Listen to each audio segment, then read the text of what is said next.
pomagati, ker je analogna linija. Edin, če ti kakšen drug. No, da je ti D.o.o vmes pa je. Pa. Ampak imaš me pa noter. Ok, super, to je to. Imamo noter.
Jaz sem narejen.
Test, test, test, test.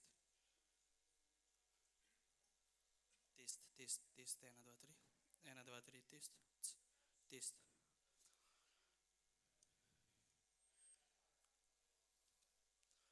Test, test, test, test. Test. Test, 1, 2, 3.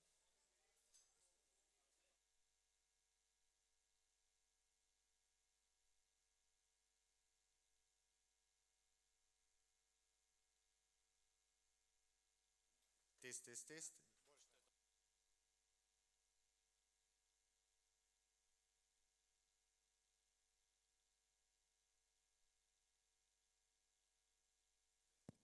Test, test, test, test, 1, 2, 3. 1, 2, 3, test, test.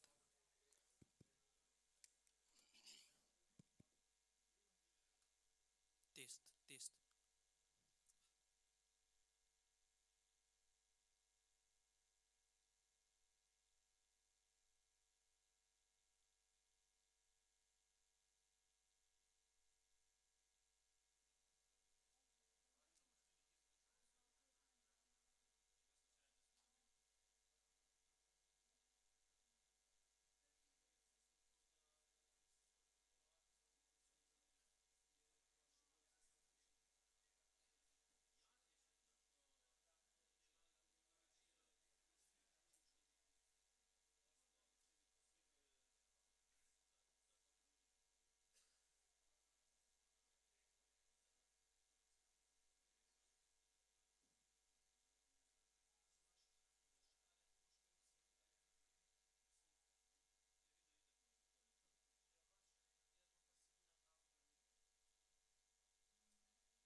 Dear ladies and gentlemen, the first part of this event will take place in Slovenian. So please take your headsets on the way in, and simultaneous translation will be provided. Thank you.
ladies and gentlemen, the conference is about to start. We kindly ask you to take your headset as the first part of this event will take place in Slovenian, and kindly take a seat.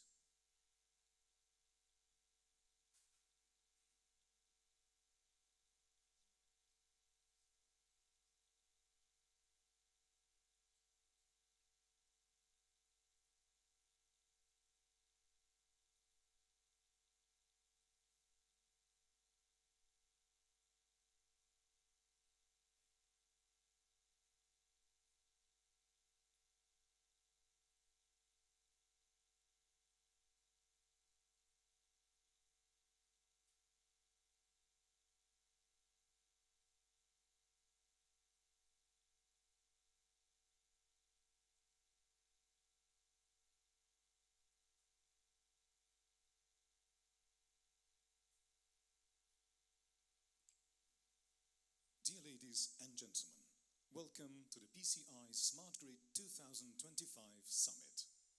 Please welcome on the stage Mr. Alexander Mervard, the CEO of ILIS, Slovenian Combined Transmission and Distribution System Operator, and the host of today's conference, to officially open the event.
Res sem vesel in hvaležen za povabilo in pa, da vas lahko danes na tej cenjeni konferenci tudi nagovorim.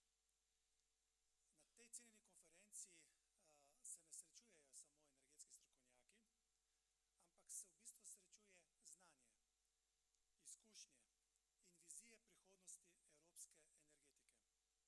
V zadnjih letih smo priča številnim dogodkom, ki nas vedno znova pominjajo na dve ključni nalogi naše generacije.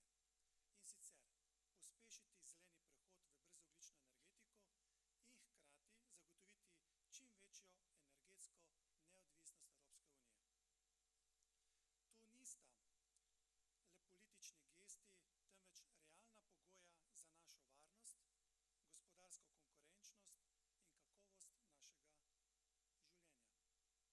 Seveda pa se moramo tega prehoda lotevati zelo odgovorno. Našim prebivalcem in industriji moramo zagotoviti še naprej zanesljivo dobavo električne energije, ki mora biti konkurenčna, ki mora biti cenovno dostopna. To je temelj, brez katerega tudi najboljše in najbolj ambiciozne strategije izgubijo podporo ljudi in tudi podporo družbe. Zato se v tem procesu ključnega pomena zanesljiva, napredna in pametna upravljanja, prenosna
morning, ladies and gentlemen.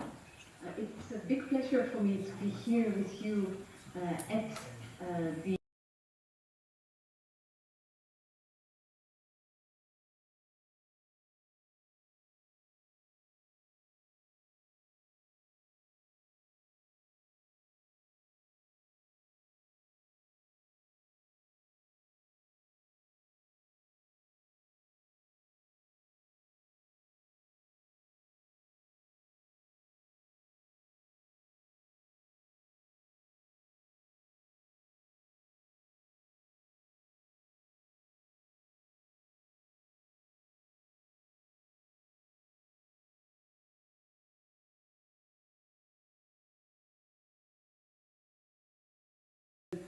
will talk also about what the Commission has achieved in the last year, including to deliver on the recommendations that Mr. Draghi has put.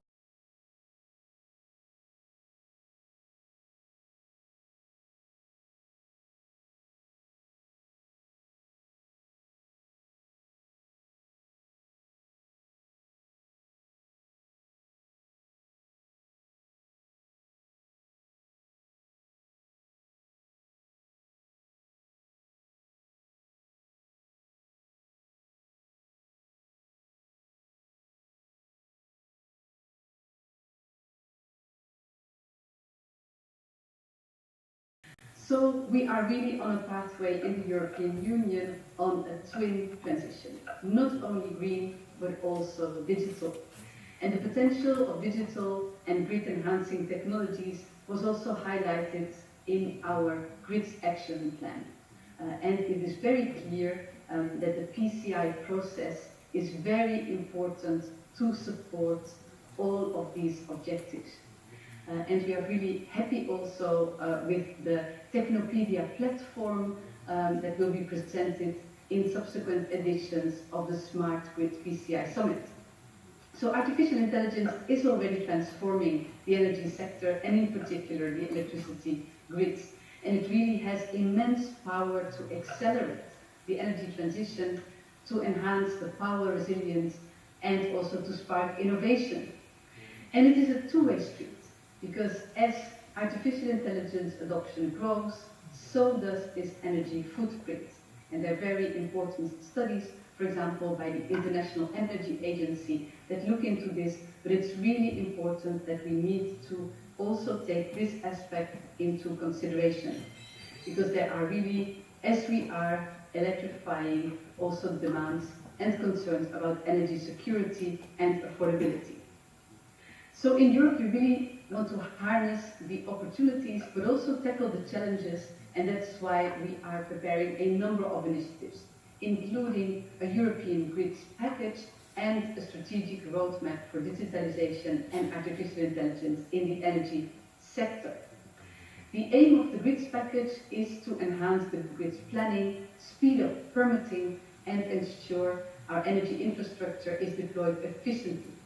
In electricity, this is inevitably linked with the increased use of smart grids and also enhanced technologies. With regard to the strategic roadmap for digitalization and artificial intelligence, our goal is very clear.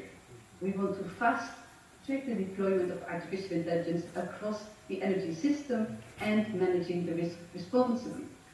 We aim to adopt this roadmap in the first quarter of next year, and we are really looking at different issues that we think need action. First of all, how can we support the development of artificial intelligence foundation models for the energy sector so that, for example, European grid operators have access to state-of-the-art sovereign artificial intelligence models? Secondly, how can we assure data availability to train artificial intelligence models? How can the common European energy data space help to make data available to accelerate innovative energy services, for example, demand-side flexibility and bi-directional charging of electrical vehicles? And thirdly, artificial intelligence is the new big energy consumer. How can we improve planning and promote the sustainable integration of data centers in the European electricity system? And how to ensure that they are efficient and using clean energy? And fourthly, How do we keep a close eye on the risks that artificial intelligence could pose for critical energy infrastructures, such as electricity grids, and ensure that we are able to act fast when needed and learn from each other? These 4 issues are all important issues, and we are really eager to hear your views. We really thank the organizers for inviting the Commission for an active role in this summit, and we really hope that today will also help us to shape the strategic roadmap that we plan to publish early next year. We really need to make sure that we harness the potential and opportunities for the European Union, and that's why we really need your help. So I would really warmly invite you to have your voices heard and help us to shape the strategic roadmap. For Europe to be successful in harnessing the twin transition and taking the opportunities for digitalization, we really need 2 things. We need a strategic vision, which we are developing in the roadmap, but then we also need the regulatory support so that the rules that we have in the European Union support this transition, for example, through the grid package that is forthcoming, but also we need massive investments. Massive investments both from the public sector, the European Commission, the Member States, and of course also from the private sector. At the EU level, we have different funding instruments that support digital and artificial intelligence solutions, and you're very familiar, of course, with the programs such as Horizon Europe, Digital Europe, and CEF Energy. For CEF Energy, since 2014, we have allocated more than 44 million euros in works and studies for smart electricity projects, and we really support with these programs the implementation of smart digital electricity grids in several EU countries. And it's very encouraging to see the outstanding achievements of 5 smart grids PCI projects bringing innovative smart grids technologies into real-life deployments. You will hear more about these projects in the course of today. And on the Horizon Europe, we also have invested almost close to 1 billion euros for smart energy systems, grids, and storage. Let me give you a few concrete examples. The Horizon Europe Twin EU has created the concept of a pan-European digital twin. And to complement this project, a task force was established to support this important action and to really ensure that the outcome of this project will find their way to other TSOs and DSOs not directly involved in this project. And this is really important. We need to replicate the results of EU-funded projects across the European Union. The second project that I would like to highlight is the Interopera project. And here this project aims to develop interoperable high-voltage DC grids with multiple terminals and multiple vendors. And this is really essential for interconnecting the wind farms and achieving our goals for offshore renewable energy generation. And lastly, I would like to highlight that the Commission has funded 6 Horizon Europe projects to prepare the ground for the deployment of the common European energy data space.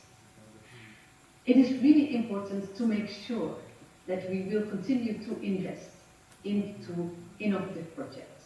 And this is why in the forthcoming Horizon Europe work program, we will continue to invest around 400 million euros in smart system technologies. And we plan to provide funding in the following areas. We would like to continue to support the development of artificial intelligence foundation models for smart grid operations. Secondly, smart distribution substations and smart grid forming inventors. And thirdly, advanced control rooms for TSOs and DSOs. But one of the challenges is to then move from research and development to large-scale deployment. We need to make sure that we can continue to deliver the results and bring the innovations to the market so that our industries can reap the benefits and become more competitive. And that's why gaining the PCI status is so important. We really would like to graduate the finalized Horizon Europe project to the CEF program. And there are, of course, many opportunities to do so. I invite all of you to really ask you to your support to make sure that we can take good projects that we have been funding on the Horizon Europe, such as the Twin EU, the Interopera, and other projects to become PCIs, and, if necessary, to seek support from the EU through CEF. We are also revamping our strategic energy technology plan to support this development, that we are really supporting together our European Union and our industries to move from projects that were funded under Horizon Europe to deploying the results, and for that, of course, we have other EU programs, such as CEF, available. So to conclude, it's very clear that the European Commission's vision is that by 2035, we will have a European energy system that will be fully digitalized and that is using artificial intelligence-driven solutions to offer secure, clean, and competitive prices for all consumers. The European Commission stands at the forefront of the digital revolution in the energy sector, but we cannot do this alone. We need your support. We need to work together across borders, across disciplines, to really shape the digital energy future together. And that's why I would like to invite you to do 3 concrete things. First of all, please help us to shape the strategic roadmap on digitalization and artificial intelligence. Participate in the stakeholder consultation and share your views on how we can make this the best ever strategic roadmap for the European Union. Secondly, please support us in moving from research and demonstration to accelerating the deployment of solutions. And thirdly, I would kindly like to invite you to join us in Denmark in November at the next conference of the CEF plan, the Strategic Energy Technology Plan, so we can continue the discussion on these issues. Let me wish you a very successful event, and thank you very much for your attention.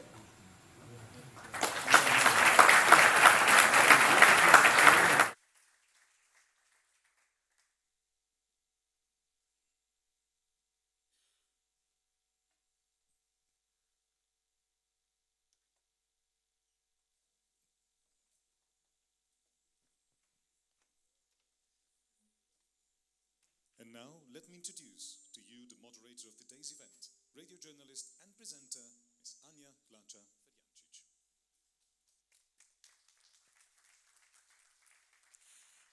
Dobro jutro, dobar dan. Good morning, ladies and gentlemen. I hope you have enjoyed the inspiring opening of today's summit. So we're just getting started, and the discussions ahead promise to be equally engaging.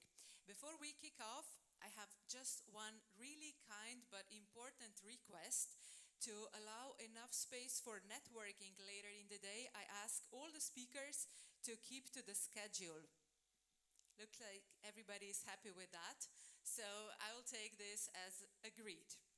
So let's turn to our executive roundtable now, where high-level representatives will reflect on how to align EU policy visions with the operational needs of TSOs, DSOs, and other stakeholders. Please welcome to the stage Tina Seršin, State Secretary of Energy in the Ministry of the Environment, Climate and Energy, Government of Republic of Slovenia. Good morning, it is great to see you. Please take a seat. I'd just like to share with you that Mrs. Seršin has been instrumental in shaping Slovenia's climate and energy policies. So it's really great to have you here with us today. Please welcome Mr. Martin Magad, CEO of SIPS, the Slovak Transmission System Operator. Good morning and welcome. Under his leadership, SIPS is playing a key role in regional market integration and strengthening Slovakia's electricity infrastructure. How are you? Okay? Happy to have you here with us. Please welcome Peter Vermaat, Secretary General of the EU DSO entity, which unites over 900 European distribution system operators. Good morning. One little detail I have about Mr. Vermaat. He's dedicated to giving DSOs a stronger voice in Brussels, and that's why he's joining us in Ljubljana as well. Great to have you here with us. And our final panelist for this executive roundtable, Mr. Ivan Bulatovic, CEO of Elektroprivreda Crne Gore, Montenegro's electric power company. Mr. Bolatovic, I'm sure that many of you know him, is a driving force behind countries' energy transition with a strong emphasis on a regional energy cooperation. Good morning and welcome.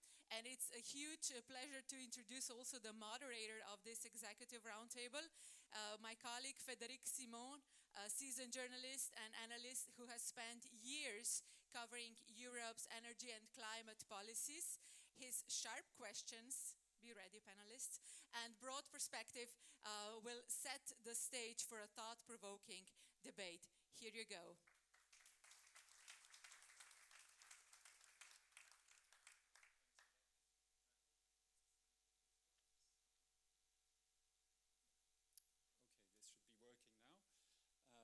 So sharp questions, no pressure. Just let me, before we start, make a brief remark for the audience. Actually, I'm trying to open up the discussion to the audience. So towards the end of the conference, I'll try and reserve about 10 minutes for your questions. So just raise your hand. There will be microphones circulating in the room. Okay, so just to get started, I'll start with you, Tina Serchin. A question about the energy crisis. We've seen in 2022 gas, electricity prices going through the roof. Prices haven't yet gone down to pre-war levels. In terms of the response that you've seen from the European Union, maybe from some of your colleagues around Europe, what has been the most significant response that you've seen? Did you see, for example, a growing realization that electrification of end users is becoming even more urgent now with the energy crisis? Yes, of course. What is to basically commend is that the Europe has managed to the European Union has managed to react. It had managed to stick together to show unity, and it has delivered a response that was sufficient, and at least, it had some results. We are seeing them live now as we speak in 2022 crisis. What the Europe hasn't managed, or what we haven't managed as the society, as politicians, or even the spheres that are connected to the politics, is that we lost the perception war on who is to blame for the high energy prices. So this has been reflected throughout the years now. Everybody thinks that the renewables are to blame, but in fact it was our high import dependency, and that still remains high, and from other sources though, but we are still very much import dependent. So what we need to do now is to really keep on explaining. We are still fighting that perception war, I think. It's still strongly present everywhere or throughout Europe. We need to fight that. On the other hand, where the European Union has made a move in contributing to this fight, the most significant that I see is to, I will put that very bluntly, to start putting more money on the table when it comes to mitigating the effects. So, for example, I can really, one example that I think of immediately is this year's cohesion regulation, for example, that has recognized that the member states can put more money into the grids, because there are the essential part now missing. We have seen really high penetration of renewables in the last years, and that was more than what was projected, what was expected. And now we have to deal with this, going back to the final consumers. And what we are seeing now that the European Union has made the move is to put the money to the member states to upgrade the grids internally and also on cross-border. So in that perspective, the European Union has delivered its part of the mosaic, I will say, to mitigate the high energy prices. And did you see this shift as well? The emphasis going increasingly on electrification by opposition to gas. There was always this discussion between molecules and electrons. have electrons kind of won this? Yeah, in the long run, I think they have. I think that molecules will probably stay in our life for the next 30 years to come, even perhaps even longer. But I think that we now understand that electricity is the story of the future, and that we have to really start working on this, and not just the penetration of the renewables, where was too much focus maybe in the last years, but also the upgrade of the grids, and not just cross-border. This is still the missing link to upgrade the internal, the distribution level, and to use the technologies for the internal grid to stay stable, to deliver, and then we come to the, of course, cross-border trading and everything else that is connected. Yeah. Good. Yes, indeed, a lot of pressure on DSOs. We'll come to that in a few minutes. Turning to you, Martin Mago, would you agree that the war in Ukraine has provoked a sort of shift in perception towards electrification being sort of the long game, the answer? And did you see in Slovakia, for example, a big rise in connection requests since the 2022 crisis? Yes, definitely. From the perspective of the d.o.o operator, so we see regarding the consumption compared with the previous years, there's a slight increase in consumption. So that could indicate that many companies have decided to electrify more their production sites, households, again, leaving the gas heating and replacing with heat pumps and stuff like that. So we as a system operator, we need to get prepared for this. So what we do right now is that we prepare projects which should support the connections, which should support the usage of the current existing capacity of the network to be able to connect the customers. In our case, in the case of Slovakia, we as a transmission system operator, we mainly serve the distribution system operators. So we have only a few large customers connected directly to the transmission grid. Out of those customers, there are also many thinking about leaving the gas from their sites, but this process is a process of thinking if it makes sense economically also. And with the prices currently as we see, and with the delivery times of equipment as we have right now, that becomes a lot of debate about it. So that progress is not as fast as it could be, but we expect in the long run that this will happen. So our main message here is that we are ready here to support the transition, to support the connections. We do what we can in terms of availability of the capacity, and being supportive towards the clients and customers to get the connection requests up and running. Mm-hmm. And how can you get more support from the European Union to do this? Do you believe there's more that Europe can do there? That I think is that what we face right now as the biggest problem is that these permitting processes are taking way too long. As we heard, it's one of the initiatives of the European Union to speed things up. And the other thing is the availability and affordability of the equipment, which, okay, is the situation as we see today. Somehow we have to deal with that. But it would be one thing that I could wish for is that would be the permitting processes should be smoother. Mm-hmm. Okay, so regulations here can help improve things. Peter Vermaat, the EU DSO entity is still a young organization. There has been a lot of focus in recent years on DSOs. There's a lot of pressure. I think also in your country, the Netherlands, there's been bottlenecks in terms of the connection requests. So how are you approaching this kind of new world? And do you believe we are now really entering a new world that this energy crisis has brought us into? Yes, indeed, the pressure is high on the DSOs. DSO entity as an institutional organization is indeed relatively young. We started 4 years ago, in fact on the same mandate as NSOE, to prepare technical guidelines and regulatory advisories to the European Commission and to ACER. So we work a lot together also between TSOs and DSOs, and especially here in ALS, we have a very specific example of a DSO and TSO in one go. But going to your question, indeed, and it was also illustrated by the Secretary of State, is that after a couple of years focusing on generation and TSOs, I think the marker of the increased awareness of the relevance of DSOs, in fact, was the the Grid Action Plan from the European Commission.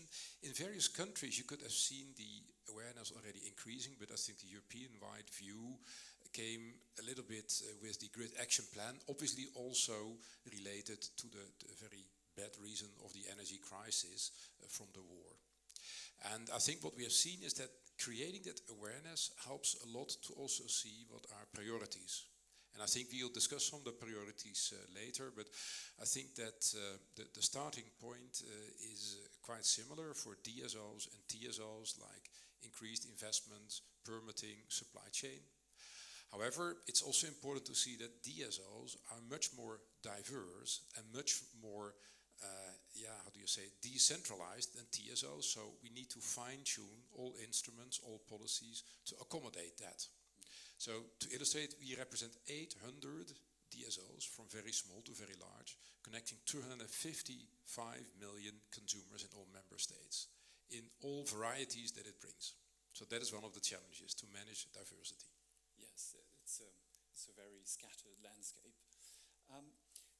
Ivan Bulatovic, turning to you now, how has the situation changed in Montenegro with the energy crisis? How has Montenegro been affected by this? Which areas, have you tried pushing to address this? And what areas do you believe there's still progress to be made? Thank you for this very interesting question, and thank you for invitation for this specific conference. For Montenegro is, as you know, we are still in VB6 countries, so it's a little bit different than the EU countries. So we need even more, effort to reach the EU stage. So we think that we are on good path, and we are looking forward to join you in 2028 or 2029. But in energy part of when we are talking about energy part, we are of course connected with all the EU countries, and of course with our transmission lines and interconnections, we are part of the Europe, I will say like that.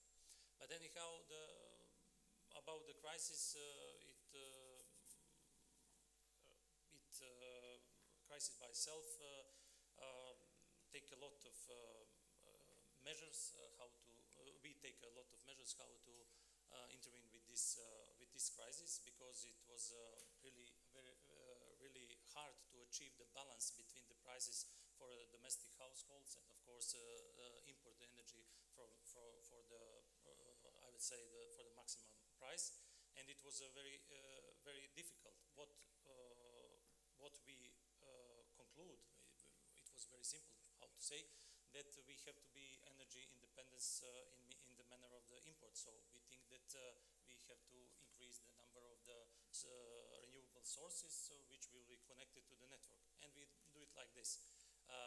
Especially we increase the number of prosumers, which is very important with our project, which is so-called 5,000 plus with smart grid. We put the panels, let's say photovoltaic panels to the grid all over 7,000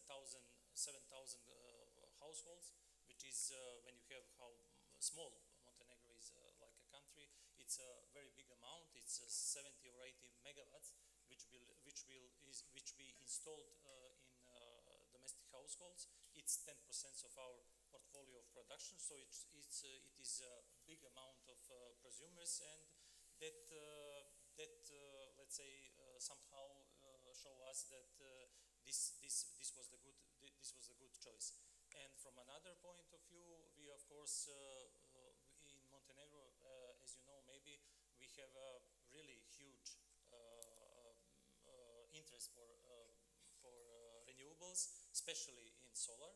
We have 5,000 megawatts already issued urbanistic technical plans for such kind of renewables, but of course the network is not ready for penetration of all these renewables, and in this manner we have to of course develop our network as soon as possible to connect as we can these renewables. What is also the problem that we also depending from the coal. You know that we 40% of our production is still from coal. So we are in phase of ecological reconstruction for our thermal power plant Plevna. So it is shut down for 8 months. But that also shows us that we are in big trouble because of the import of electricity in such a kind of let's say average price of 100 euro. Average price. I'm talking now about average price. But anyhow, it is a big loss for power utility company like is EPCG. So anyhow, I think that energy independence, energy crisis show us that we have to be energy independent. That means that we have to, as much as we can, try to, let's say, have a benefit from these renewables, and of course wind, solar, and also that we have some kind of stable source that can how to say balance all this energy from renewables. Okay, yeah, so a big push for renewables, still some progress to be made on grids. That's a good segue into my next question, which is about renewables, and I'll turning to you, Tina Sertin. We are in the European Union, apparently according to the European Commission, on track to reaching our 2030 targets for energy, including on renewables. There's a new package of legislation coming up, probably next year, with, I presume, even higher targets. Do you believe the grids will be able to cope with higher targets than the ones we have currently? It's 42.5% that we have now in the legislation for 2030. Can we go even higher without putting too much strain on the grid? Actually, I do, but it comes with the necessity to install or upgrade not just grid but also storage. So I think we can go higher. We have countries proving us that it's possible and the system still works. So I think the overall European Union can go beyond the current target that was set, I think, last year. However, if we will neglect the necessity to invest in storage, in flexibility, in grids internally, not just cross-border, then we will have problems. So I'm hoping that the European Commission sees that, because that's, for example, like the story now in Slovenia is that with such a high penetration of photovoltaics in the last 2 years, we are now really facing challenges when there's overproduction. And we are now putting in place mechanisms to stimulate additional storage to be put on grid, and of course pushing forward investments in the grid itself. I think that was the perspective that was perhaps not so highlighted in the last years in the European Union, or at least it wasn't so visible. We are now discovering the need to change the guidelines for state aid, and I hope that's coming as well. I hope that the Commission is having this in mind, because the current state aid guidelines that are now in place are not really suitable for high storage penetration solutions. Specifically for electricity, electricity, sorry. Yeah. And there's a grids package which is being prepared at the European Commission. What would be your key priorities for this? Well, I can only speak for my country. I hope that's understandable. I'm not having the European perspective as much as some of the colleagues here at the same table, but for Slovenia, absolutely grid flexibility, storage integration. I think our TSO has invested so much, has learned so much from its past projects, that it can offer valuable insights to this process as well. So that would be for the and of course money has to follow as well. I know that DG Energies will only be focusing on legislation and regulatory framework, but we know that currently there are negotiations started on the next multi-annual financial framework, and that has to also reflect the priorities that the European Union has on energy. It has to. Without it, we will not manage only solely by legislative measures. Yeah, yeah. And money is always very tight, unfortunately, in the EU. Turning to you, Martin Magath, and for reflection from the Slovak perspective about the renewables target. Is Slovakia ready, like Slovenia, to go even higher than 42.5%, or do you believe some major upgrades will be necessary? Well, so we expect that the amount of renewables which will make requests to connect to the network is going to grow, definitely. The question is, how is the grid prepared? Well, I believe that we need to invest into the grid to accommodate more of the renewables. We have a process or programs ongoing which should allow for higher capacity, but it's not only to upgrade the grids physically. It's about to see what is already available in the grids, to utilize the existing capacity of the grids, not necessarily to build equipment and grids all over the country just to transfer the electricity from one place to another. That makes really no sense. So I think that we need to see this from both sides. Also, what I believe is that the regulatory framework should allow, because that as a DSO we always have the feeling we come behind the investments for renewables or any other type of power generation, for example. So to reduce the time for connection, we already know that it's going to happen. We would really like the regulatory framework to allow for anticipatory investments. That's not the case right now, but we really hope that it's going to happen one day, and that should really help us to invest more into the networks, to be ready earlier than we are, possibly are today. Okay, and in terms of the priorities that you would have for the grids package, which is currently in preparation, what would that be? Well, I mean, again, the expectations are high, obviously, but let's see what the reality is going to be. We need to take into account the possibilities. So from our point of view, I believe that a lot of regulation which we have right now is stopping the companies from going from changing the transition of the energy. And again, to support these anticipatory investments would be something that we would appreciate. Thank you.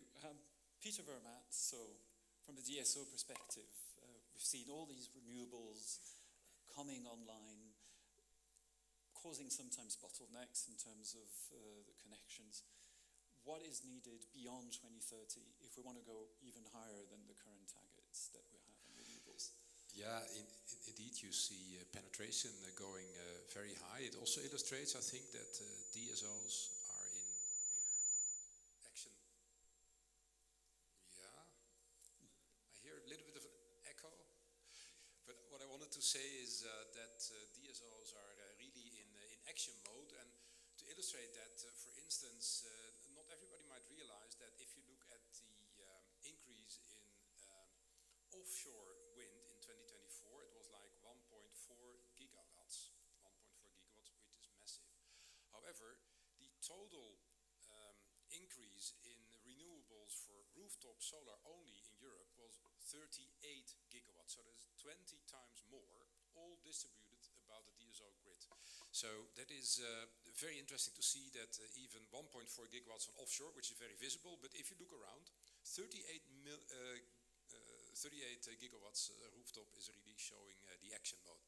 Now, what do we need for that? And I think that is illustrated also by some of the previous speakers. DSOs always try to utilize the grid to the maximum efficiency. And beyond that, we need to invest. We need to invest in smartening the grid and simply also in expanding the grid. Because electrification, which is an important vector to go, will also increase electricity demand. So simply capacity needs to be enlarged. And I think that if you then look to the anticipated grid package, that the EU level could help to shape conditions such that DSOs can do their job in a way, in close interaction with the TSOs, obviously. But if you look at it, I think there are sort of 5 areas that we need to cover, and I will briefly go into them, and then if there is more time, I can go into details. But I think the starting point is to just go on with implementing what we agreed already on many topics like digitization and flexibilization and other things. But in addition to that, it's important that we create a forward-looking regulation system, including the anticipatory investments that were already mentioned, so that we turn our system from looking back and basing ourselves on the history, looking forward and anticipate growth in investments in a good allocation of cost and tariffs. And thirdly, better access to funding is important, not only like innovation projects or common interest projects like PCIs, but also the more structural access to both public and private funding for all DSOs, from very small to very large. Number 4, it is about related conditions on supply chain and permitting. I think the Grid Action Plan was a very good stimuli for that already. And number 5 is to have the system approach together, DSO, and even wider. You were referring to electrons and molecules. As you might know, perhaps one of the challenges for DSO entities is to integrate the gas DSOs to truly have an integrated approach. So I think we need to manage that together as well. Okay, thank you very much. Ivan Bulatovic, turning to you with the same question on renewables. Do you think a country like Montenegro is ready to go beyond what is currently in the 2030 targets at the EU level in terms of renewables, or do you see big changes that are necessary to adapt the grid to this? Thank you. I will answer very simply, because I think that I mentioned what is the number of the request for connection to the grid. If we succeed to connect them to the grid, so it will be more than enough, in my point of view, for a small country like Montenegro. So also what is the scope, let's say, of the whole Europe is, of course, to we can hear from all the participants that all the countries are in the same mode. Let's say they push the renewables as much as we can, even on the edge of the transmission and the distribution system. Also in Montenegro, we are like EPCG, we are the owner of DSO, so we also have a lot of requests for a DSO connection. So anyhow, I think that we have two, let's say, I will mention that 2 cases, especially in the Balkan region, that we have a problem with all these renewables during the connection of the renewables during the summertime. It was how to say a lot of cases that bring to this blackout. We have 2 blackouts, one 3 years ago, one in Spain, in Portugal. So we think that this could happen even more in the future, because we are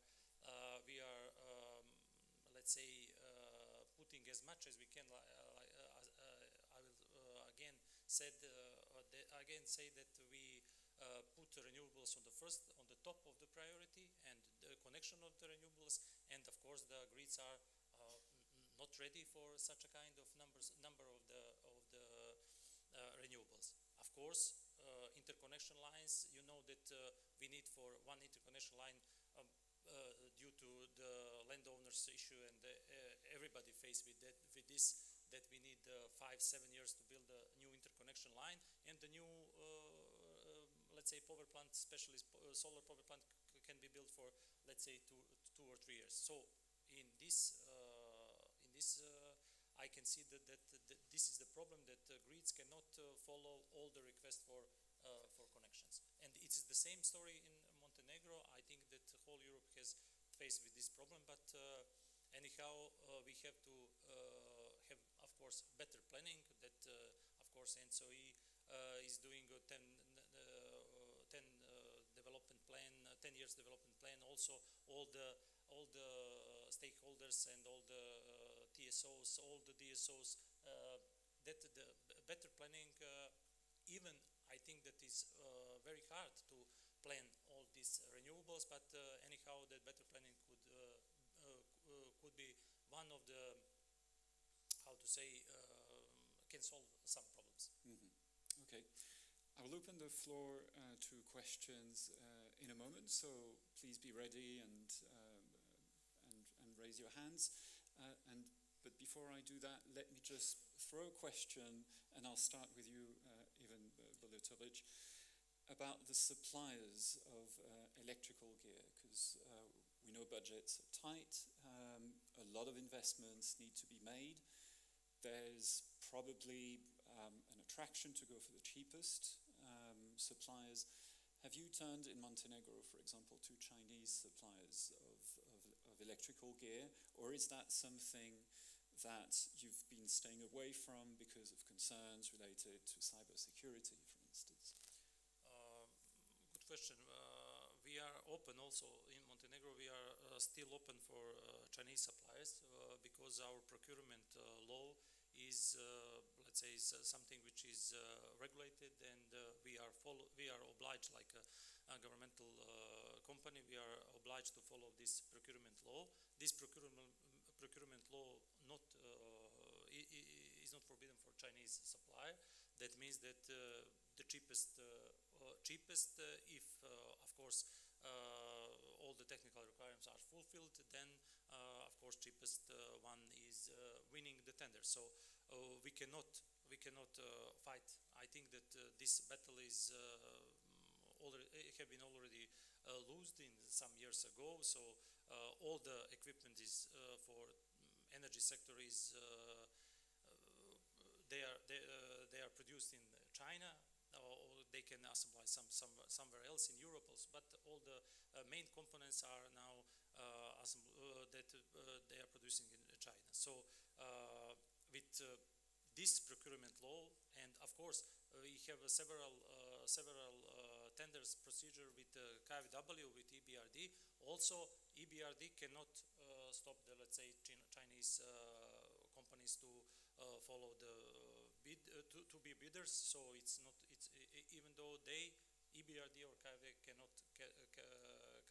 cannot stop the Chinese companies to access the tender. Okay, Peter Vermaat, I see you wanted to react to this. Yeah, thank you, Ivan, indeed, for illustrating the case for purchasing and the supply of equipment. And if I take a little bit wider view, also referring to your connection to cybersecurity, I think indeed it's relevant to look into the supply like China or other countries. But if you step back a little further, if you imagine how many millions of inverters connect rooftop solar, or how many millions of cars are connected to the d.o.o grid, imagine that all, well, I don't name any specific brand of a car, but imagine that any group of electric vehicles is switched on or off through a computer hack at one moment. That goes a little bit beyond the original supplier only. And for that, I like to refer also to the network code for cybersecurity that was prepared between NSOE and d.o.o entity a little while ago, which is now putting into operation. So let's keep an eye on that as well. It's about the supplier, but it's also about what is happening in the grid. And the more the penetration of any device goes, especially into the d.o.o grid, the more vulnerable we get. So it's urgent to work on that. And do you believe the EU should put safeguards in place, for example? Yeah, I think we're working. Chinese supplies? Yeah, so we are working on various safeguards, also through the layers of the network code, but also in preparing specifications for suppliers. That is not only for Chinese equipment, right? It's going beyond any of the suppliers as such, to make sure that we know what we are doing. Tina Sershin, turning to you about the suppliers, questions of cyber security, you know, and equipment coming from China. How has Slovenia dealt with this? Actually, I just want to comment on this. I mean, I also very much agree that we should keep an eye on this and do something about it. But what I would want to stress is that there's the political dimension to this question, and there's the expert, the engineering dimension of this question. And the political dimension is very easy, I think. As we, you know, the European consumer is very sensitive about the products that it consumes. For example, the food chain or mobile phones is a similar case that you can throw parallels to. We have safeguards on our borders preventing the food that we consume coming from outside, that it's not, you know, treated with illegal chemicals and things like that. So from the political dimension, it's a natural development that we are, of course, implement safeguards also on other products, electronic equipment and things like that we import from China. But on the other hand, there's the engineering dimension. Can our engineers, do we have the knowledge? Are our engineers able to develop standards that will answer to that? Do we have the knowledge? Are we working on that? Can we deliver it on that one? And that is something that the politics cannot answer. I mean, it has to come from the experts. And how has Slovenia, have you put safeguards in place against some of the suppliers? You ask me too much because that's something that is connected to the international trade, which is not my field of expertise. Okay. I will follow up on that and ask my colleague as a trade minister. But I'm sure that our TSO is sensitive on this issue when it comes to public procurement. Yeah. It's something that perhaps has to be directed. The question has to be directed on that. Okay. Yeah. But as a country, we do not have the competence to introduce our national import safeguards. Yeah. It's a European trade space. So. Martin Maget, from Slovakia's perspective, how have you been dealing with suppliers in China? Well, we did not. But again, I mean, for me, it's not a question of whether this is a Chinese supplier or an Indian supplier. What we have to do, or we have to keep in mind, is still the vast majority of the equipment which we use in our network is still produced in the EU.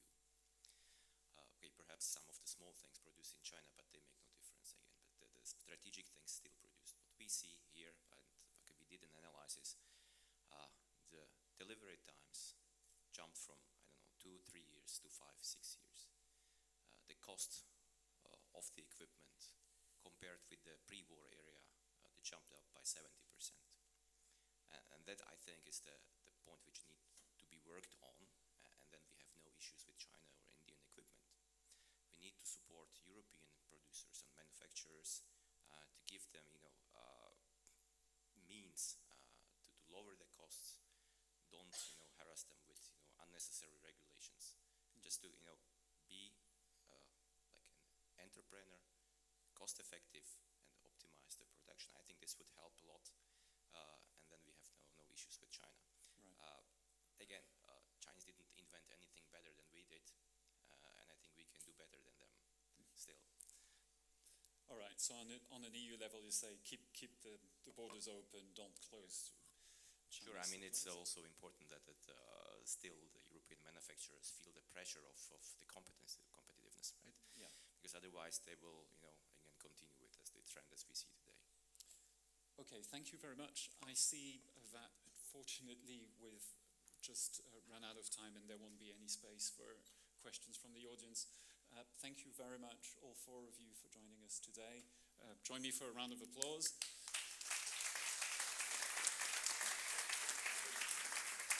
It was an excellent roundtable. Thank you so much, Frederic. I guess Frederic asked the questions that we wanted to ask as well, so give him a big round of applause as well. Thank you to the panelists. Wish you a lovely day further on. I would just like to say that the great majority of panelists are staying with us through the rest of the day, so you can always approach them and ask questions if you have any. So just to have that in mind, that everybody's happy to talk with you if you have any further questions. So we are preparing for another panel that is following in a few minutes. But before we go for another panel, we have one extra part of our program, which is the first PCI Smart Grid project update. So please join me now in welcoming Tomáš Šipoš, Head of Regulatory Affairs from Západoslovenská distribučná. I hope I pronounced that rather okay. This is the largest electricity distributor in Slovakia. Mr. Šipoš will share with us the progress of ACON project and what it means for citizens across the EU. Good morning. Please take your microphone here and enjoy the stage. You have a big stage just for yourself.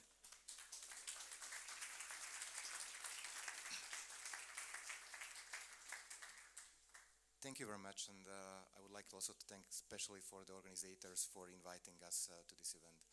I was asked to share with you the outcomes of ACAN, some updates. I think it would be very challenging to use 7 minutes to share with you the story of 10 years.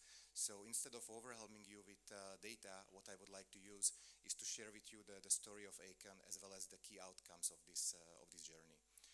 The project ACAN, and I'm very happy to see here faces who I met in 2015 and 16 when we started the whole project. And it was a new idea. At the time we were inspired by Simon and his colleagues from the successful project of Syncrogrid. So to start something also innovative in our region. It was a great task from our management, so jointly we started to elaborate what is a PCI, how to become a PCI. In our region it was a completely different task and nobody was aware. DSOs were historically not used to cooperate in terms of cross-border relationships. We were more close within our national borders. So the project ACAN successfully started in 2016. We submitted our first application to the PCI list. Then we get the promotion, the enlistment to the PCI list. And in the next year, inspired again by Simon and his colleagues, we submitted our CEF application, and thanks God and all the circumstances, we also succeeded in this application. So the story of ACAN started in 2017, 2018, and the project was planned to be constructed by the end of the previous year. Unfortunately, due to the circumstances that occurred, we were facing the COVID crisis, we were facing increasing price of construction and raw materials, as well as the ongoing war in our neighboring country. So unfortunately, the project is in slow delay, but we are successfully concluding the last part of investments this month. The goal of ACAN, what we focused on was somehow to increase the cooperation between Slovakia and Czech Republic. I don't know how familiar you are with our two beautiful countries, but these are one of, I think, only countries in Europe, maybe the Baltic countries, that we have a cross-border DSO interconnection between these two countries. We have a cross-border DSO interconnection at the 110 kV level, as well as at the 22 kV level. Historically, when the Velvet Revolution happened and the countries were separated, nobody went there to cut the lines on the poles. The lines just remained and are still in operation today. And we successfully built it on this project. On the history of this project, we also strengthened the cross-border cooperation between the area of Moravia and Záhorie. It's the western and eastern part of Slovakia and Czech Republic.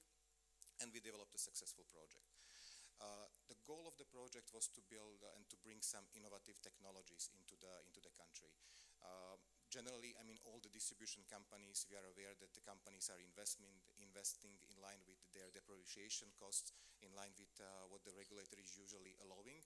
But in our case, we were also forced to come up with something new, something on top. And the key focus was to bring also digitalization, to bring smartification. It was a very good term because nobody knows what smartification is. There is not a clear definition of smartification. But on the other hand, it allows to regional reactions of smartification, because smartification can mean something else in all different countries.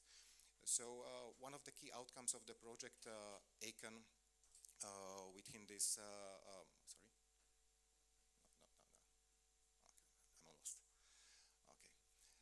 So one of the key outcomes of what we concluded within the project ACAN. Project ACAN is a very robust project. The project ACAN has a value of 90 million euros in Czech Republic and 90 million euros in Slovakia. Thanks to the project ACAN, what we concluded, we did 2 new electricity substations, one in Slovakia, one in Czech Republic. These are investments in several tens of millions of euros. Then we concluded several hundreds of kilometers of power lines in both of these countries. Also 110 kV power lines and also 22 kV power lines, backed with sufficient optical fiber networks. And moreover, we also created a very massive smart grid IT infrastructure that is using all the data from the already mentioned smart transformers at the 22 kV level in order to have a more moderated and more smart operation of the distribution grid. I have to mention that the project ACAN is a project of pure DSOs as promoters, but we are very happy that we were also supported with TSOs in both of these countries. Building on the experience of also colleagues from SEPS and also colleagues from CHEPS, we succeeded the whole journey, and I would like also to use this opportunity to say a big thank you for their support during the whole realization of the project. And when it comes to the key values that the project, how we see the difference between a PCI project and then the non-PCI projects, what this PCI project is bringing to us. So the one thing is that a PCI project and also the project ACAN allowed us to have a robust number of investments happening in a coordinated time frame. So both in Czech Republic and in Slovakia, we managed to have investments of 180 million euros within the time frame of 2018 and 2025. These investments are on top of the regular investments of the distribution companies. We also tried and tested the increased public acceptance of this PCI project. We are now using this also in our other areas, and also I need to mention the potential access to European funding and European co-financing measures from SEPS that helped us to develop all the projects, because otherwise the whole realization would last definitely more than tens of years during our time frame. I know that I'm running end of my time, and what I would like to conclude that I have usually the opportunities to stand and to present the project, and people might get the wrong impression that I present the project, but behind me are really hundreds of colleagues from both Czech Republic and Slovakia who are creating and who are developing the project.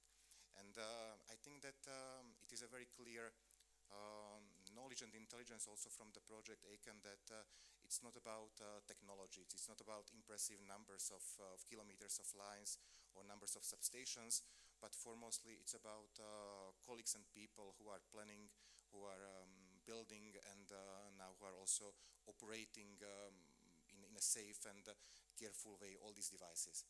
But on the other hand, PCI projects and CEF co-finance projects are not possible with the cooperation with people on the other side, from the national ministries and also from the European institutions like from DGNR and with CINEA.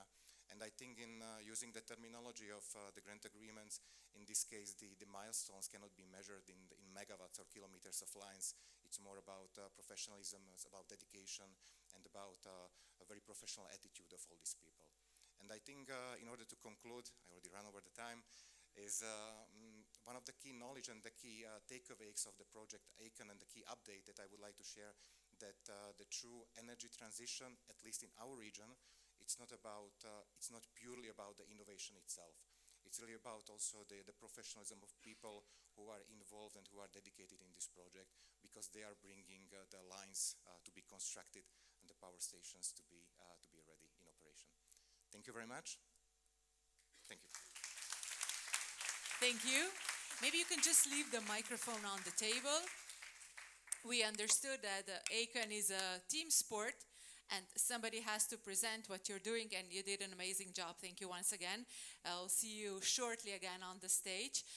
And our next panel discussion focuses on a topic at the heart of energy transition, the resilience and operational security of the grid. Panelists will examine how infrastructure upgrades and smart technologies can help address today's challenges in system planning and operation, and where cooperation among TSOs, DSOs, and new market actors is essential. So please welcome our panelists, Davor Bajs, electricity infrastructure expert at Energy Community in Vienna. Good morning and welcome. Joining us now is Juri Turk, advisor to the board at Elektro Ljubljana, the biggest Slovenian distribution utility.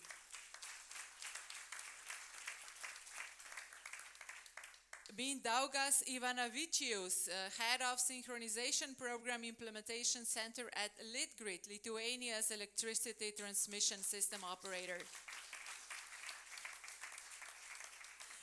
Ona Kostinaite Grinkevičiene, head of sector for SAFE co-founded electricity and smart grids project at CINEA, European Commission.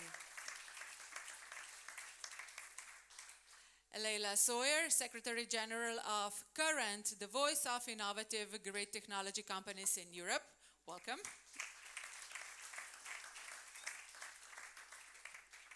We have Zoltán Tihany, Deputy CEO for International Affairs at MAVER, the Hungarian TSO.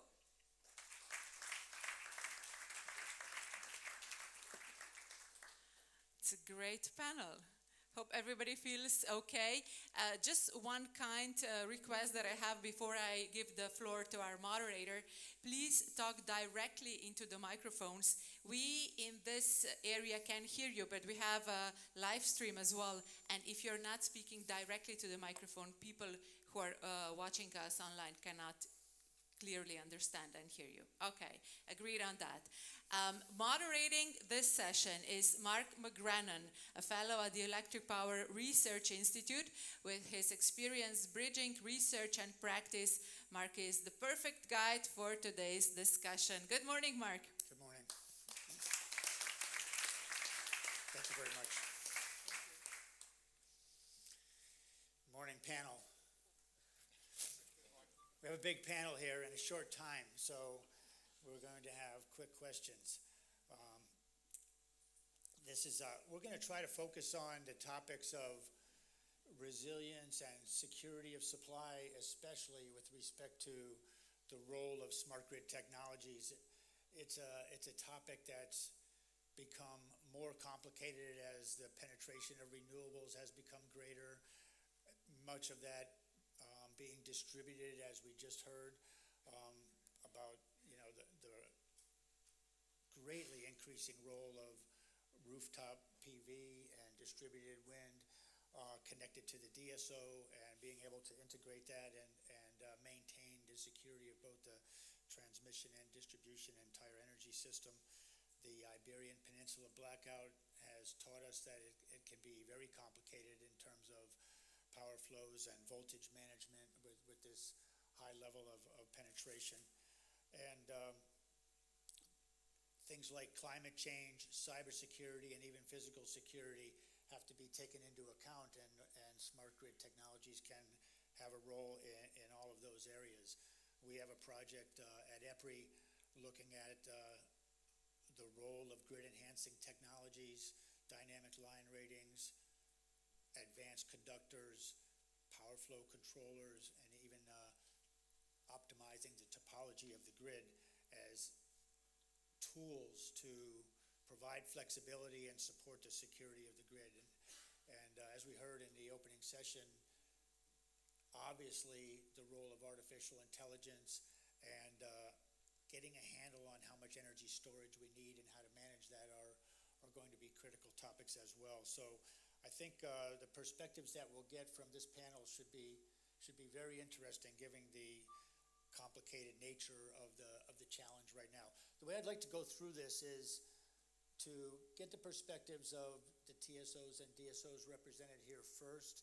Then we'll come back to the technology providers and kind of the commission role in all this. So I'm going to start with Zoltán. Okay. As we learned from the blackout in the Iberian Peninsula, the increasing penetration of renewables can make things very complicated, voltage control problems, elaborate power flows around Europe that can result in oscillations that we have to deal with. Can you give me a perspective from Hungary on how this is impacting your decisions and thoughts around smart grid technologies, flexibility, and maybe comment also on how this is changing your thinking about the need for energy storage? Thank you for the question. It's quite complex, and maybe it's strange from my side as a transmission grid operator, but we are also proud of being system operators, I mean, including the market operation, parts of it at least. So this means that it's a very complex cooperation among many stakeholders to provide and to guarantee security of supply in electricity in this case. And this requires this cooperation and the change in this stakeholder group, both in numbers, millions should be active very soon, or are active already, are active participants in this game already. So the numbers are huge, and on the other hand, the technologies are changing. The transition brings it with itself automatically. So we have to adjust our operations, our manners to that. And the challenges we are in front of us, we have in front of us, we cannot manage with the old manner, with the same old tools. So we need new solutions, need new tools, need new equipment, need new ways to cooperate. And this is the role of innovation and the smart technologies. Of course, deeper we will hear a lot today, later on technologies, exact technologies. But the role of these technologies is to give an answer to the new challenges. And that is crucial. Without that, we are not able to keep the system alive. And unfortunately, we have already examples for that. So the time cycles we have to manage are shorter and shorter.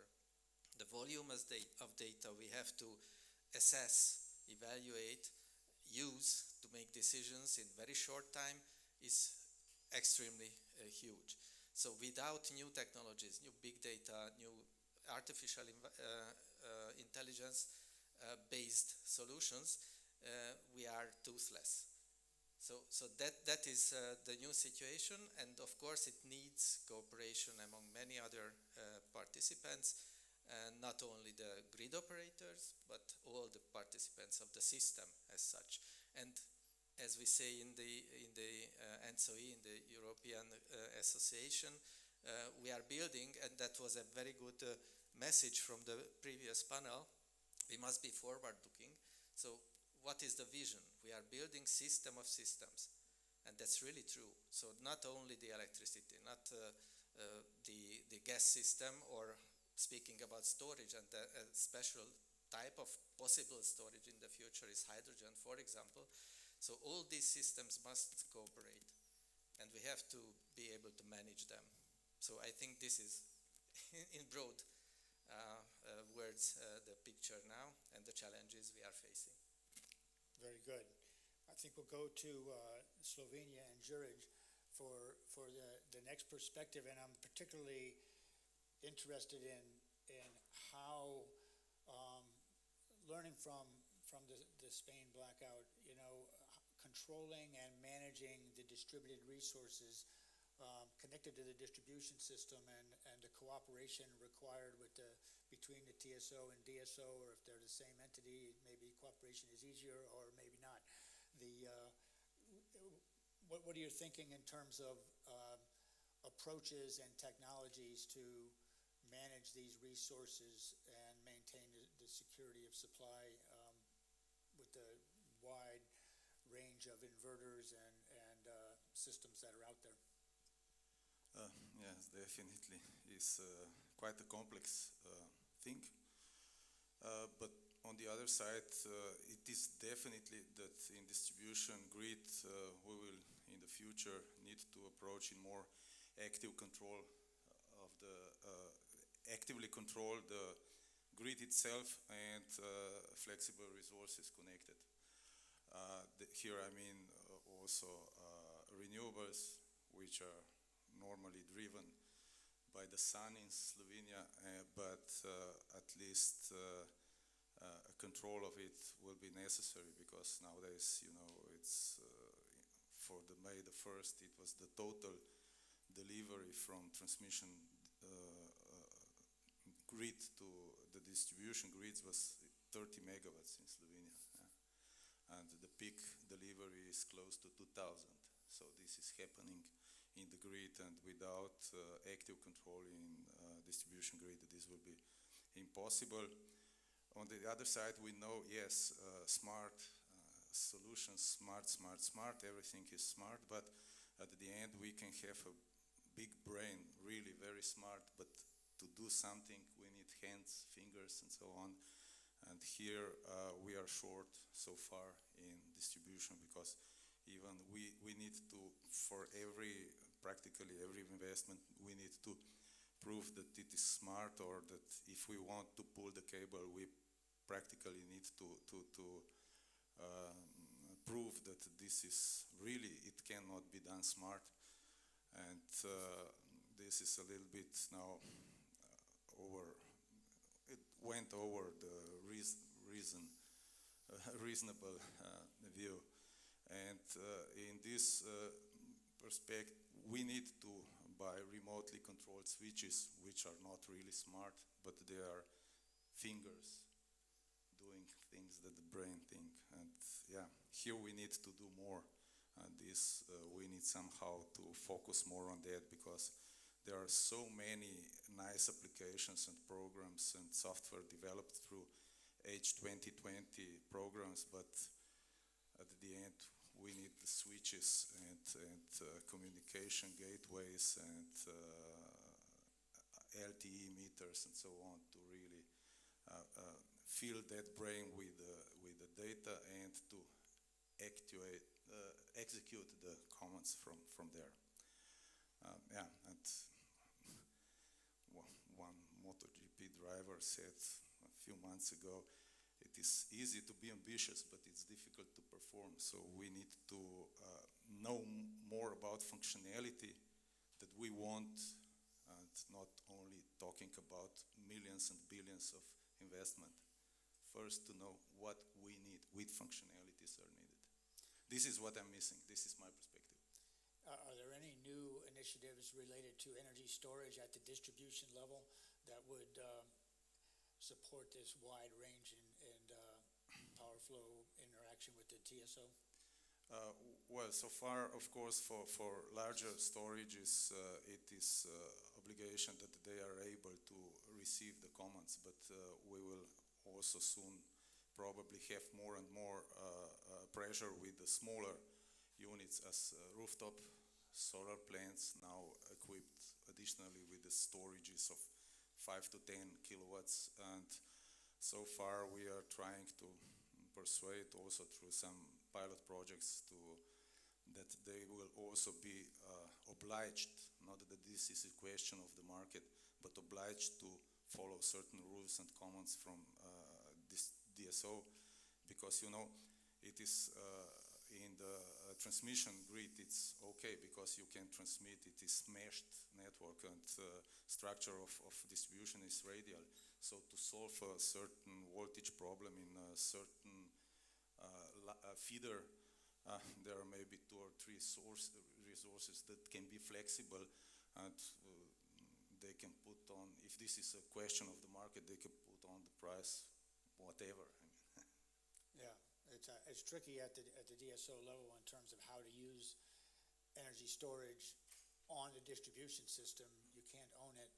In Ireland, ESB is going out for bid on services from distribution-connected energy storage as part of that flexibility option as a trial, and I was wondering if there was anything similar like that well, going on there. Not for storage. We were running for 3 years like a pilot, and now it's in regular operation, our flexibility procurement system for solving the problem in the low voltage grid.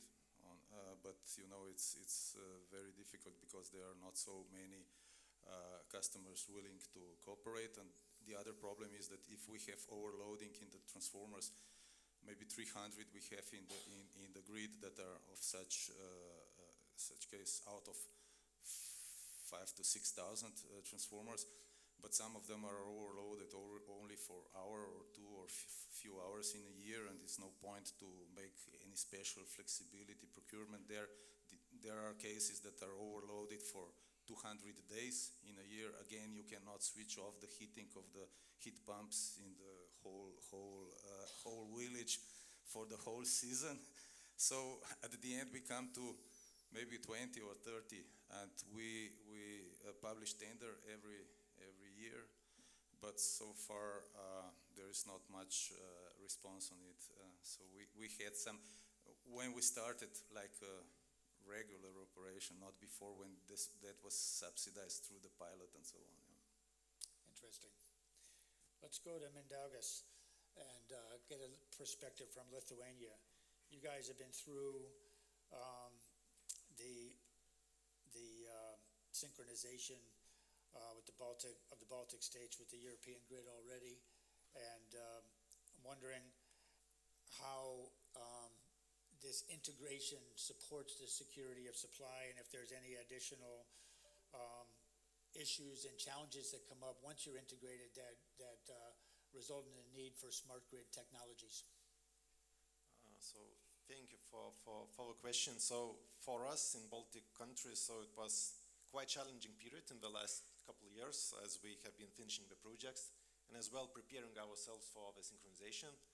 So it went so that it was always the stability topic was important for our system control guys who were dealing with the as well while working in the UPS EPS system and as well after the connection to European grid.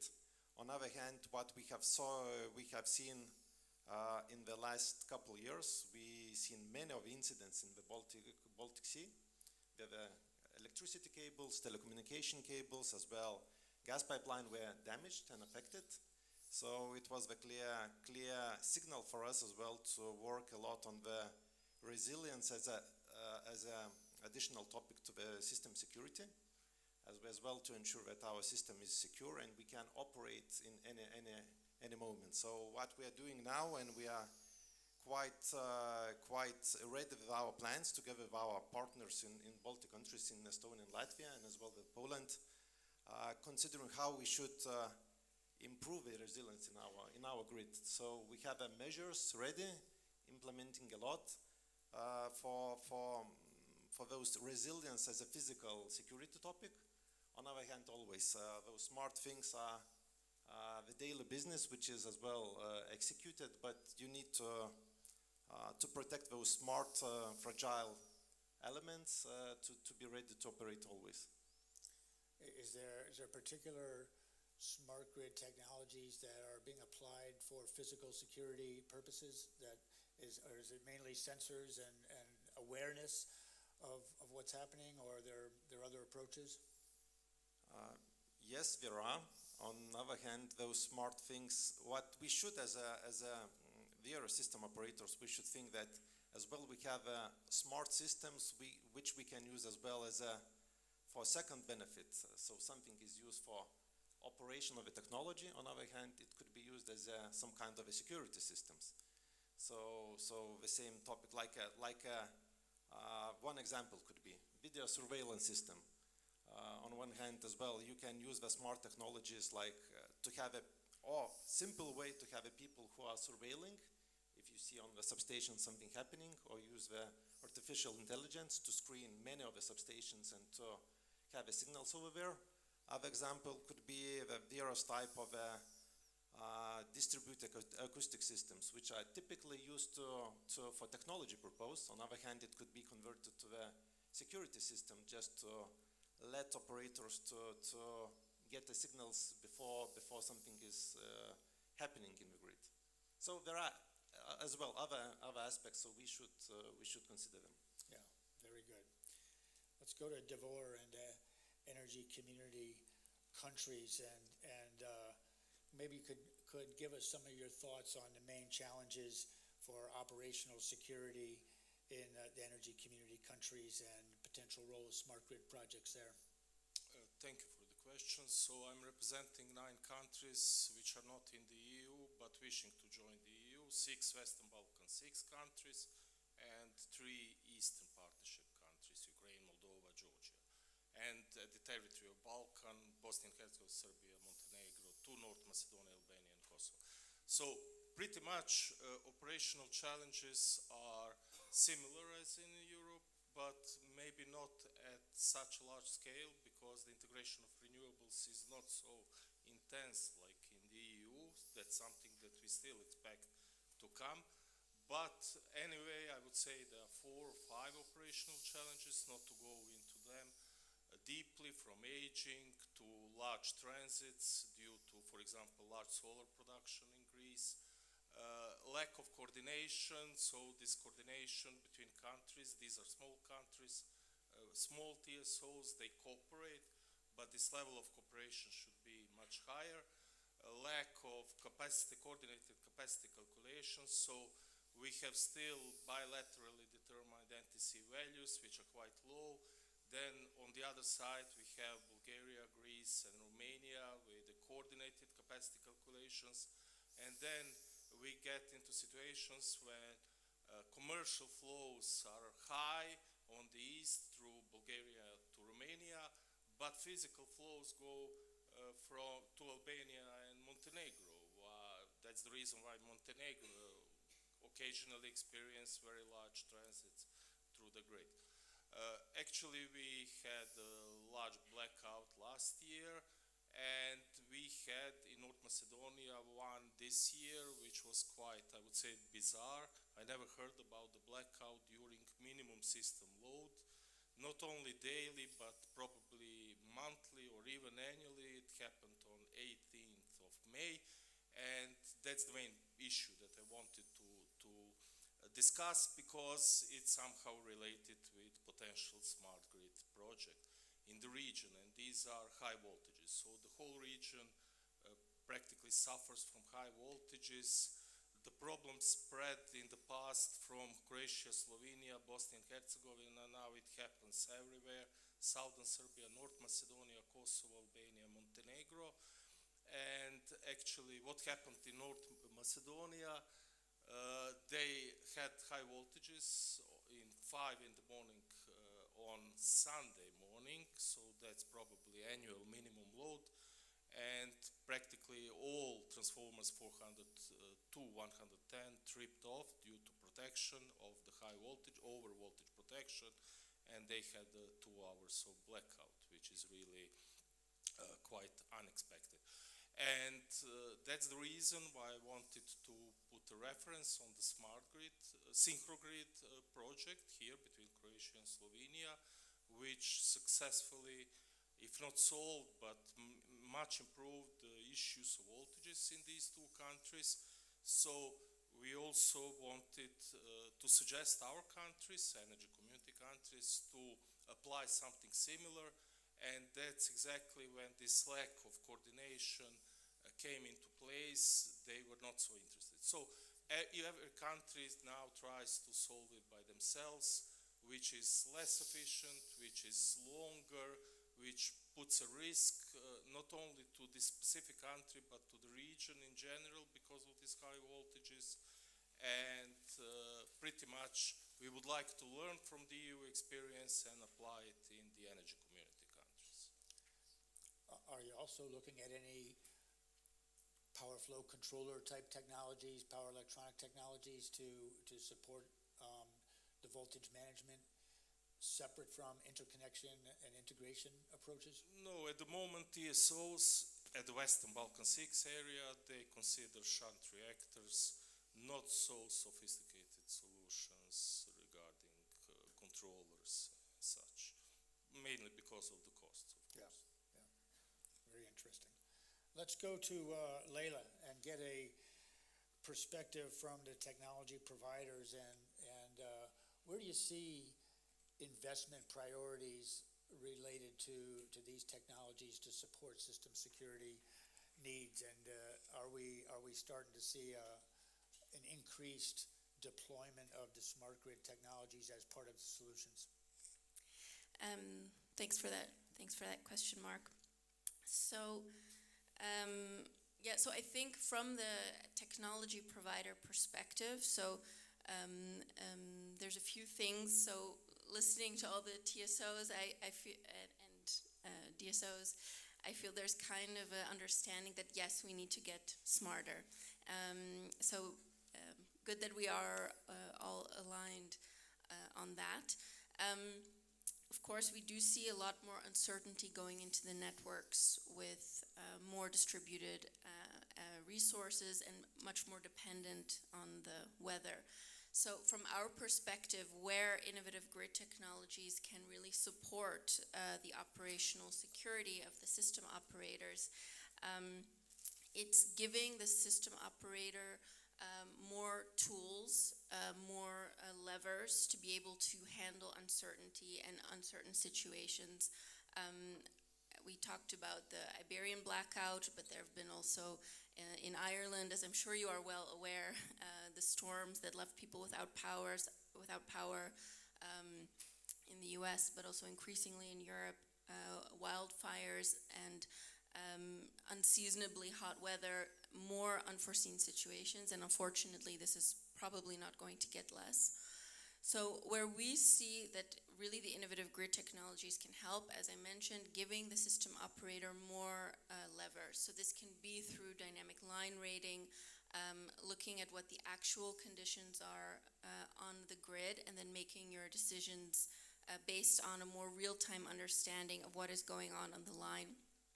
And then there's power flow control, which you already mentioned, then being able to reroute it to places where it's less congested, topology optimization, but also a better measurement of the real-time inertia on the grids and be able to play into that, and all around give the system operators more flexibility in how they can respond to these uncertain events. So you asked about investments. So looking at investments, we do see this taking off, not as fast as we would like, and we see it going faster outside of Europe than inside of Europe. And I think there is a world of gain to be had by exchanging more between the system operators. You have certain system operators that have a lot of experience with the DLR or a lot of experience with advanced power flow control. So how can we go faster and not all do the same learnings, but to go faster to learn from each other? Thanks. That's a good segue for Ona in terms of going faster and setting priorities at the European level and at the Commission level for best ways to accelerate the adoption and deployment of these smart grid technologies where they make economic sense, and maybe I think through awareness and information sharing related to projects of common interest is a good approach. But what do you see as the priorities at the Commission level? Thanks a lot, and it's good to be in Ljubljana and see so many familiar faces. I am sorry, Mark, I have to hijack a couple of seconds because it's not common to correct the hierarchy, but I need to get some numbers straight. So before I reply, so you heard before some numbers on connecting facility, and I want to make sure that we are on the same page. So since 2014, when Connecting Europe facility started working and offering the possibility for many promoters to invest into the grid stability and resilience, up until now we spent around 8 billion already. So that's the number I got from my team, and I trust them. And we are talking about around 220 projects which are already implemented across Europe, some of them even beyond if they have a cross-border dimension. Like personally, I have a portfolio of more than 5 billion, and I and my team are in charge of electricity and smart grids electricity. So we already put a lot, but of course I agree that we didn't put enough. And I think the executive panel was very vocal on that. Second point is that Commission has spoken about the future, more specifically on 16th of July this year, by proposing CEF3 with unprecedented amount suggested. So if I am a very good Eurocrat, I would wash my hands now and say now it's up to the co-legislators, so member states and the European Parliament, to negotiate and stamp the final deal. I can reassure you that SNER, me, myself, my team are fully ready to ensure the fair and good disbursement of the amount which will be finally negotiated. And I sincerely, personally hope that the amount will be as close as possible to what the Commission proposed, because this is what I see is needed, right? I hear also, I heard about Montenegro, about aspirations to join. I know that many projects are, brewing. I know that ongoing projects still need to be finalized, right? So This is something where we at SNEA really are working with many of you. Now, I want actually to repeat, I really don't want, but I want a bit to offer you my list of challenges and then speak about one particular point which I heard so far, but I want to make it very prominent. So, aging infrastructure, right? We have various interpretation on numbers, but overall we are talking about 40% of current infrastructure in Europe which actually needs really to be replaced and made smarter or new, brand new or upgrade. And it's not really, you know, big specificity for TSO or DSO or private promoter. It's something that all our consumers need and I would say deserve to have. Then we have a very clear bottleneck by supply chain disruptions, and I hear very well, Martin, you in executive panel, permitting. Yes, this is something which is at core, and I hope grids package will offer some relief. But when it comes to the actual impact, what we saw, it's implementation in each member state, what matters for permitting.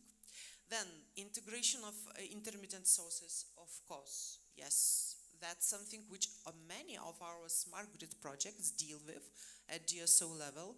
You know, it's very, very nice to see that sometimes a very smart primary substation in, I would say, in the middle of nowhere, if I can qualify like that, makes a huge difference than having something huge, you know, and colossal.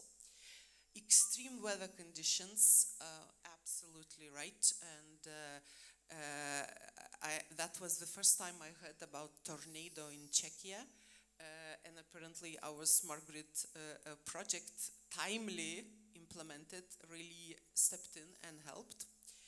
Cybersecurity incidents, obviously, and very, very present protection of the physical infrastructure. You know, this morning I woke up to the report that the drones were yesterday falling in Poland. Well, not the news I would have expected some years ago, but it's not the first time, right? They were falling in Lithuania. By the way, I was in Lithuania at the time. They were also falling in Latvia next to my precious SEF asset. So I really feel it's very, very real. And this is something where connecting Euro facility is doing already something.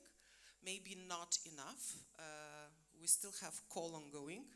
So we see, but it's now a thing which we not only need to speak, but we need to act, and I would say pretty fast.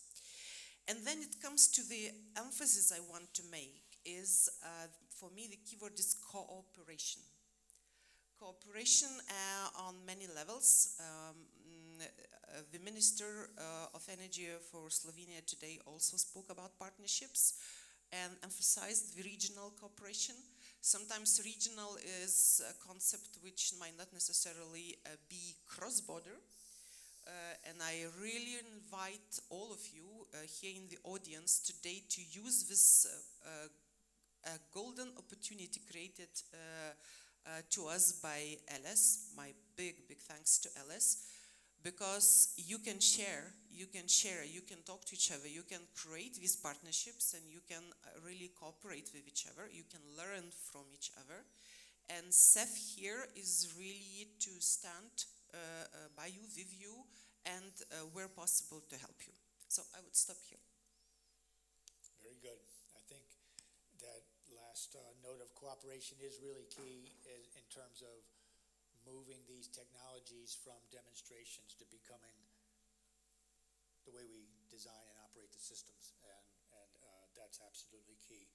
Let's go through the panel and get a quick perspective on what you think are the most important needs related to research and innovation and demonstrations where we still need help to understand the technologies and how they interact with the grid and what's possible.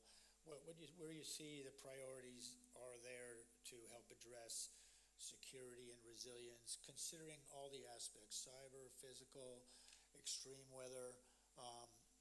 Where do we need to work in terms of demonstrations and innovation? And we'll go back through in the same order. So starting with Zoltan, if that's okay. Yes, of course.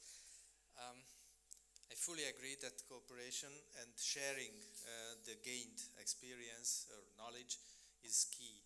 So whatever we are developing, usually we come together, so not singular developments are in front of us but or behind us, but successful common investments and developments.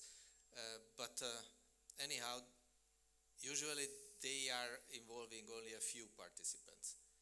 But using the results, showing the results, sharing the experience, that is key to disseminate the gained knowledge. So that is, on the one hand, very important.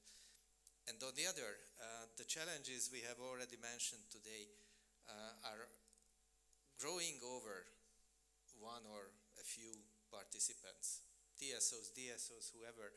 So we have much larger challenges, issues every day in the operation, also in the long-term optimization of the system. We are not able to rule, to manage, to run the system alone. That is the reason why the regional methodologies, that the regional cooperation is in the legislation already. Of course, the next step should be very soon the cross-regional, so the extension of this cooperation. But that is the only way, and we have already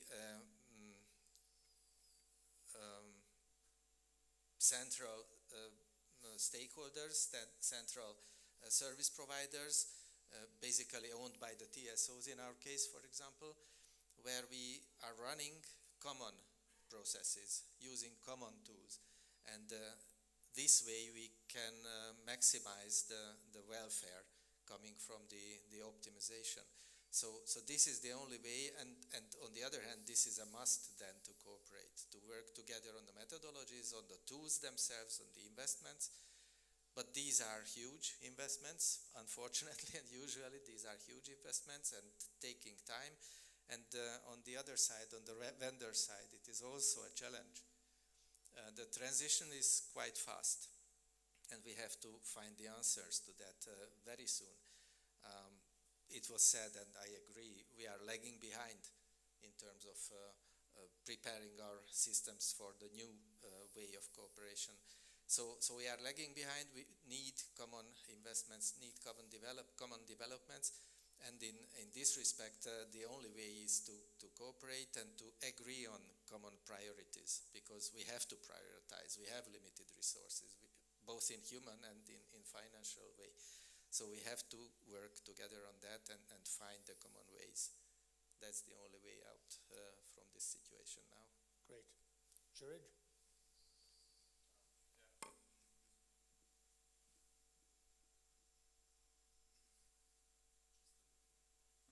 Okay. It's simple. In Europe, we need to reinvent how to produce equipment for grid for economically acceptable price. That's all. And jump right to smart equipment.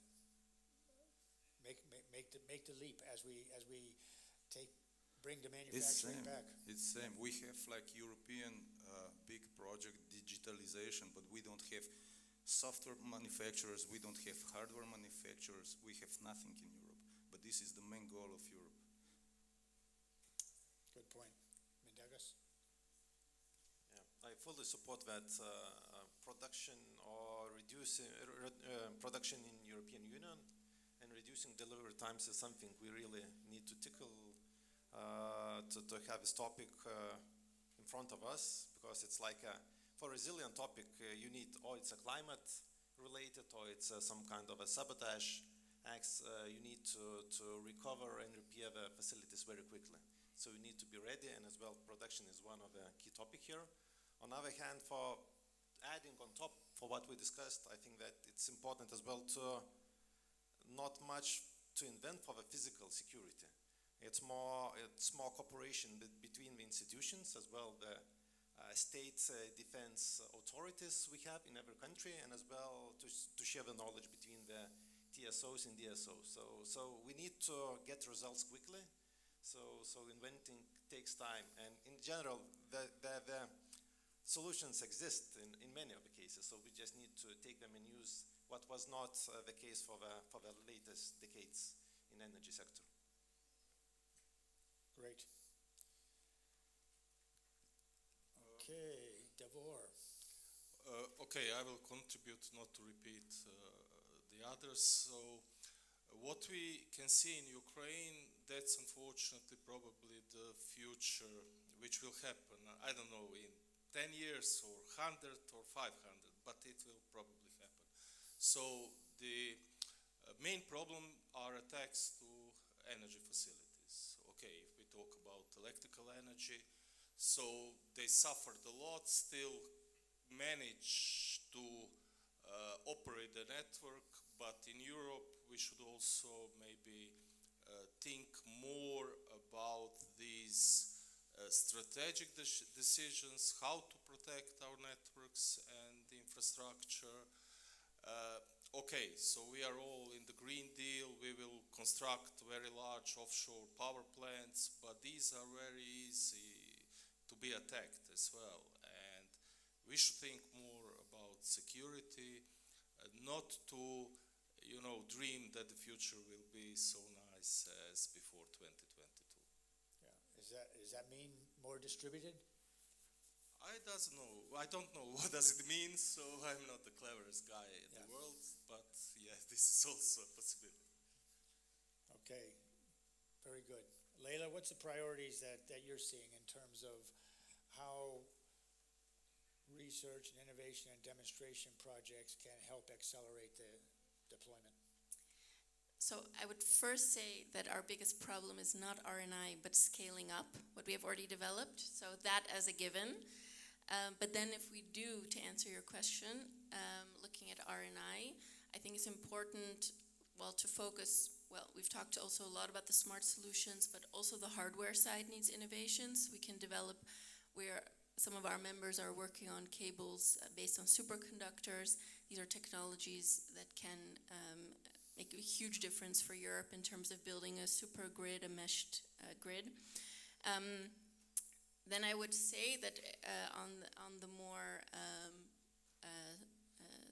software side or enhancing side, how these technologies can combine together to create a kind of a multiplying effect. If you take one technology, it can deliver a certain amount of benefit, but if you take a group of technologies in combination, can these deliver more than the actual sum of their parts? I think there's a lot of work still to be done there on the R&I side. Yeah, that's a really good point.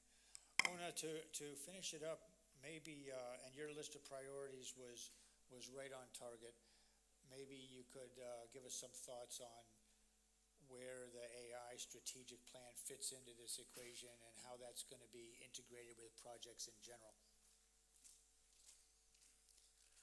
Well, sorry actually, to hit you with that broadside. Well, somehow Amazon hasn't delivered the crystal ball before this meeting, so I can't predict much on that. What I know that there is a very clear determination, including in this room, but even beyond, to go and deliver. So not to sleep on decades, which were mentioned by some of the panelists, but really do things. I see that also in the field when I go and see and talk to people. So I actually am more optimistic than some of my panelists on that. I still very European in the sense that we can. And I think what we really always kind of need to keep in mind that technology is to help us, not really to be a servant of technology, but really to have it to service us. And when we are talking about energy sector, we all work for the consumers, who are ultimately our clients. So as a consumer, I really want to have technology. I really want to have electricity, hopefully, as well at home. But at the same time, I want this innovation factor, which many of companies present here, they are living for that. And later today, I think we will hear many good cases to support basically this claim. And I really built my trust on that. Great. It's a good positive note to finish. Let's call it there in interest of keeping us on schedule. And I want to thank all the panelists for great contributions. Thank you very much. Thank you. Thank you, Mark. Happy to hear that we finished this panel with optimism, and it is time now for a well-deserved coffee break. Enjoy, and we'll resume at 11:45. So 11:45. Good job.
Savannah.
Dear ladies and gentlemen, the coffee break is about to be over, so please, I would like to invite you to resume your seats as the conference is about to continue shortly. Thank you very much.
welcome back. I kindly ask you to take your seats because we're going to resume with the program. Happy to see that you enjoyed the coffee break. To be honest, the view from the stage is not really great because we have these extra green lights, but I can see that you all look refreshed and ready to continue. So let's continue with our program. It is a huge pleasure to introduce Michaela Kazaku, Deputy General Director at Delgasgrid, who will present the latest results of the Carmen project. Great to have you with us. Enjoy, and we're looking forward to your presentation.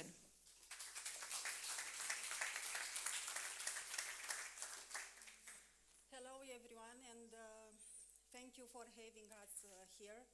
And Carmen, it's not only a smart grid PCI project, the first one in southeastern part of the Europe. We discussed about the first smart grid in the Europe, the synchro grid. Now we are discussing about Carmen, the first PCI in southeastern part of the grid, a collaboration between TSO and d.o.o. And I will say that for us, Carmen, it's not only a PCI project, it's a history of perseverance. And in the first session, I heard several times about cooperation. And this project is really about cooperation between Romania and Bulgaria. And we have also the support from Hungary. And it reflects our commitment to modernizing the infrastructure and also to digitalize and smartify the grid in the region. The history of Carmen, how the Carmen began.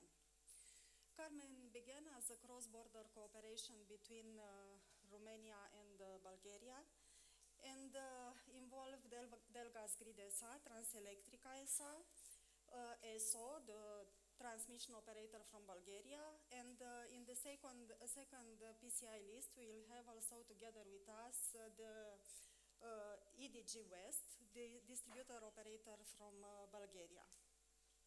Actually, the scope of Carmen has been expanded during years to reflect also the country's priorities aligned with European ones for regional integration and modernization. Because Ona mentioned before about aging of the grid and our country suffering from this reason.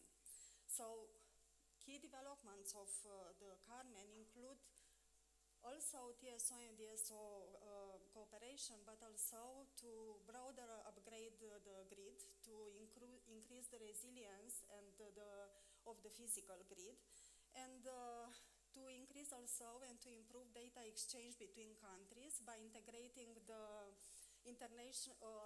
national data phaser exchange with international phaser data exchange in Prague. We are facing also, or we are aiming also to modernize not only the high voltage grid and the substations, but also the medium voltage per low voltage grid, and to install some smart meters for the extended benefits of the final customers. We submitted in December 2020 for the project for being included in the second PCI PMI list. We are discussing about PMI because, you know, we are acting at the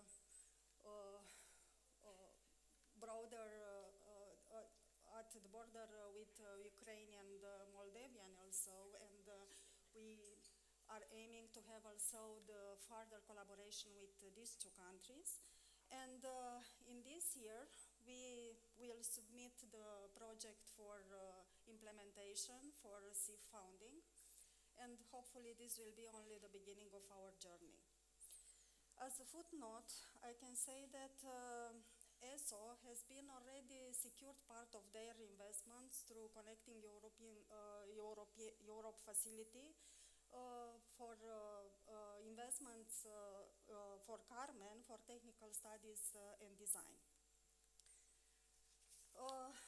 As development path, our implementation will be between 2026 and 2031, and we, as Delgaz Grid SA, we are responsible for 110 kV substations, modernization 11 ones, 98 kilometers of high voltage grid, 10 transformer substation medium voltage per low voltage, while Transelectrica handles flexible AC transmission system in two 400 kV stations, active power control in the transmission network, and as already I mentioned, the connection between national data system with international phaser data exchange. In Bulgaria, d.o.o is implementing smartification and digitalization of the infrastructure through modernization of 5 transformer substations, 400 kV, development of passive optical rings for telecommunication network covering more than 1,000 kilometers, and also development of active optical ring networks for telecommunication for more than 300 nodes. These upgrades are essential for and are bringing a lot of benefits for EU citizens. And the first dimension I can mention is a decarbonization of the energy mix. During the first session, I heard about focus on renewable energy and increased capacity of the grid. Carmen is aiming to do also this, and the renewables from two main regions of Romania, like Moldova and Dobrogea, will be now better connected through this investment. We have the same trend like the other European countries for connection of prosumers, and already in rural area, a lot of final consumers are benefiting from this and have a reduced dependency by centralized power generation. And this comes with a lot of problem in the voltage quality control. And Carmen is aiming also through the investments on medium voltage per low voltage substation to improve the quality of the distribution service. We are aiming also to enhance the security of supply, because this cross-border cooperation and change between data between d.o.o and d.o.o will make possible to have active real-time coordination of the energy flow, and also to increase the capacity of the grid. And in other, I can say that it's a proof that such investments are beneficial, because already investment done in Suceava and Varna, two regions in Romania and Bulgaria, reduced the contingency problems in the peak demand. And also in mounting automated medium substation, medium voltage per low voltage, and mounting reclosers, automated reclosers in the grid, we will improve the security of supply and the restoration time for over 90,000 customers. Not only data exchange between d.o.o and d.o.o, but also creating a big data base and statistical data, and using the predictive models and the collection of all this data and integrating in the specialized tools will make possible and improve the management of the grid in the countries, and also will allow the access of the renewable in the grid, and the overall data will paving the way for having a standardized data exchange between d.o.o and d.o.o, and using EI and cybersecurity model measures between d.o.o and d.o.o in the future to go on the future we already envisioned in the discussion before. So doing this ultimately will increase the capacity in the grid and better management of the grid, improve the energy flow, and we will avoid massive grid reinforcement, and we will have a smarter economical development of the grid, avoiding non-necessary investments in the grid.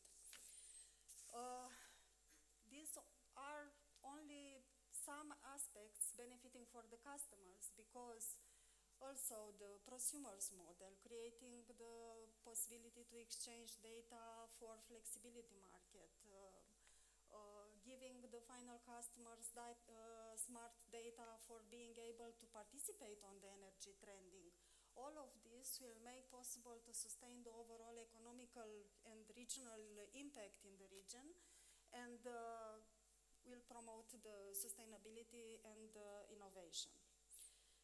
All these benefits are already validated through externalities from our application by Romanian and Bulgarian relevant authority, and also the national regulatory bodies from both countries, and confirm the strategic value of the project and the societal impact of the Carmen PCI initiative.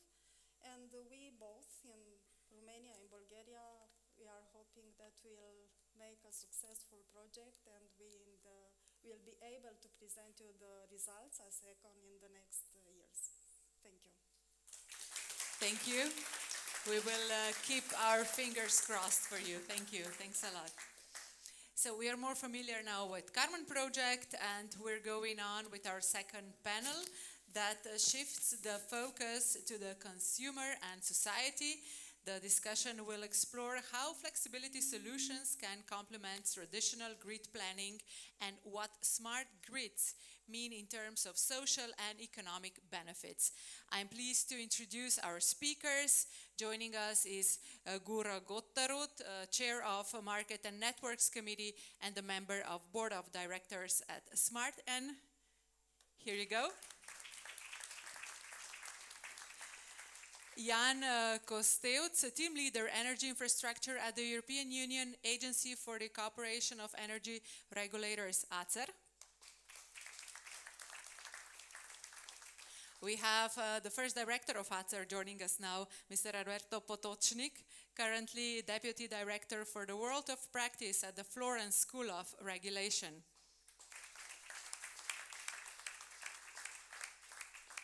Marian Rusko, Chairman of the Board and CEO of the distribution company EGD and Executive Managing Director of E.ON in Czech Republic.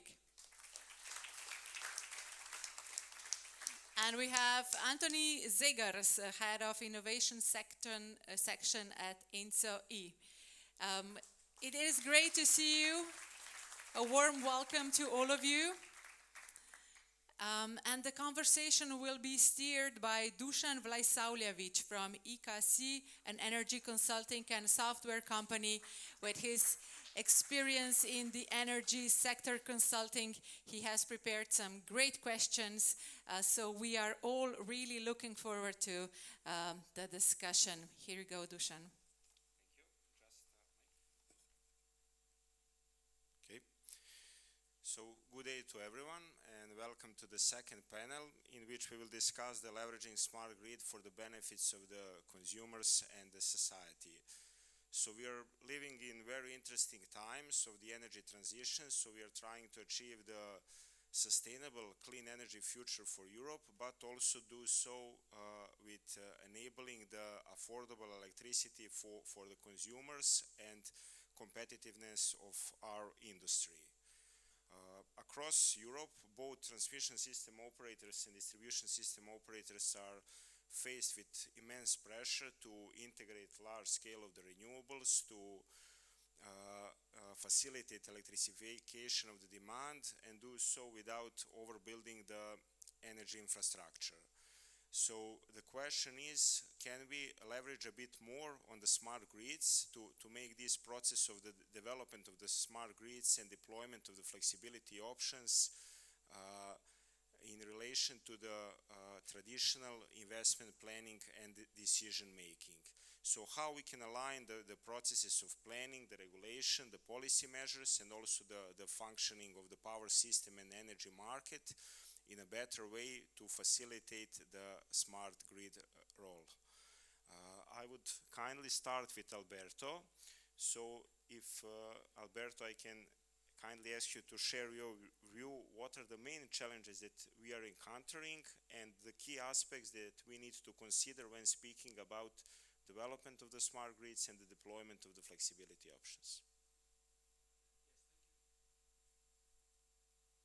Thank you very much. Thank you for the invitation. Yes, indeed, I was asked to set the scene a bit for this panel in 5 minutes, which is quite an impossible task. I diligently prepared some slides, but then I realized, listening to what was said beforehand, that most of the advantages, benefits, and also many of the challenges of smart grids and more generally of flexibility technologies have already been highlighted. And this is a conference or a summit of engineers, so I guess, in fact, I think I'm the only one who is not an engineer here, and deals with regulation. So I thought, as I said, the slides have been uploaded, I think, in the web page. I'm not going to use them, and fortunately, they're not even shown. Oh yes, they are. No, maybe not.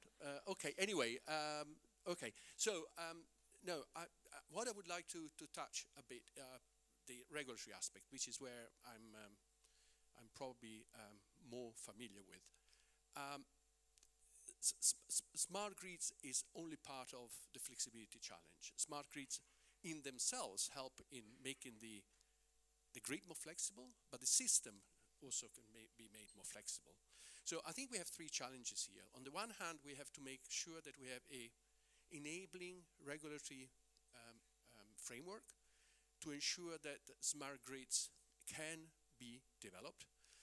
At the moment, we've heard a lot about PCIs, etc., and CEF funding. I think CEF funding is only a small part of it. We cannot rely on financial support from European funds to develop the smart grids to the extent that are needed. So in an initial phase, probably CEF funding can play a big role, just also to help prove the concept. But in the longer term, we have to have a sustainable regulatory framework. And Jan and I have been working, Acer and the Florence School of Regulation, in thinking of something in this, and maybe we can come to that later on. These are the benefits, and then there is another one on on challenges. And here you see that there is both the regulatory challenge and also the high initial investment for smart grids. This is no different from any infrastructure project. There is a high initial investment, and infrastructure have been in networks, in energy networks, has been built since ever. Clearly, the scale of the challenge today is different, but in nature, the problem is not that different. We need a framework, a regulatory framework, which recognizes the challenge and which adapts to the new approach. The fact that we're not just looking at infrastructure, we're looking at smart infrastructure. But then, as I said, smart grids is only a part of it, and they would only do a small job if they were not able also to harness other elements of flexibility. And the two obvious ones, they've already been mentioned many times this morning: storage and demand response. Demand response has an enormous potential. Explicit demand response has some potential, implicit probably even larger potential. Implicit demand response and storage rests on prices reflecting the actual situation of the system of resources and the grid. And we've seen so many times politicians and regulators, mostly politicians, intervening on prices when prices go too high. Because, why? Because energy needs to be affordable. It needs to be affordable, but prices doesn't need to be affordable. The bills need to be affordable, and therefore I think we should start thinking about differentiated. The prices should give the right signal. The bills, if there is an affordability problem, and then we can spend the rest of the day talking about what affordability is. That's a different thing. It's on the bill, because this is what people cannot afford. They can afford prices, maybe not the bill. So that's one thing. The other thing is storage. It's new to an extent. In Florence, we've been helping 2 European member state ministries in trying to devise a support scheme for storage. as I said, is new. There are very little experience in this. Actual prices would help. But then we have a long experience in supporting renewables, and we've learned how not to support them, at least. Maybe we not have the final recipe on how to support them in the best way, but at least we can use that experience in trying to find ways of supporting storage to the extent that it is needed, and to the extent that the market would not just make storage viable. This is a challenge. It's an urgent challenge, because if we need to expand renewables the way in which we want to do, and this morning we've had probably upgrading already the 2030 targets. I think we need more storage, we need more demand response. Last part, one comment, explicit demand response, where consumers accept to be activated. Massive potentials even at residential level. I've seen numbers, in the order of probably 100 gigawatt of capacity that in Europe that can be activated. The problem is that consumers don't trust the sector. That's the problem. The energy sector is not the most loved among consumers. We have to find a way of improving the confidence of consumers, and then to try to make sure that they can help the system without getting too much bothered about it. Most people don't know what a kilowatt hour is, let alone what demand response is. But I'm sure that there is a way of using some household names which are familiar and trusted by consumers, and therefore in this way I think we need to think a bit out of the box and go beyond the energy sector. I think that's, and my duty was in the slides, by the way, and thank you very much. Thank you for this comprehensive and excellent introduction to the topic. I would now like to hear a bit more of the TSO perspective and European planning perspective. So I would ask Anthony on the NSOE view, how they see the role of flexibility evolving in relation to the traditional grid reinforcement planning, and what are some of the good examples that NSOE incorporates when conducting the planning activities and studies related to the pan-European electricity grid.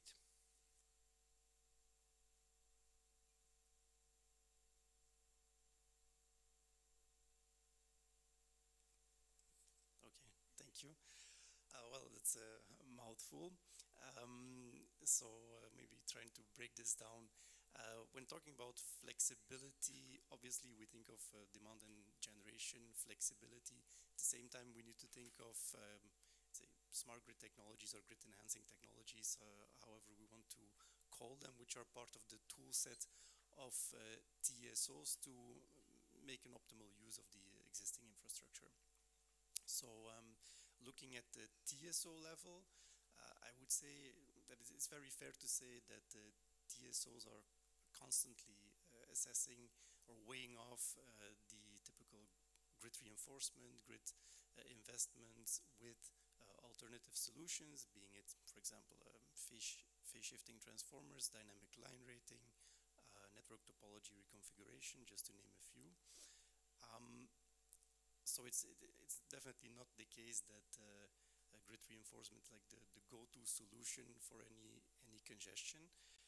But of course, TSOs on the one side need to make sure that the network infrastructure is fit for the future, looking 20, 30, 40 years ahead, and at the same time, they need to make sure that they do whatever they can to make optimal use of this infrastructure, and then we're looking at smart grid technologies.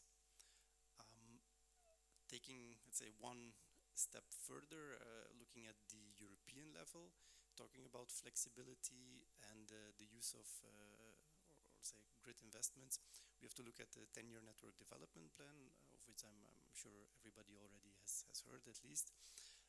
So it's basically looking at the future needs for the system, looking 10 years ahead, focusing on the cross-border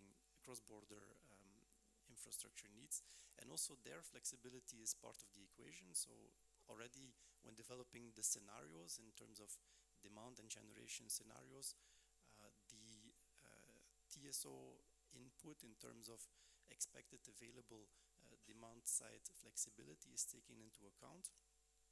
And when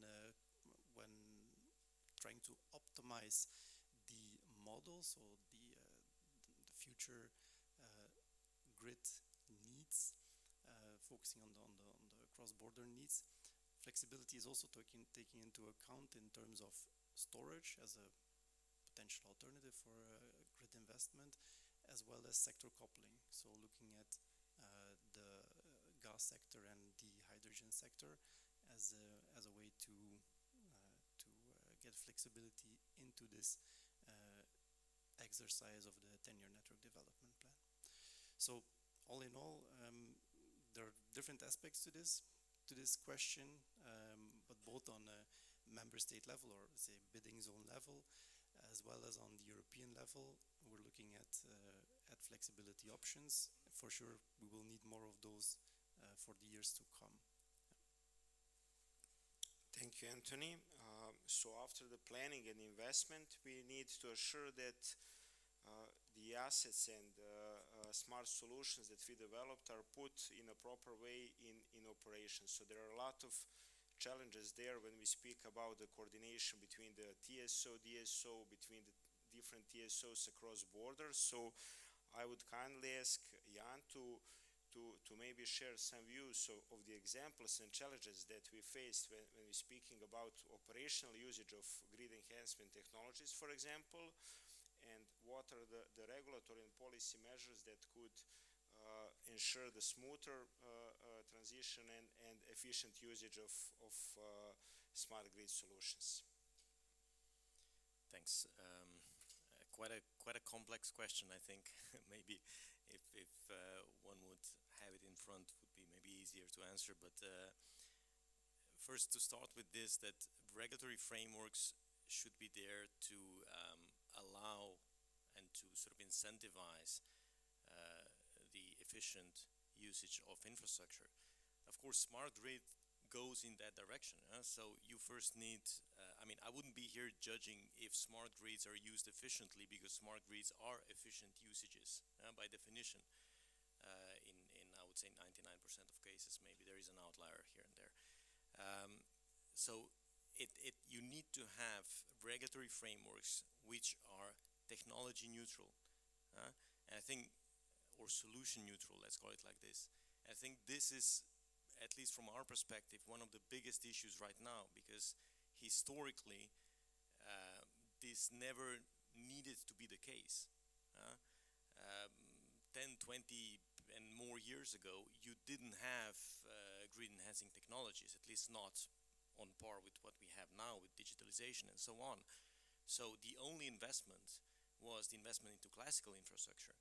And the frameworks, the regulatory frameworks, are developed based on that. So basically what they're doing is remunerating costs of that infrastructure. Now, if you want to make it efficient, this by definition is not efficient, because you're actually incentivizing gold plating. I'm sure that the TSOs don't like that term, but this is basically, at least in theory, what you're doing, right? If you're saying, we'll remunerate you for any costs that you need to have for the grid investment, plus of course some extra on top, that is not triggering more efficient use of infrastructure. So from the business perspective, the assets are not growing, so the asset base is not growing. It's potentially even reducing if you're investing into smart grid solutions. And the other one is operational perspective. Operational perspective, I often say that it's sort of like a shot in the leg, or whatever, the foot of the TSO. Again, on paper, I know that there are many TSOs doing it, even if they're shooting themselves in the foot, by investing into smart grids. Why? Because you're pushing yourself higher and higher on the stress level of the system itself. So you're using the system more and more efficiently, meaning that you're close to the actual physical limits of the system. Means more stress for system operation. Of course, challenges that we have now are also a bit different to the ones that we had 10 and 20 years ago, and these are even more pushing. We have to become smarter, we have to be efficient and all that.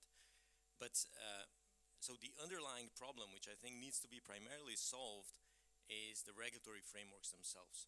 I'm not pointing the finger here at the TSOs or the DSOs for that matter. I'm pointing the finger rather at the regulators and the policymakers.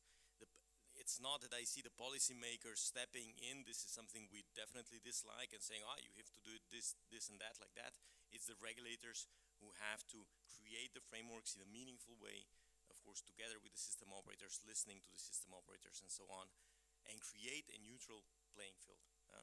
And one of the solutions, of course, is let's stop looking at the costs and let's stop remunerating just the costs of the investment, because if you remunerate the costs, then you will always trigger investments into higher, more costly solutions, which again also solve the shot in the leg issue, because, well, if you build more lines, system operation tends to be a bit more relaxed than compared to having less lines than that. Yeah?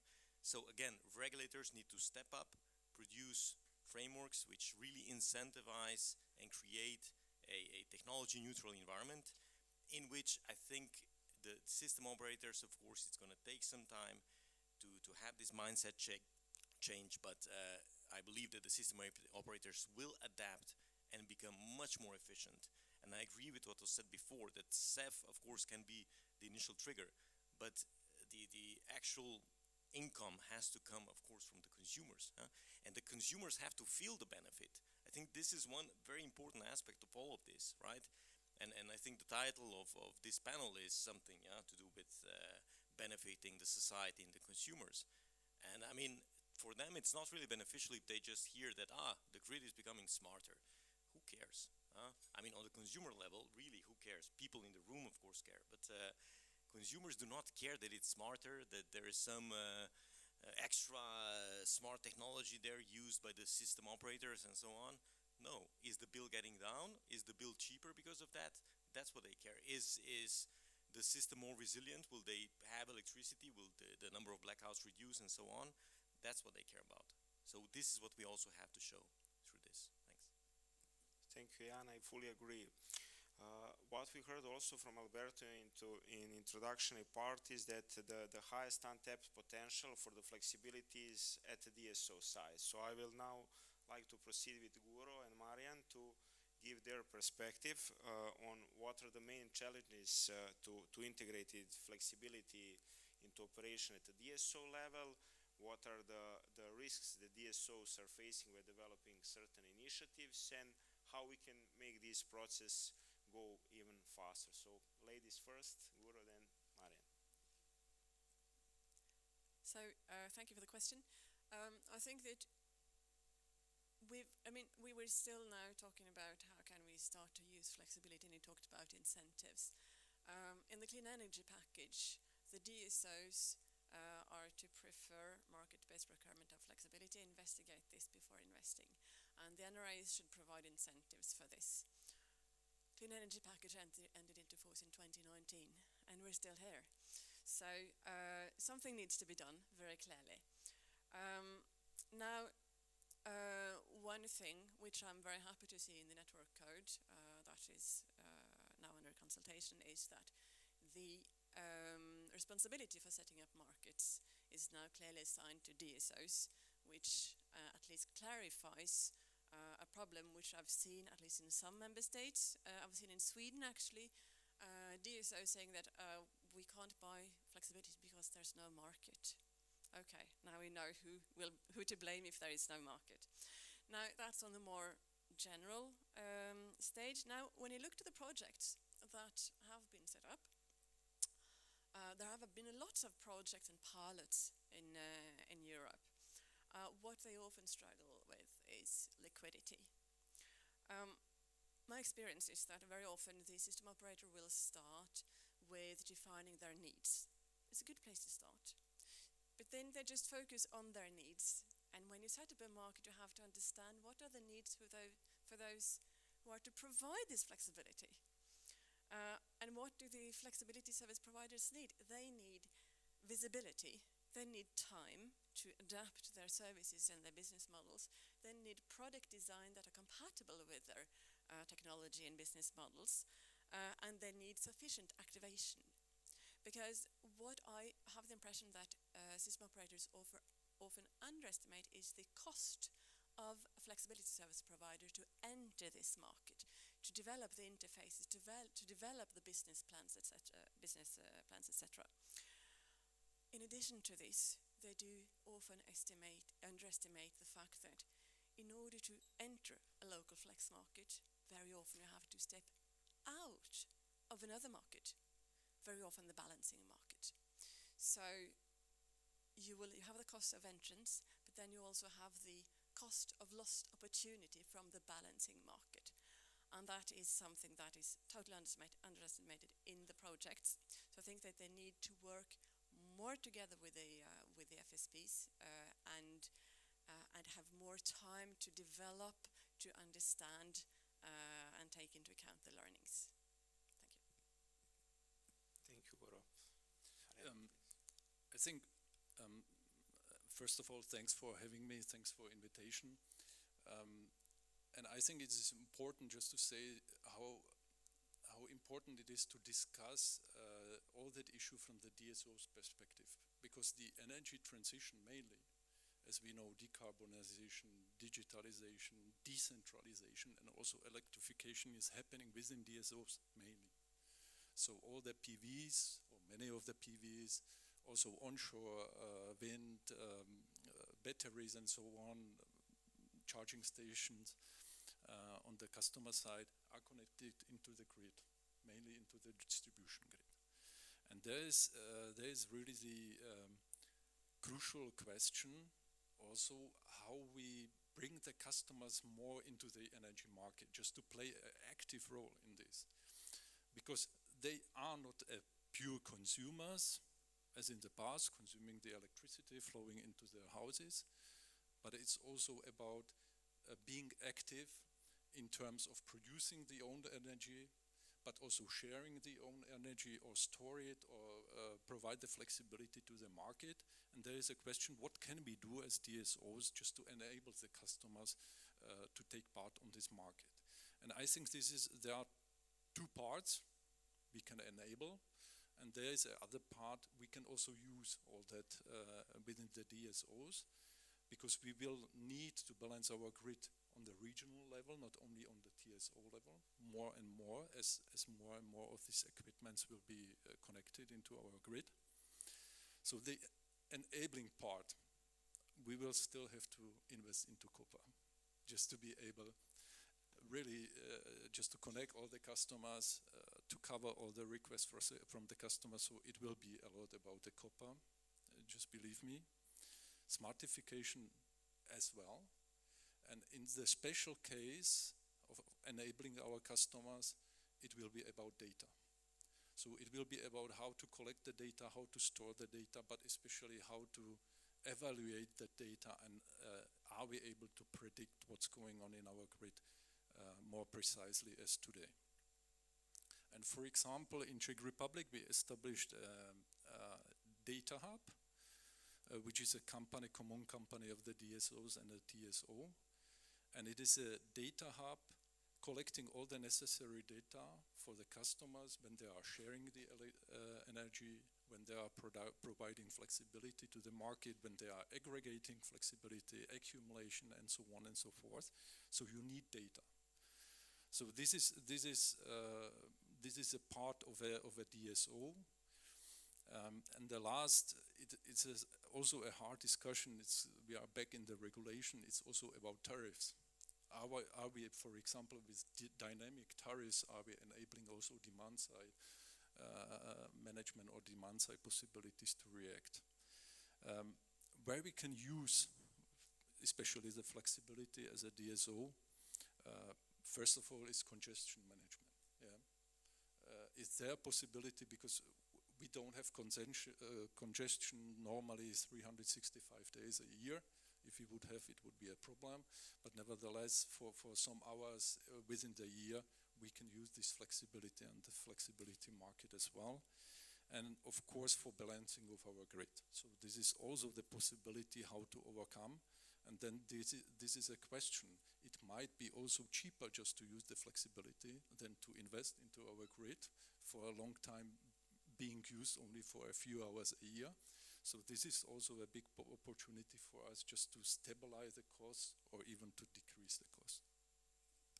Excellent, thank you. I would also like to build upon what you mentioned on several aspects. The first one is related to the coordination between the TSO, DSO, and data exchange. And if I can ask you or Guru to comment also, do you think that coordination platforms, data exchange, and common markets are emerging sufficiently enough that the decision and that are made by TSO or DSO does not interfere, and that there are clear signals, what we heard for the market participants, how they should co-optimize their behavior across different market segments. So for this second group of questions, you can provide just short answers because we are a bit short on time, but just this is a very interesting topic and multi-layer.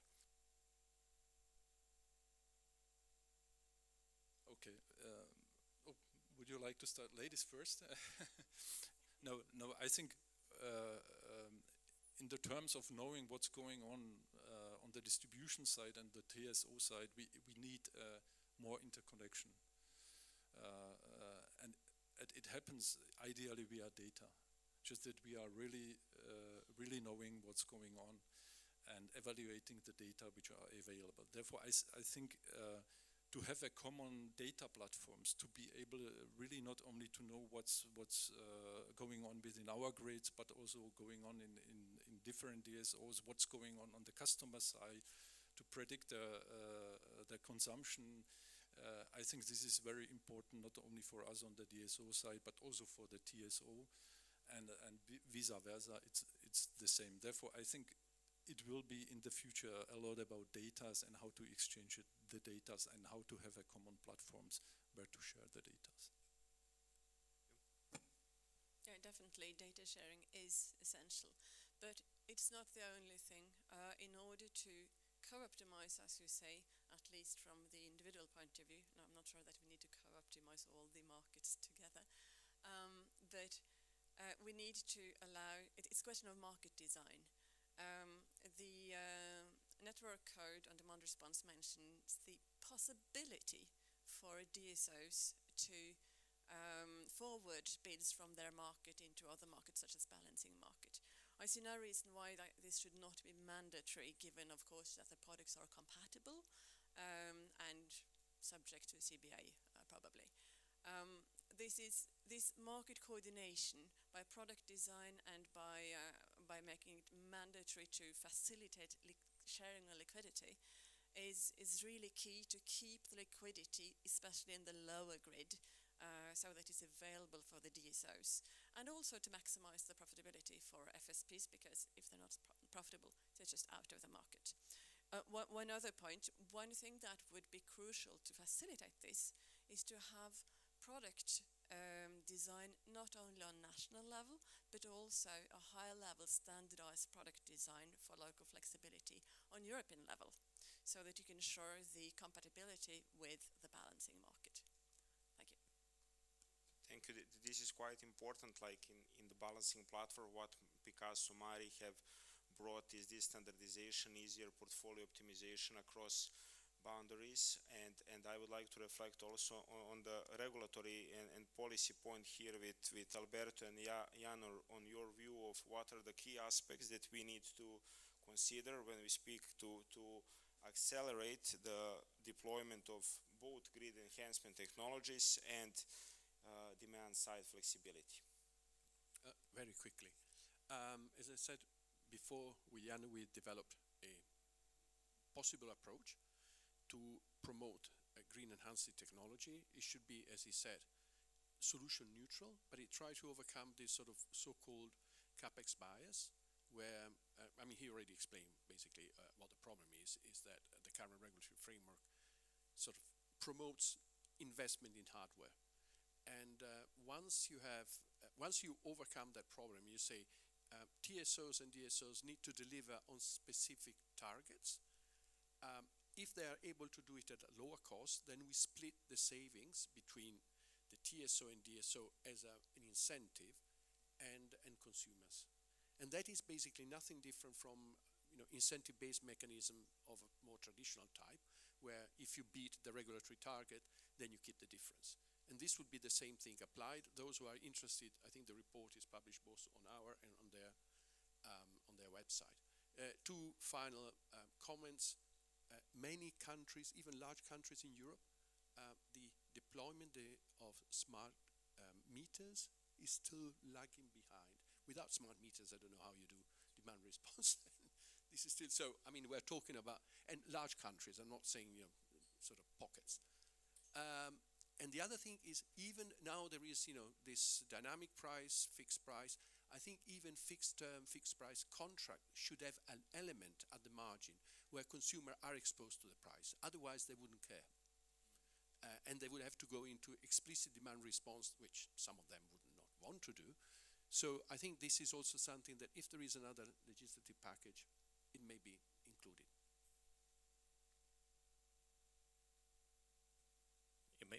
Just to complement, so I would say it's a cost bias more than a capex bias. Of course, it's also a capex bias, but we have to, what I see often in Europe is, and this is why I always get triggered by the capex bias discussion, is that people tend to then say, okay, so we need to fix the capex bias. We need to introduce the fixed capex OPEX share and so on. That's the solution to the problem. We'll do that. Many have done it or are doing it. It is not the solution to the problem.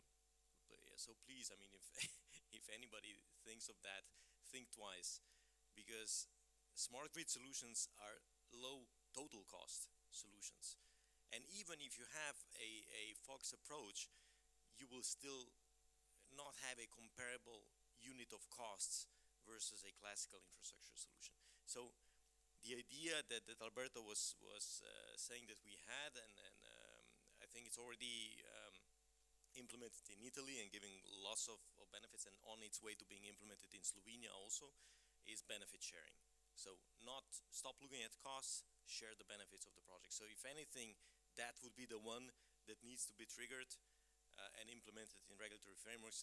But just one last thing here to mention, and here's where I see the policy also stepping in the policy level, is that all of these comes with some costs, right? It's not like, okay, now we're going to smart grid solutions, everything is going to become cheaper and so on. You have to also understand that regulators need to become equipped to handle this new framework.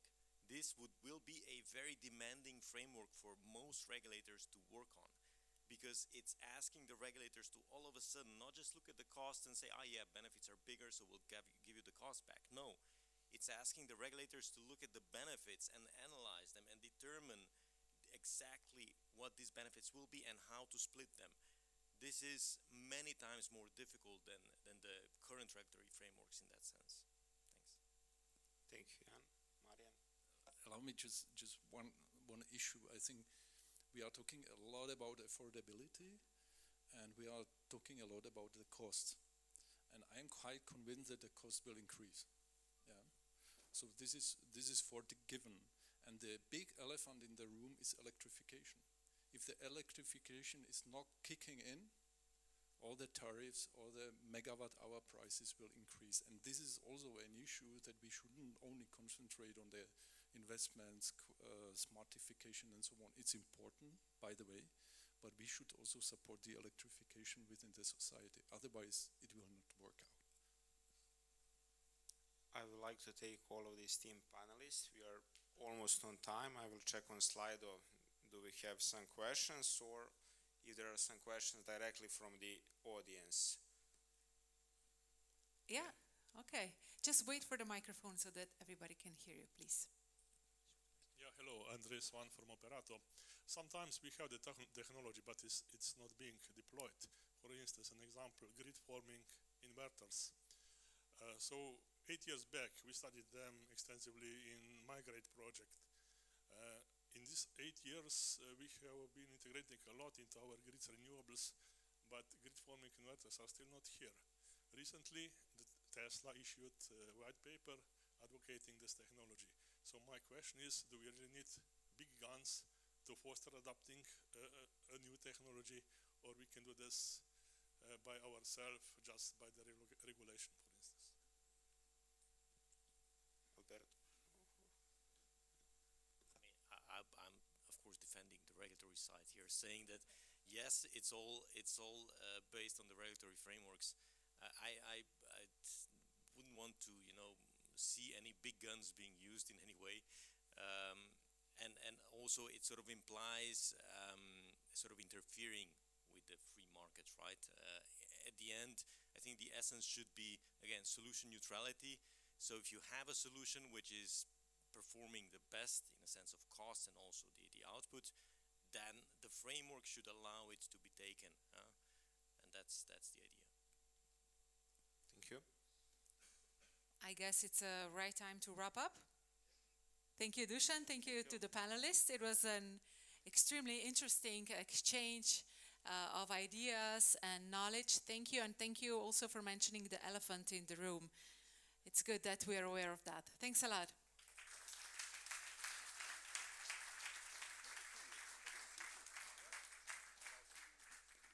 Now we'll continue with a project update that looks at strengthening grid cooperation in Central Europe.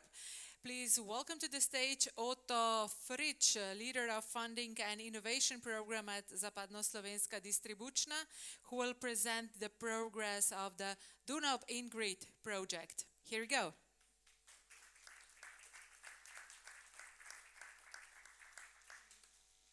Hello, thank you. Dear ladies, dear gentlemen, I'm honored to present progress of our Danube in-grid project. I will be short because we are short on time, but as we wanted to do that presentation more interactive, we decided to use 2 videos. So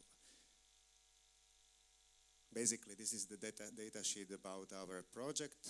We are a group of transmission and distribution system operators from Slovakia and Hungary, implementing smart solutions in both countries. This project is once again a candidate of PCI, or a candidate for PCI status in current period, and we are waiting for the next period. And it's divided into 2 stages, first phase and the second phase. The second phase is being implemented by distribution system operators in Slovak Republic, ZSD and VSD.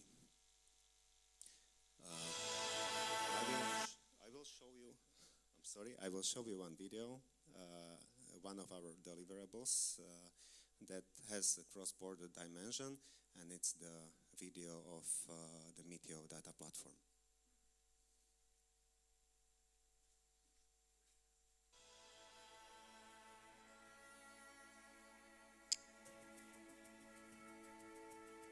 Management of the electricity grid is becoming an increasingly challenging task due to the growing share of renewable sources connected to the distribution system, but also the growth of electromobility and increasing customer demands for reliable, uninterrupted electricity distribution.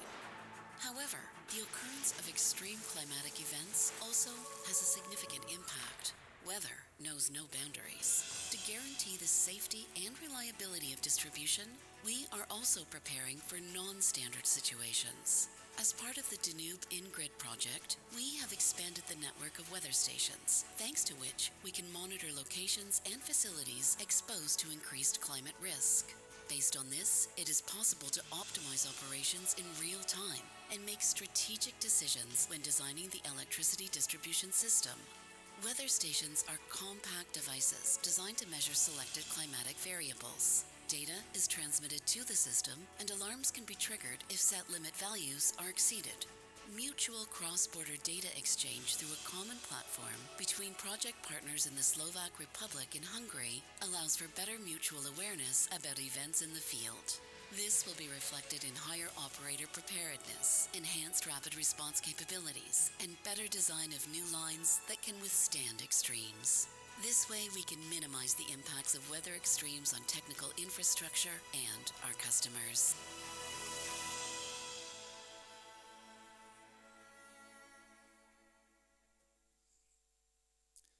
So that was a first one. this meteor data platform is currently still in a phase of fine-tuning of the data visualization and analytic tools, but we have a network of stations already working. We are already exchanging data, and our colleagues from network control are getting familiar with the use cases and also the situations when they can use those data from the stations. When talking about other deliverables of Danube Ingrid, you can see some numbers on the screen. I will not repeat one by another, but we have more of 8 substations already commissioned, and others are in progress of construction. We have pretty large numbers of optical cables on the high voltage and middle voltage line already installed and in use. We have smart assets in the field, and also I would like to mention the activity of our TSO SEPs that commissioned their upgraded station in Podunajské Biskupice with higher transformation capacity. To be more illustrative, we are showing some photos of our developments. You can see substations in Hungary, in Varpalota and Repchelak. Varpalota already commissioned some months ago. There we had a festive event there. Also, there is a new station in Zalasengrod, Labatlan, and here you can see also an example of smart station on Hungarian EED territory. Also in Slovakia, last year we commissioned a new substation in Mierovo. You can see it from above. This station is now in operation, and we moved our attention more to the next station we are having in construction in progress. It's a substation Vajnori, together with our colleagues from TSO. Also, we have some smart station in Slovakia, in ZSD. You can see one of them, and you can see also an example of laying optical cables that are used for the communication with our assets in the field. The last slide about the SEPs, our TSO. You can see Podunajské Biskupice substation and the new transformer that was installed there. So I think those photos are pretty much saying about what we are doing and what we already did. And the last thing I would like to talk about is something we are all dealing with when doing some big investments, and this is some kind of public relations and public awareness of our activities. As we are doing pretty large investment in Western Slovakia in Vajnori, we have large distribution substation and large TSO substation. We had pretty much an issue how to communicate this to the public and how to ensure that we have a good public awareness and positive approach. I think we are currently having very good experience with what we did, and I would like to illustrate it on event we organized for Vajnori community, and this event was focused on the access road to our construction site, as this is a recreation road that's used by local community. And I would like to show you how we approach this.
so I think it was a bit funny. That was the reason why I used it. It's not a traditional approach, but it was very helpful for us in that situation. And as for now, we are having very good relations with the municipality, and we have practically no objections from the inhabitants. It was very well, perception was very good. I was finding a word for that. So thank you very much for your attention, and looking forward to meeting you next time, showing something else. Thank you. Was that you on the video as well? Were you on the video? A few seconds? Were you on the video a few seconds Yes. also? Yeah, I thought we Not recognized you. just Okay. me. I would like to thank my colleagues that were also helping. I was there all day. Absolutely. But we're happy that we saw you on the field as well and on the stage. Thank you once again, Otto. And we're excited about our third panel that dives into the smart technologies of the future. The panelists will address the challenges of digitalization, open software, the interoperability of technologies and digital twins, and explore the potential applicability of smart technologies developed in EU-funded projects in current and future PCIs. I welcome to the stage our speakers. Frank Amand, CTO at Operato, world-leading provider of grid enhancement technology. Hello and welcome, Frank. We have Santiago Gallego Amores, Regulation Manager for Europe at Iberdrola.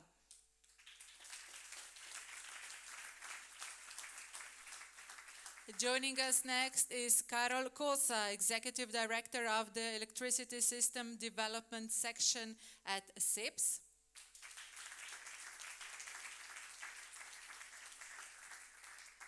I'm welcoming to the stage Jennifer Mertens, Head of Distribution Network Technology at Bayernwerk AG.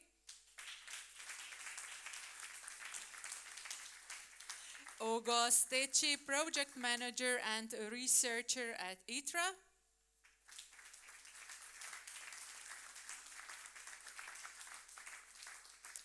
And Adam Todd, Head of Network Innovation and Funding Management at E.ON.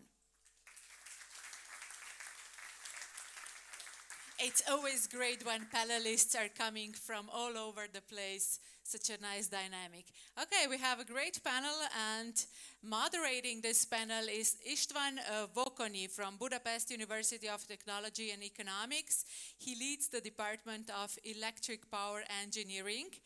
As a researcher, István Vokony is deeply engaged with the cutting edge of digitalization and smart technologies, so just a perfect match for today's topic. Here we go.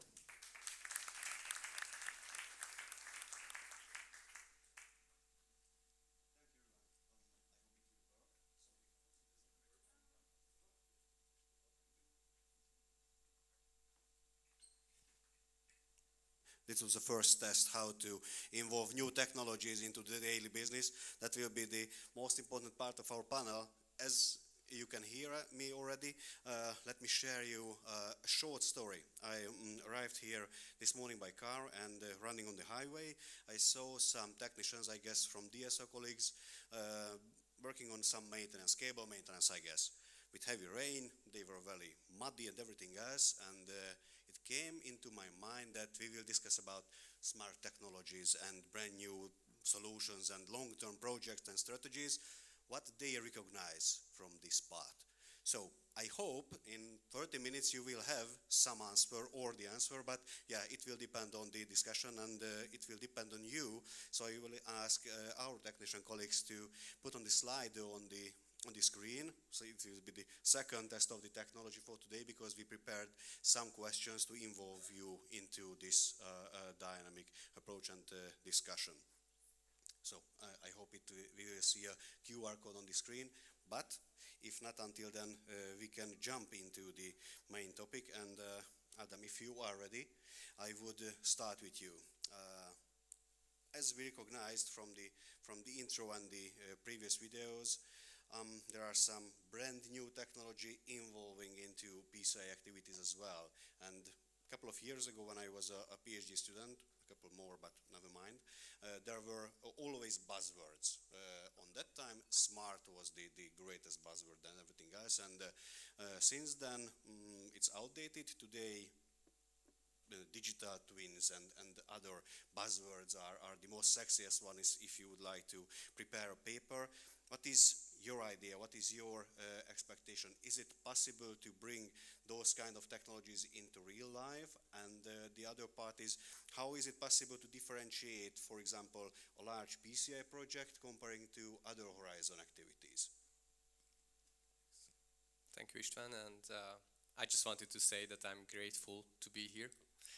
And to answer the question about digital twin and how we can start that, we started by defining it. So what is digital twin and where DSO is in this status right now? Digital twin is data-driven, real-time visualization method. And for the energy system itself, can be a substation, the grid itself. So this is where digital twin can be imagined, and already there is so many materials about it. But are we there yet in the present, or we will be there in 3 years? And I would say, as some of you might think, we are much closer than it is imagined. So if you know how the system operator works, they are having real-time data. If you know how long-term planning works, they need modeling data, a lot of data sets in order to build up their models in digital environments. It's not digital twin now, but it's something, a part of it, which can be used in order to our day-to-day business operation to feel closer to use digital twins. And how is it connected to the funded projects, self-funded or Horizon-funded projects? If I see, for example, Danube Grid, we have several substations which is fully remotely controlled. We have 1,500 fault sensors and switches installed. We also have another 2,000 smart devices which will be developed and installed within 1 year for medium voltage transformers.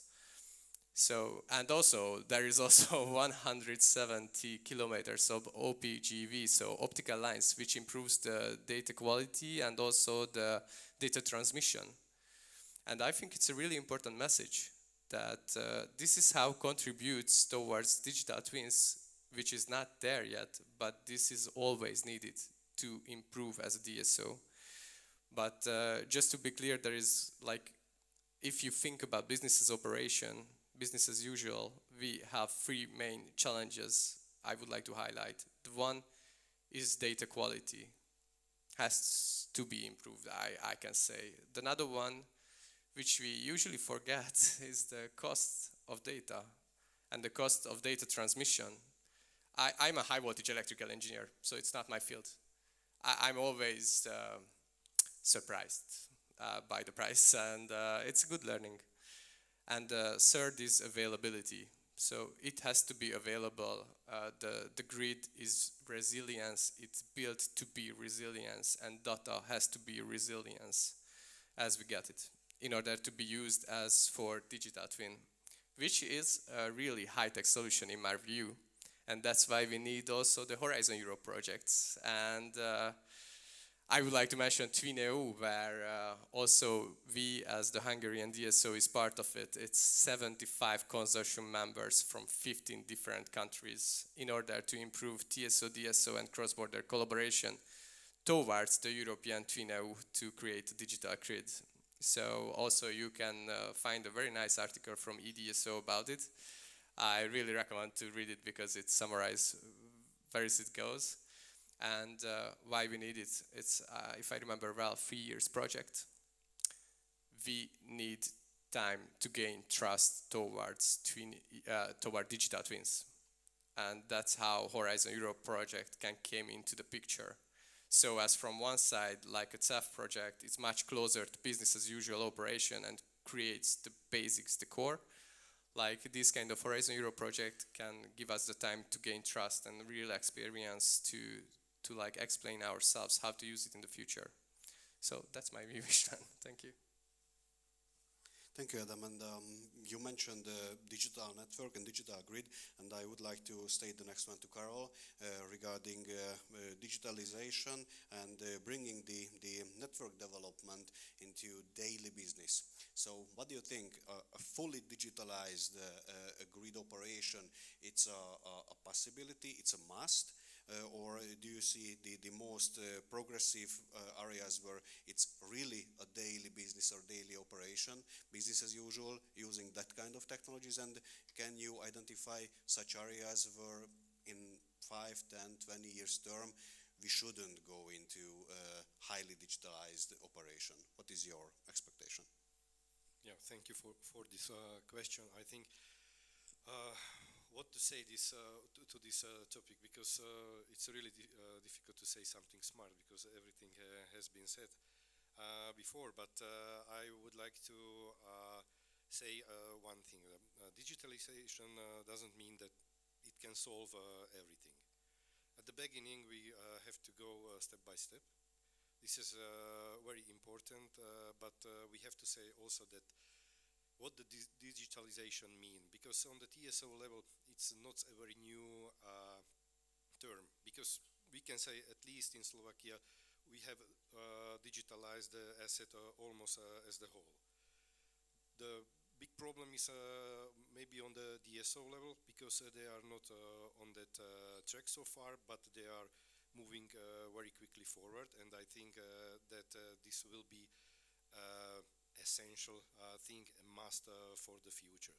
I mean, without the digitalization, we cannot move, we cannot fulfill the very ambitious plan for the future. The one is a transition, energy transition.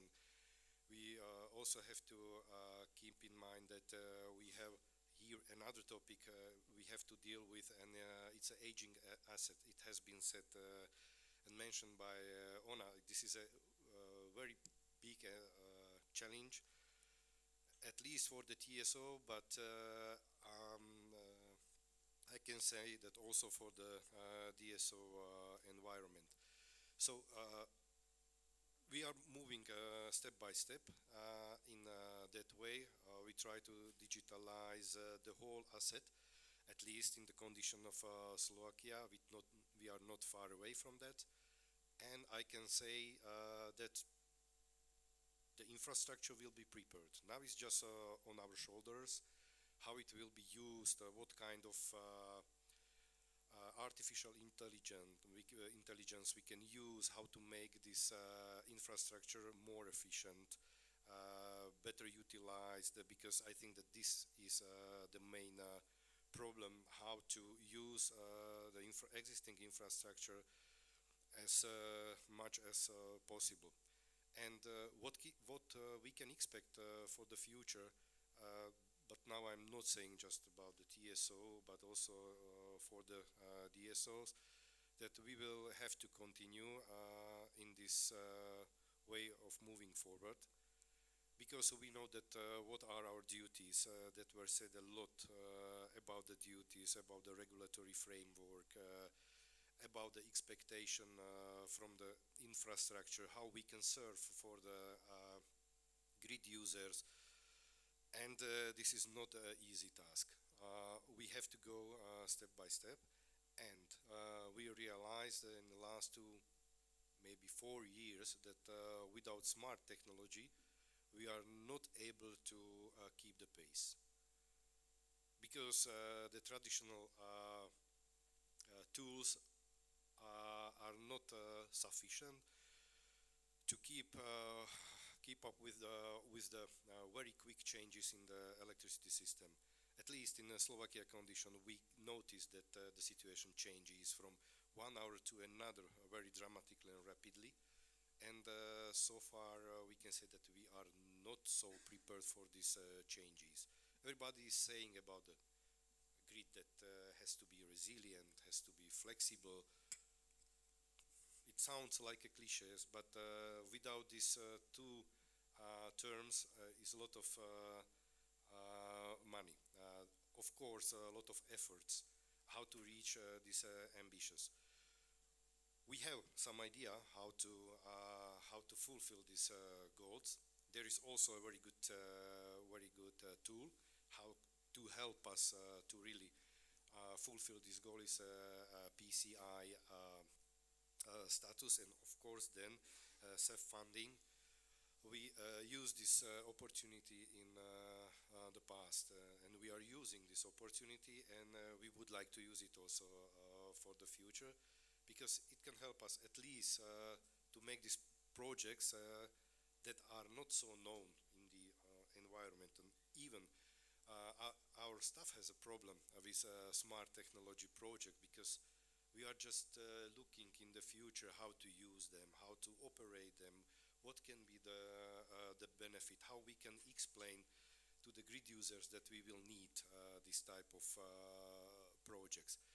And for that purpose also the PCI status can help us very well. And it was already mentioned that where we are facing a problem is permitting. Permitting is a real problem, because we are not really able to fulfill our plans on time, and we would like to do and make the process more flexible, more efficient. And in conditional Slovak Republic, we have two status of investment. One is an important investment, and the second one is a strategic investment that help us to fulfill our plans on time, as far as the permitting process is concerned. So just to wrap up all these things, I have to say that we are moving somewhere. Now I'm not really able to say where. Whether it is a good way, whether we are patient, or we should be more patient, because we would like to change the things from one day to another. It's not possible, at least not in the energy sector. That's why I just want to say that we need to be a bit patient, and then go from step to step. Of course, digitalization will help us. Will help us. Now I cannot say how, but I am convinced that we will reach another milestone in the energy transition, and then I think that we can keep and fulfill our goals. Because also the pace is very important. If we will not patient enough, I think that we can do not always a good decision, and especially as far as the smart technology is concerned. It was also said before that this is not just a simple comparison of the cost, but also the benefit is very important. Thank you, Carol. If I won't be mad, I would say that you got me. I already see the reasoning and everything else in some aspects, in some use case and in some technologies. So I got the what. But Hugo, please help me. I would like to see the how. So if we are talking about bringing into business as usual or daily operation such kind of technology, solution, processes, anything what you already introduced, how is it possible on TSO or TSO and on end customer level? Because at the end of the day, it's always about the end customer we are talking about. How? Thanks, Esteban. First of all, I would like to say that I can report my experience, especially from Horizon funded project, where we have a good presence there, and we are involved in several projects with TSO, d.o.o, and customers as well. Well, bringing the results, the outcome of the innovation then to the real life, it's always not that easy as it could seem. The interaction with with the stakeholder, with the pilots, it's something that it's critical, and you have to go through that before the innovation, the result, the outcome, the tangible result will arrive at the final users. And for the final user, I don't mean only the final customers, final users in general, also business users. In R2D2 experience, the project that I'm coordinating right now, the experience that we have is that you have to straight focus on the actual functionality that you want to innovate. If you want to arrive to something concrete at the end of the project, and something that can have some expectation to arrive to real life at the end, after the end of the project. In this sense, it is crucial the contribution of the stakeholders within the project and within the development of the tools and the services that you are going to produce along the lifetime of your project. So the involvement of the stakeholders and the final user is fundamental to obtain at the end of the day, at the end of the project, something that can have realistic opportunities to be transferred to the real life. Sorry, and the interest is only money, or? No, of course no. The interest is not only money. The interest is having a product that at the end of the day is really useful from the business operation or the business process or the operational process of the final users. Having involved the final user during the definition and the development of the service or the tool, it's something that we had experienced that it's very turnover at the end of the project, and it would like that the results would likely be transferred in a real opportunity to the market. This is also something that we discussed in similar forum in the past, also with Santiago months ago, and at least this is our experience. For example, Electro Ljubljana also is a partner of R2D project, and in a presentation from in the first panel we heard before today, representative from Electro Ljubljana, Juri Curk, also focus on the specific functionality.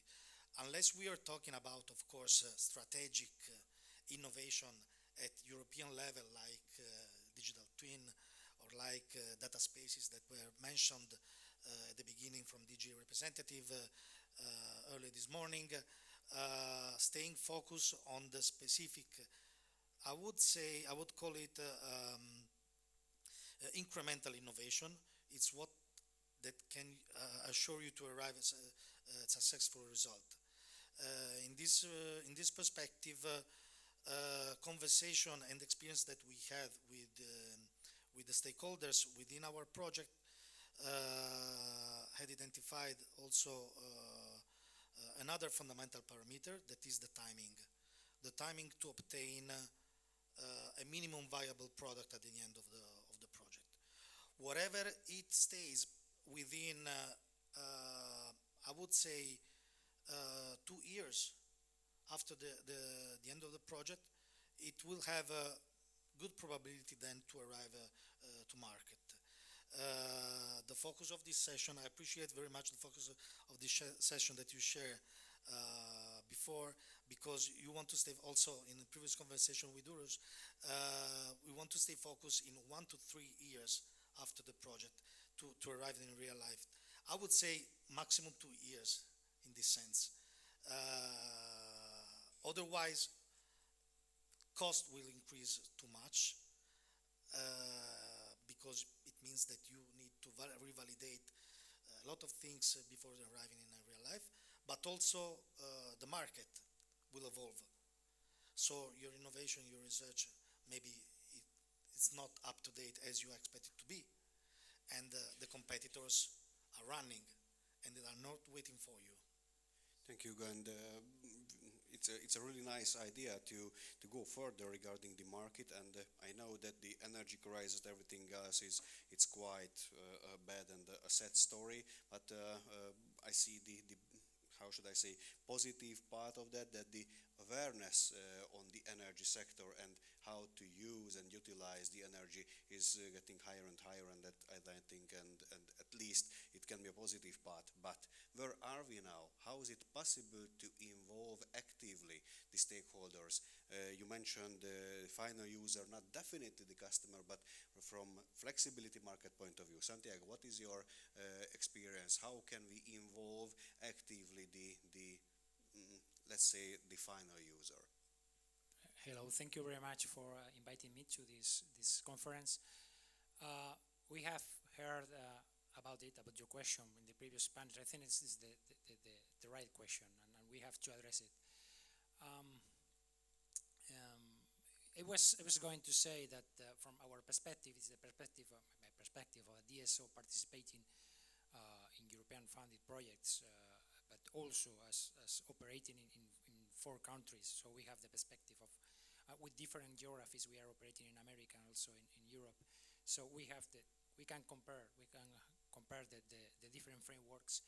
I was going to say very rapidly that incentives, but having heard what Mr. Potocnik said in the previous panel, or in the second panel, was that also trustability is one thing.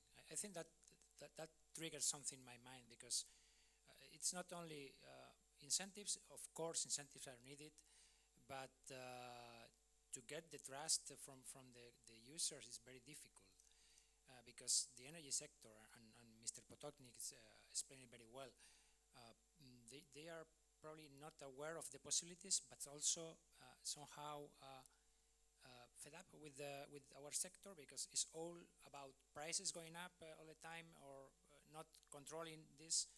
So this is one aspect that I will keep for myself from today. Coming back to the other argument of incentives, we are participating in the 3rd European funded project in a row. In the last 7 years, we have participated in 3 of them. Major projects gathering several DSOs, TSOs from more than 10 countries and so on. So our concern is that we have the capabilities, at least most of us have them.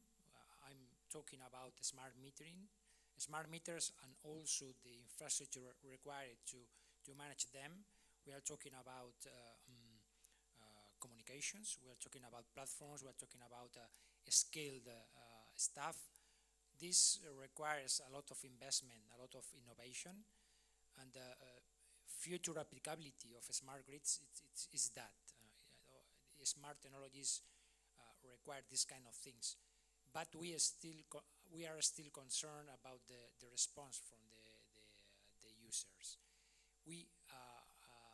We see that they are reluctant to participate just because they don't see any benefit on that. So this also brings me back to other panel where Mr. Kostev said that incentives are necessary, are fundamental, but also the way that they are proposed.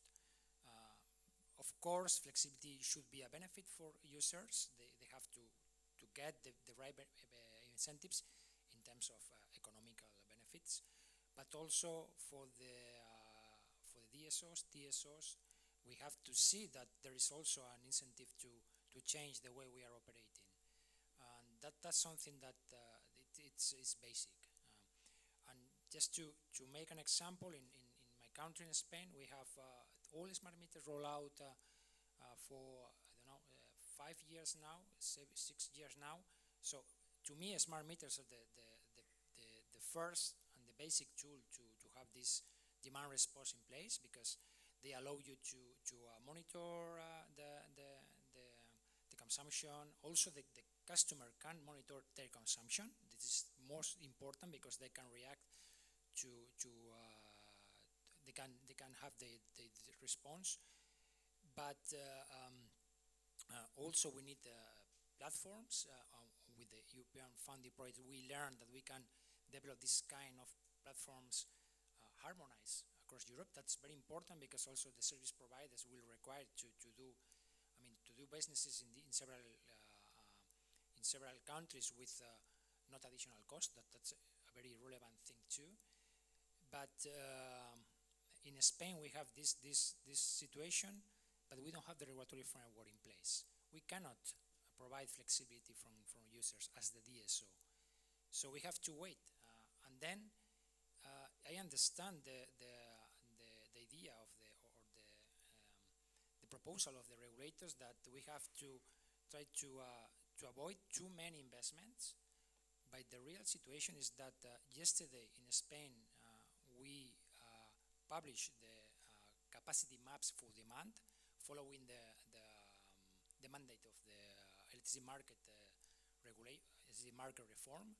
And yesterday we published it, and the main conclusion was that 83% of the nodes are already collapsed. There are not additional capacity. We cannot connect more demand. We had already the generation capacity maps, but in the demand, in a context of increasing electrification, how we can explain that we cannot connect more renewables, more demand, and also we cannot manage our grids with flexibility because there is not the right framework. So that's a big problem. To brief on that, my advice will be try to speed up the regulatory framework at national level and try to do it in a way that we can get a massive response from the customers, from the users. Not only specific users, the big ones, but also the households, the average user that can also be, all in all, they can make a big difference in the way we are managing our grids. Thank you. Thank you. I try to speed up because we are running out of time, but never mind. As we heard about new smart substations and OLTC transformers and IVRs, and I could say for minutes on one side, and on the other side, if I order from Temu a laser pointer, I will get a sensor for free. So, Jennifer, what is your answer for that phenomenon that from one side there are so many new technologies which has to be handled somehow by the system operators, and how not to stuck into the too much data, and to convince a CFO that investment into observability, it's a so a different word, is it worth to it from business point of view? The question is more, what is digitalization in the first place, or what kind of data do we want to look at? And digitalization enables us to actually look at data and act on it. So everyone, or most of us, maybe have a smartphone, for example, and they measure their steps, but the question is, what do you do with that number? What does that number tell you? Many people, it confuses many people if you collect too much data, and it's just what you said. So the idea is that first you need to think, what kind of data do you even want to collect? You have to understand the shape of your grid, of your network, and it was nicely said today that the d.o.o. is the most diverse network that we can think of, and the demand of pushing new energy into that distribution network is insane and so much higher than for the transmission networks. So we really need to think, how do we combine that diversity in assets with that demand of data-driven actions, while we have never collected data before. So before we were completely blind, and now we need to collect data and act based on it. So first we need to standardize. We need to make sure that, especially if we want common interest and if we want EU-wide benefit from this, we need to standardize what kind of data are we interested in and what are the main things we want to look at. And this is on a small scale what we do in Bavaria and southern Germany now, that we first wanted to see something at all. So in the first stage we installed quite a few digital substations, and we also have so-called retrofit kits that we can install in existing stations where we can collect all kinds of data from voltage to currents and so on. And based on that, because we didn't want to put a whole new program into this, we just wanted to go along with the flow and see what we can install, we install. So a new station is always digital, and older stations, if we do a cycle of service, then we also introduce this retrofit kit, for example. And based on that, we can see locally what is happening locally at that specific node. And that is very valuable, for example, for the service technician to look at. Not for the system operators yet, but for example, for the service technician. Or then when you start planning a new area, where you say, okay, there's a new industry partner coming in, and you want to plan, okay, how do I shape that network? Then you can look, is there data available? Can I already see what is the average load on that substation currently? How do I have to extend that network? Then I can, in a smart way, extend that network, and not just based on these analog meters that you maybe know from these transformer stations, which is like, I don't know, 19th century technology. So this is like a next step. And then only much later, if we have enough data that we can collect in, for example, these hubs, and where we can then bring in also data engineers to help us looking at that data, only then we can understand what kind of information can we get out of that. And that information we need to process and to make available in a comprehensible format to the systems operator. So the systems operator doesn't care about the jitters and all the information and all the timelines of all the different parameters. That would be way too much information, as you said. But it's much more interesting to get the key answers to his questions. So the question is, do I have to act on it or not? So there's no use of collecting data just for the beauty of it, but you only want to collect and visualize whatever you can act on. Thank you. So we have all the possible new technologies.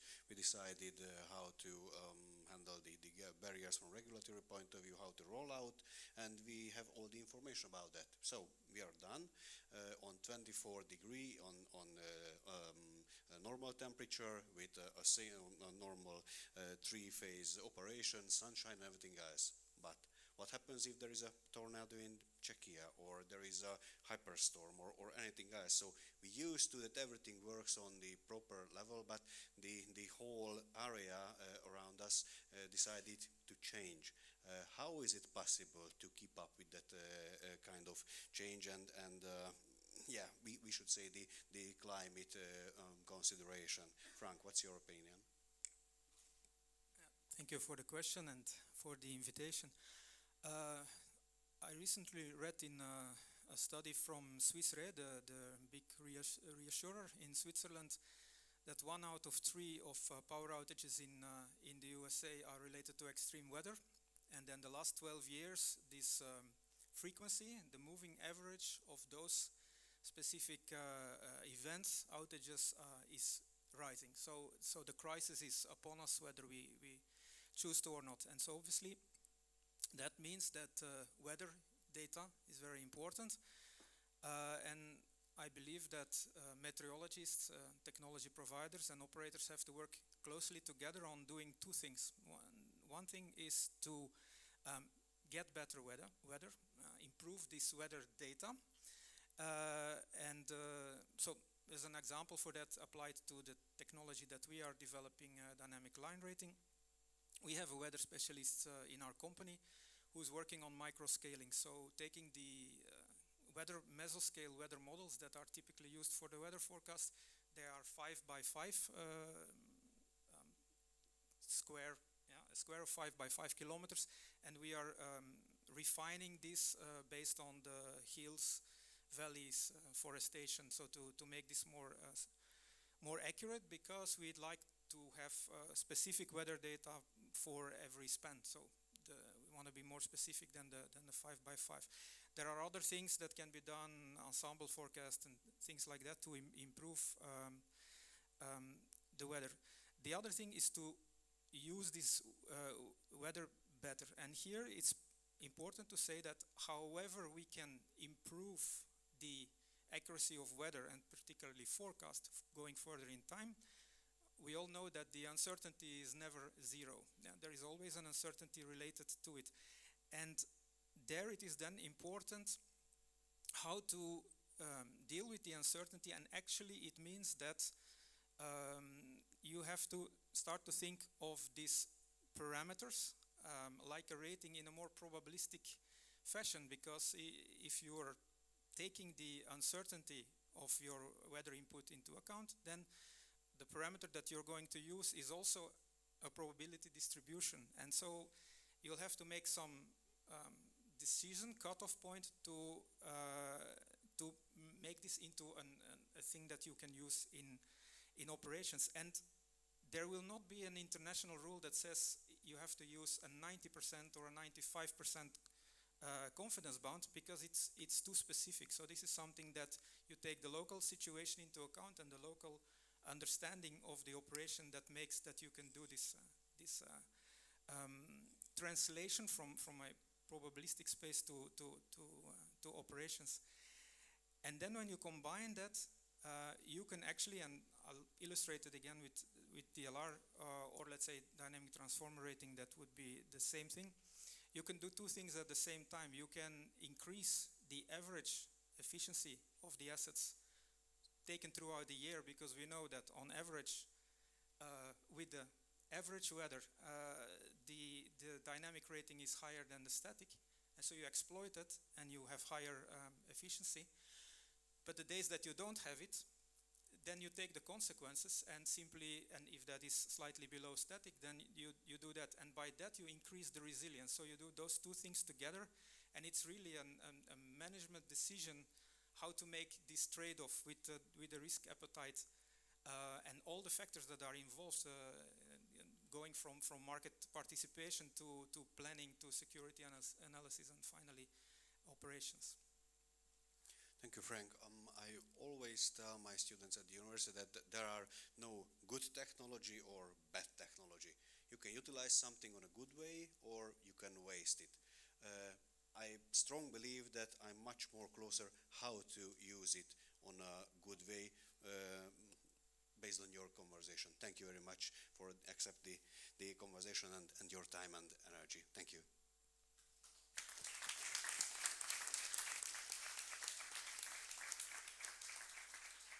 It's a great conclusion after a great panel.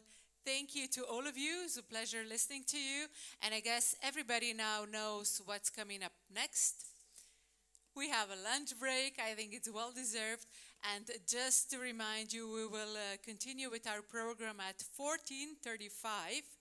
So please be back on time, because we have some great afternoon sessions ahead. So 14:35. As we say in Slovenian, dober tek. Enjoy your meal.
Welcome back. I hope you had a refreshing lunch and some valuable networking conversations. If anybody from our guests outside of the room would still like to join us, you're more than invited. But otherwise, we're just going to close the door and make sure that we get the right focus for the interesting program that we still had ahead of us. So we will now move on with another PCI update. Please join me in welcoming Nina Zichler, Innovation Manager at Bayernwerk AG, who will share with us the latest on the Gabreta project. I think I've seen somebody wearing Gabreta t-shirt today. Yeah, that's true.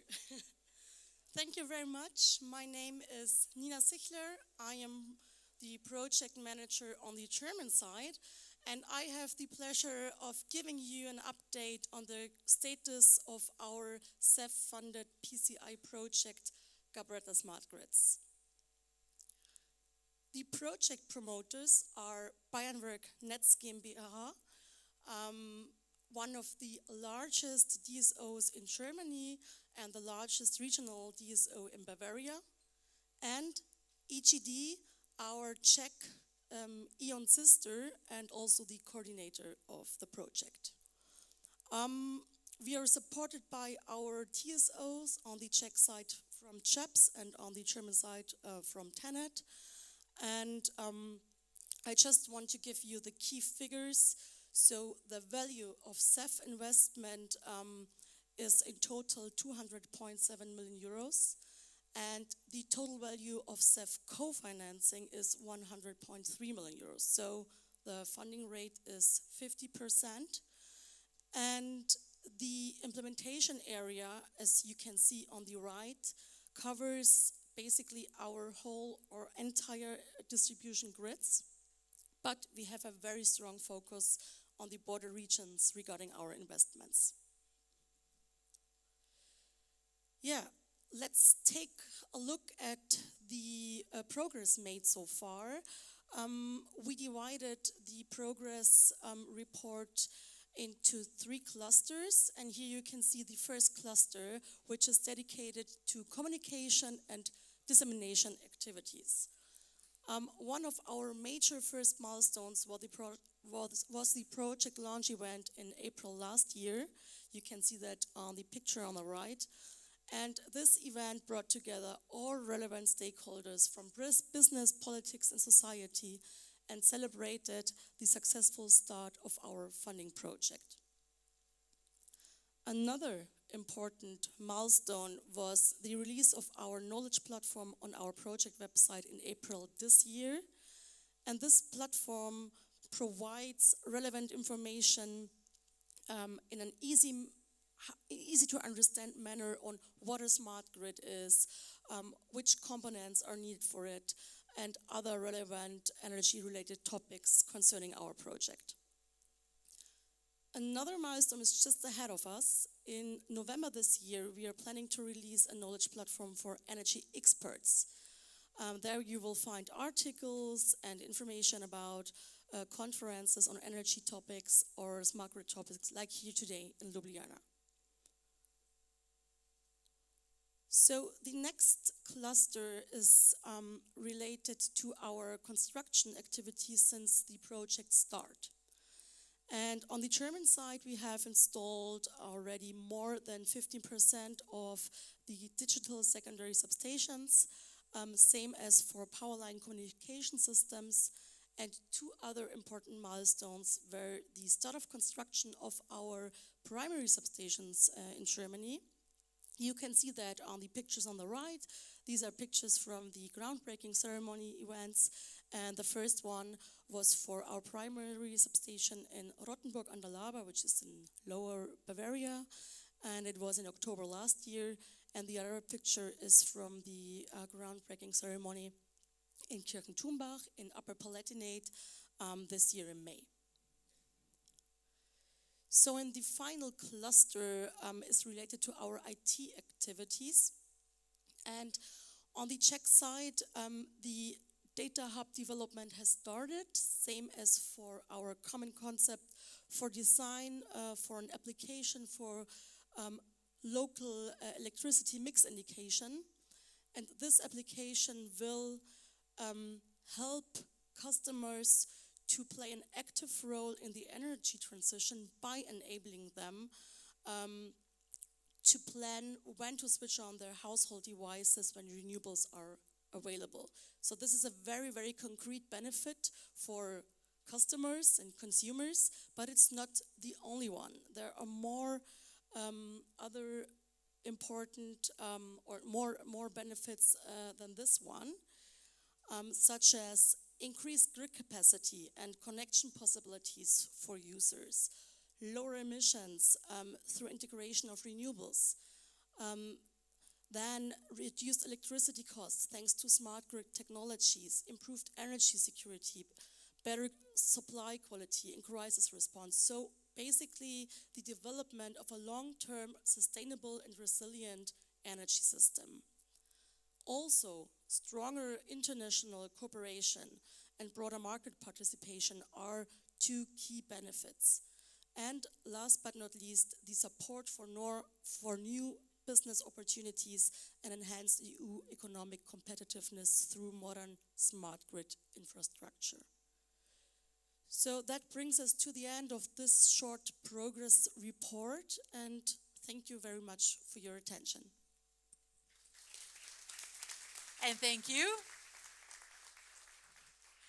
And good luck with your future work. And once again, I would really like to thank all of you for keeping to the schedule so far. Let's keep it that way for the rest of the day. So our fourth panel will dive into one of the most exciting and fast developing areas, digitalization and artificial intelligence in the energy system. Panelists will discuss strategies for building AI foundation models for power grid management and explore how TSOs and DSOs can share data for training, testing, and validating these models. So please welcome the speakers of our fourth panel. Marina Fernandez Compaamor, Head of Data and AI in Energy Networks at E.ON Digital Technology. Mečislovas Kaulakis, Innovation Expert at Litgrid, Lithuania's electricity transmission system operator. Gjalt Lotz, Senior Program Manager at d.o.o, the Netherlands Organization for Applied Scientific Research. Miloš Nagy, Director of Asset Management at Zapadlo Slovenska Distribučna, the largest electricity distributor in Slovakia. Ivan Pavicic from Department for Market Integration and Business Intelligence at Croatian Transmission System Operator. And Dimitar Zarchev, Director of National Dispatching Center at ISO Bulgaria. A warm welcome once again. And our panel will be led by Stavros Staumatokos from the European Commission. With his policy expertise and focus on digitalization, he brings a unique perspective on how Europe can harness AI for a smarter, more efficient grid. I guess everybody is ready. Please go ahead. You have 40 minutes.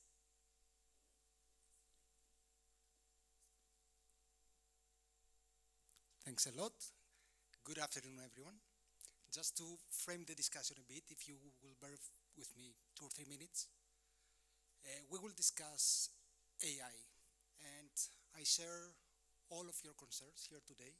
Probably it's not a priority for many of you that you have to build your substations and your power lines and manage the grids. But we should not disregard that it's here to stay. It's a global race for the development of the foundation models of the future. The models that will run will form the backbone of our grids in the next 5 or 10 years, or maybe more. So maybe it's too early, but we have to think ahead and see how we in Europe can play a role in this revolution. In other sectors, we have lost the train to other countries outside Europe. But this is an area that we are really having a competitive advantage. We have excellent energy and technology companies. We have the culture of cooperation, and we can lead in this race, not follow. So this is maybe an early discussion, but the European Commission is preparing a strategy how to embrace AI in the energy sector. And we would like to hear from you what are the bottlenecks and what is needed to accelerate this process. We are aware of many individual initiatives within companies, but it's not the same across Europe. And we work under the assumption that if we work together in a collaborative effort, we can accelerate this process. So this panel here today will discuss how we can build this collaboration. I can hear your concerns that maybe what we've been doing so far was not efficient enough with ongoing regulation or funding programs that we've been operating in Europe. And we might need to do it differently this time, to be fast, to be agile, and to be competitive in the global market. So any criticism is more than welcome. That will help us shape this strategy. And with that, I will start with Dimitar, next to me. You are director of a dispatching center, and we were discussing the other day that you are running day-to-day operations to the limit. Is there a space for AI in this pace of your work? And what are the conditions that would allow this innovation? What type of tools and skills do you need to transition to AI? Thank you very much, Stavros. Quite an interesting topic. And thank you for the invitation. So yeah, that's right. I'm running day-to-day operations in the d.o.o of Bulgaria. So just in brief numbers, we are operating more than 15,000 kilometers of high voltage overhead lines. In total, more than 400 substations, 300 of them are ours. Annual consumption of 37 terawatt hours in gross, peak load of around 7 gigawatts, and absolute minimum load of around 2.4 gigawatts. So you can imagine these figures, they show that we have to be very precise when we operate the system in order to provide what? Electricity to everybody. This is our main goal. In order to do that, you just made me in the lunch break think about the past.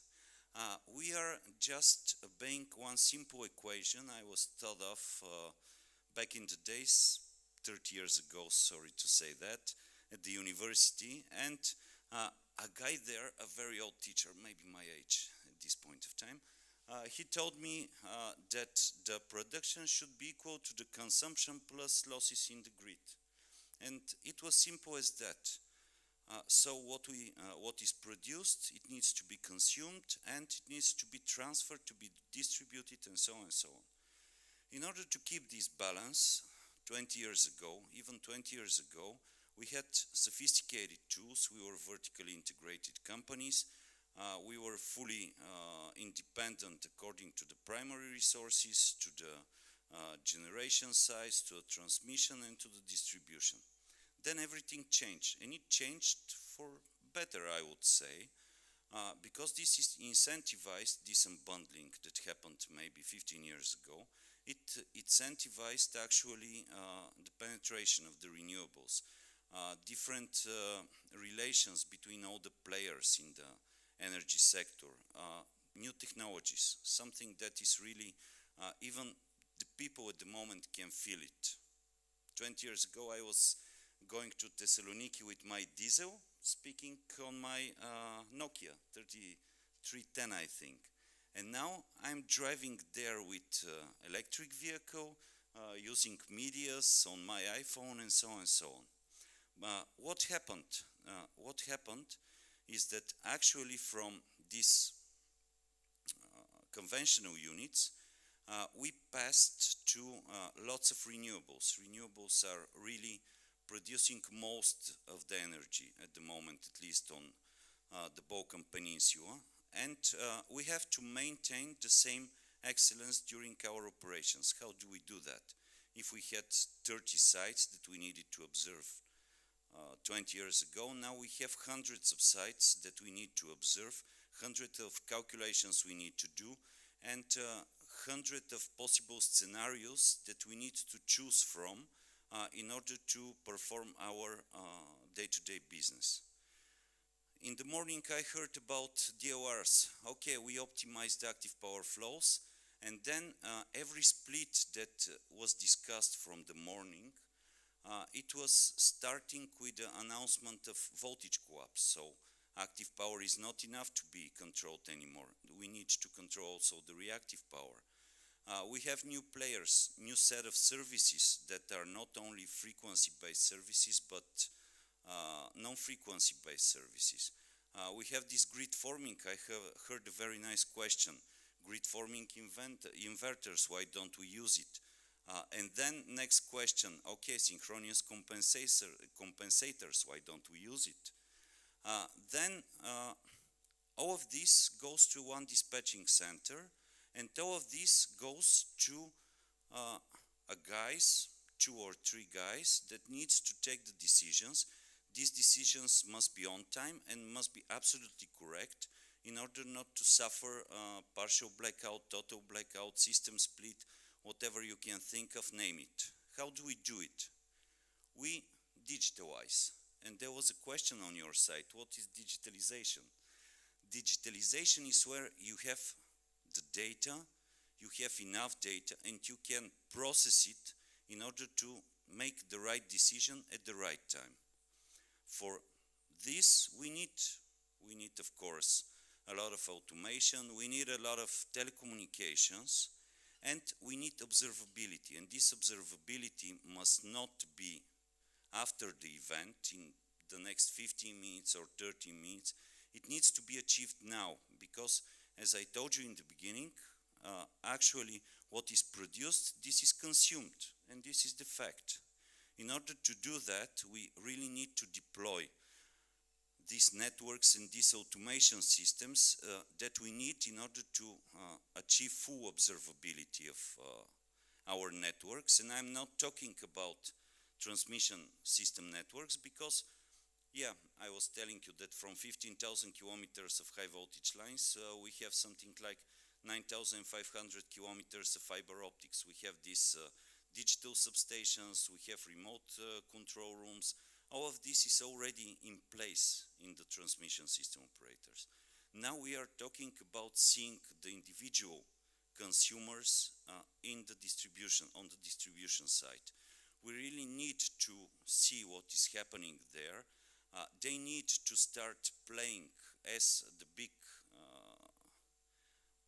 big consumers are playing on the transmission side, and then really then we will achieve this automation, this digitalization that we need in order to foster our primary goal, you know, the Green Deal, the Fit for 55, and so on and so on.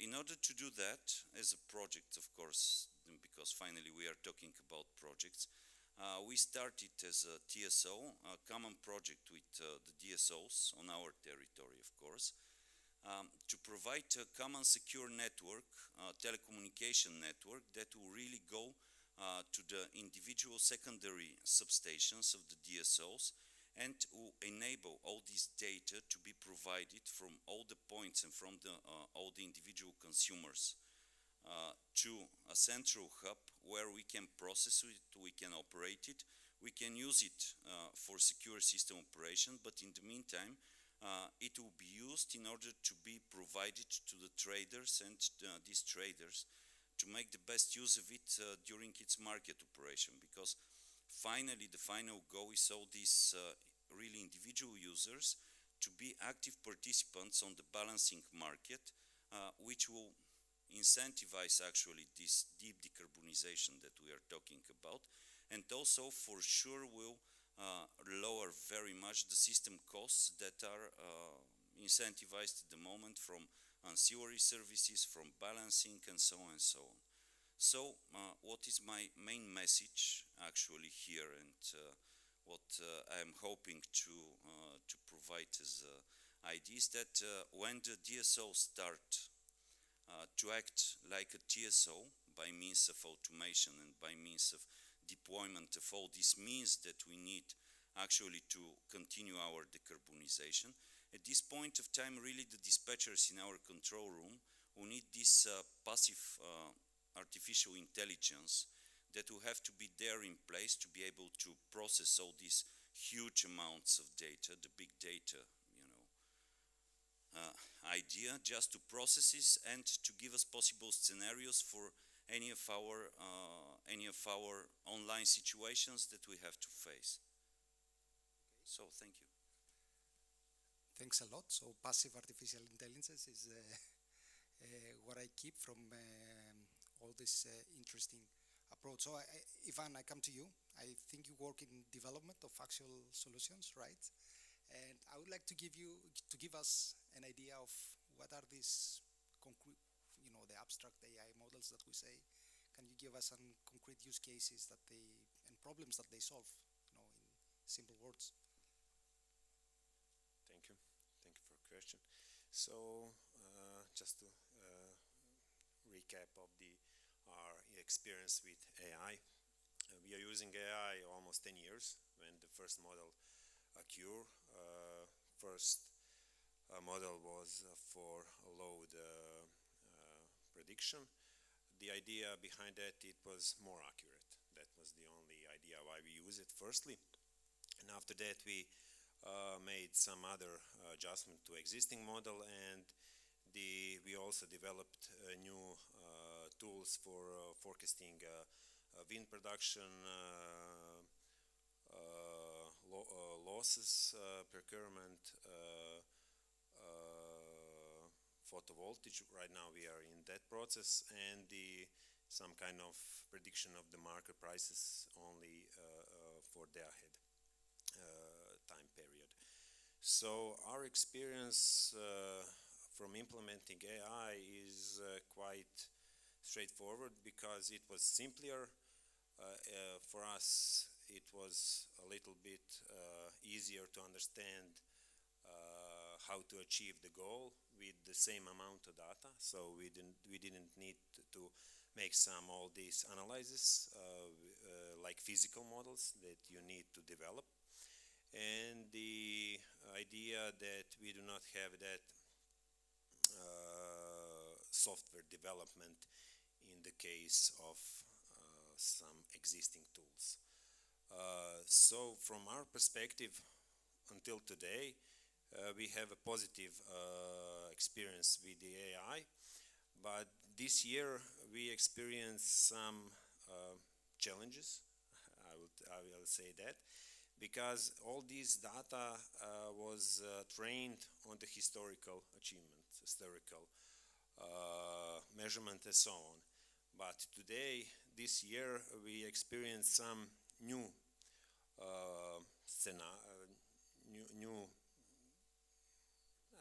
not scenario, but new data that was not real-time data, that was not before in our system, and the existing model cannot handle that. So that's the one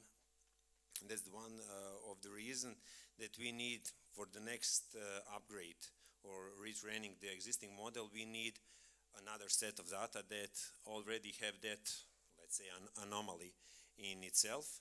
That's the first thing. And the other thing, that these all AI models that we developed didn't have any background in the existing regulatory acts. So as I understand, from this year there is a EU AI Act. There will be some kind of guidelines how to how to monitor, how to make some security analysis about your influence on business decision, networking, security, and so on. And there is also might be some kind of possibility to have some, make some reports of monitoring your AI tools. So for us, there is some kind of uncertainties. Who will do that? Who is responsible for that? And who will revise that kind of document?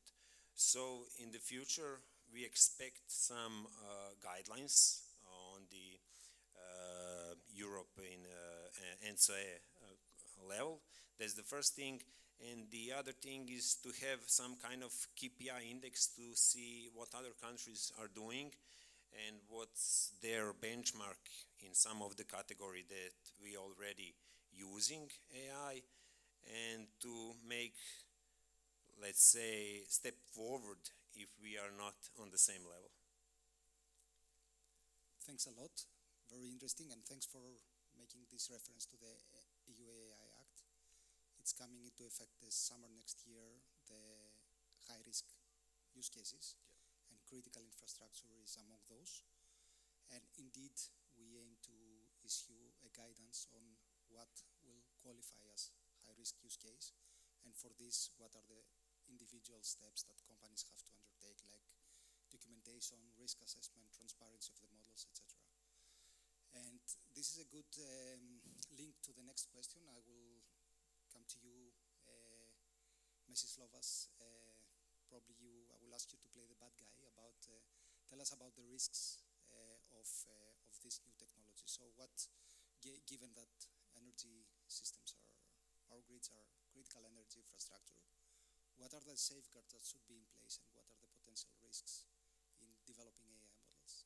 Thank you for putting me a bad guy place, dressed in white, in light. Okay. I'll sum up probably view of a lot of TSOs is security first. When implementing any new technology, especially one that can work with your data at a pace you cannot catch. Okay. Starting from beginning, in working in innovations, I receive a lot.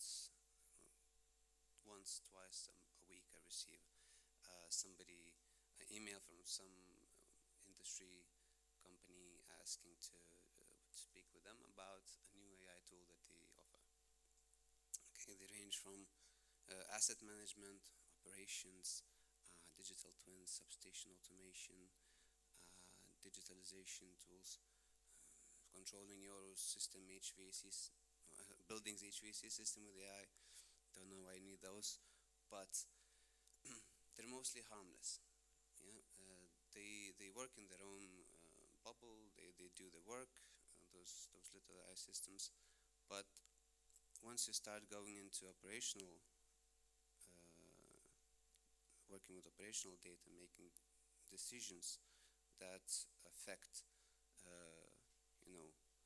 how the energy flows go, what relay settings get set, who is to curtail based on congestion in one part or another of the grid.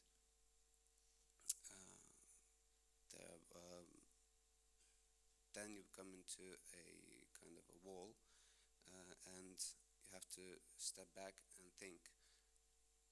We even stopped AI pilots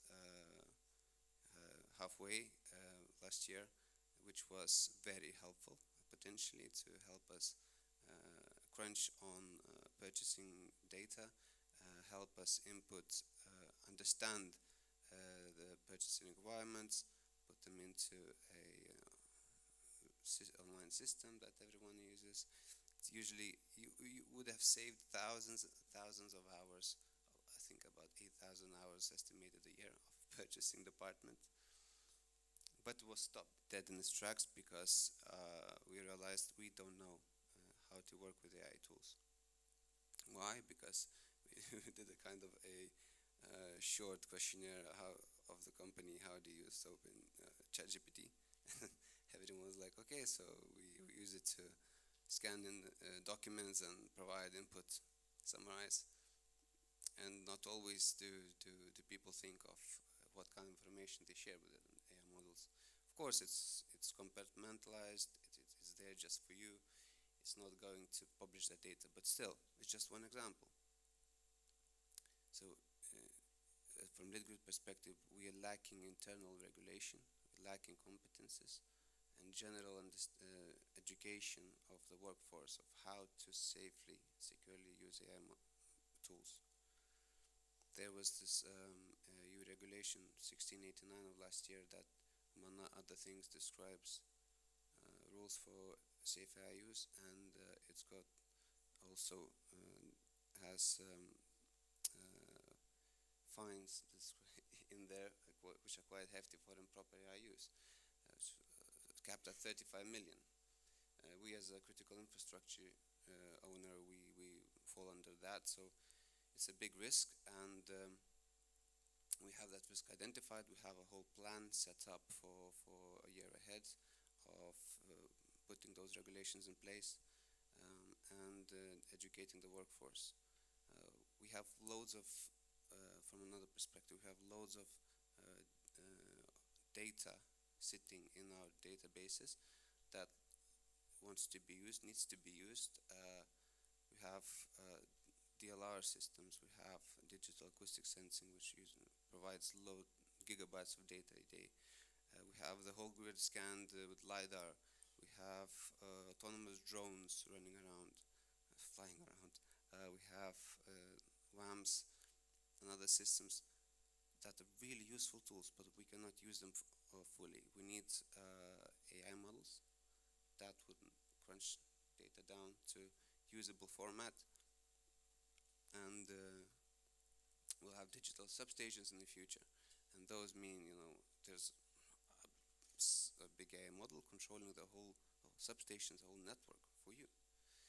And I think, in my opinion, end of the day, AI, as somebody before mentioned, technology is there to be useful for you, and there should always, AI should just provide you with options of what to do, and should always be human at the end making decisions, especially for critical systems. So yeah, we can discuss a lot about this, but essentially security first, and we need to think just in the name of progress we should not head there unprepared. Great, thanks a lot. Human in the loop, that's very important, and it's part of the AI Act, one of the requirements. But you mentioned data, and this links very well to the next question. It's for Milos. You collect millions of data points from your assets, right? How do you give value to this data? And maybe a second question, if another d.o.o, for example, Ivan or someone else, can give value to this data and share the output with you, would you be willing to share this data with them? Thank you, Stavros, for this question. As you mentioned, our distribution company deal on a daily basis with millions of data about our grid, about our customers. Nowadays, it's not the question if we have the data. Even thankful for the PCI projects, we have digital primary substation. We have digital secondary substation. We have plenty of points with measurement, with fault identification in the medium voltage grid on the outer recloser or disconnectors directly on the medium voltage grid. We have several hundreds of substations from medium voltage to low voltage with measurement, with signalization of the state of many parameters. We have thousands of substations with smart measurement. We have several hundreds smart meters in the grid. We have a lot of data about our grid. I start with some very short story. Maybe 1.5 years ago, I start following the rabbit. The rabbit has the name AI. And maybe 2 or 3 months ago, I really fall into the rabbit hole. And now I'm just like Alice in the Wonderland. And till now I'm not met the heart queen. Why I told the story? During the last maybe half a year, I really work intensively with the many type of large language models like AI, Gemini, ChatGPTs, and so on. We could name a lot of about it. And what I learned on that journey is that we could talking about the data, talking about the process, talking about our expectation of the future, but we have to have the right question for these models. Are we sure what we're expecting from the data? And who asking this question? This is the crucial way or crucial things what we have to know on the journey. We are able to provide data to whole market, but for what purpose? The data cost money in these days. It's not for free, even for the distribution companies, even for the TSO companies. Your question, if we are able to find some additional value from this data, yes, we are. We are able to communicate digital with our customers when they are asking for the connection. We are able very fast response to our customers when they have a problem with the electricity. Yes, we are able to communicate very openly with our customers about the fault in the low voltage grid directly. We are able to answer to our customers, no, the outage is only in your house, not in the grid. It's the today reality. And when we are talking about sharing the data with the rest of the market, yes, we're sharing the data with the rest of the market. All smart meters provide the data into the data center, and each subject on the market what has right to get this information, they had it. The better question is for what we are aim in the future with the data. As the European Union itself, because we are like a sleeping beauty nowadays. Unfortunately, it's true. Because the whole world developing their own large language models. We are just start discussion about the AI. It's not about the tools, not about the softwares, it's about the people. We have to start immediately working without people, without educational system, with our universities, and with our young generation. Then when I can summarize your question, if we are able to sharing the data, yes, we are able to sharing the data to the market. If we have some additional value, yeah, we have. Yes, we have.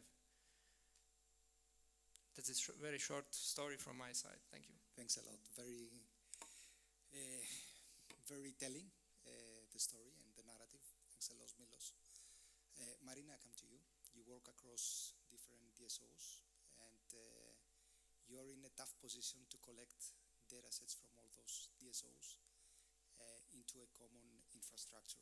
Will you tell us a bit about quality of data, not quantity, and interoperability, and how you bring all those together?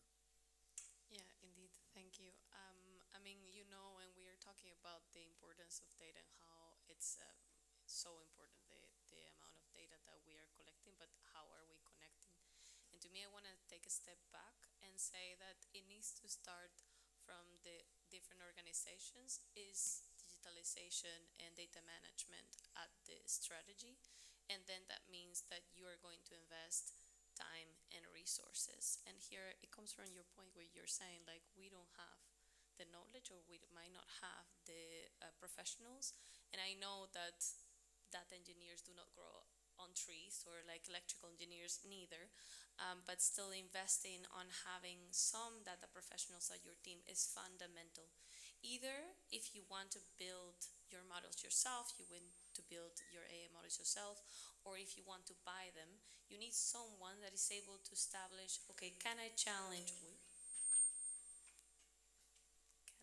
okay, can I challenge my vendor? Can I challenge my provider? Is really what I'm building or what this person is building makes sense?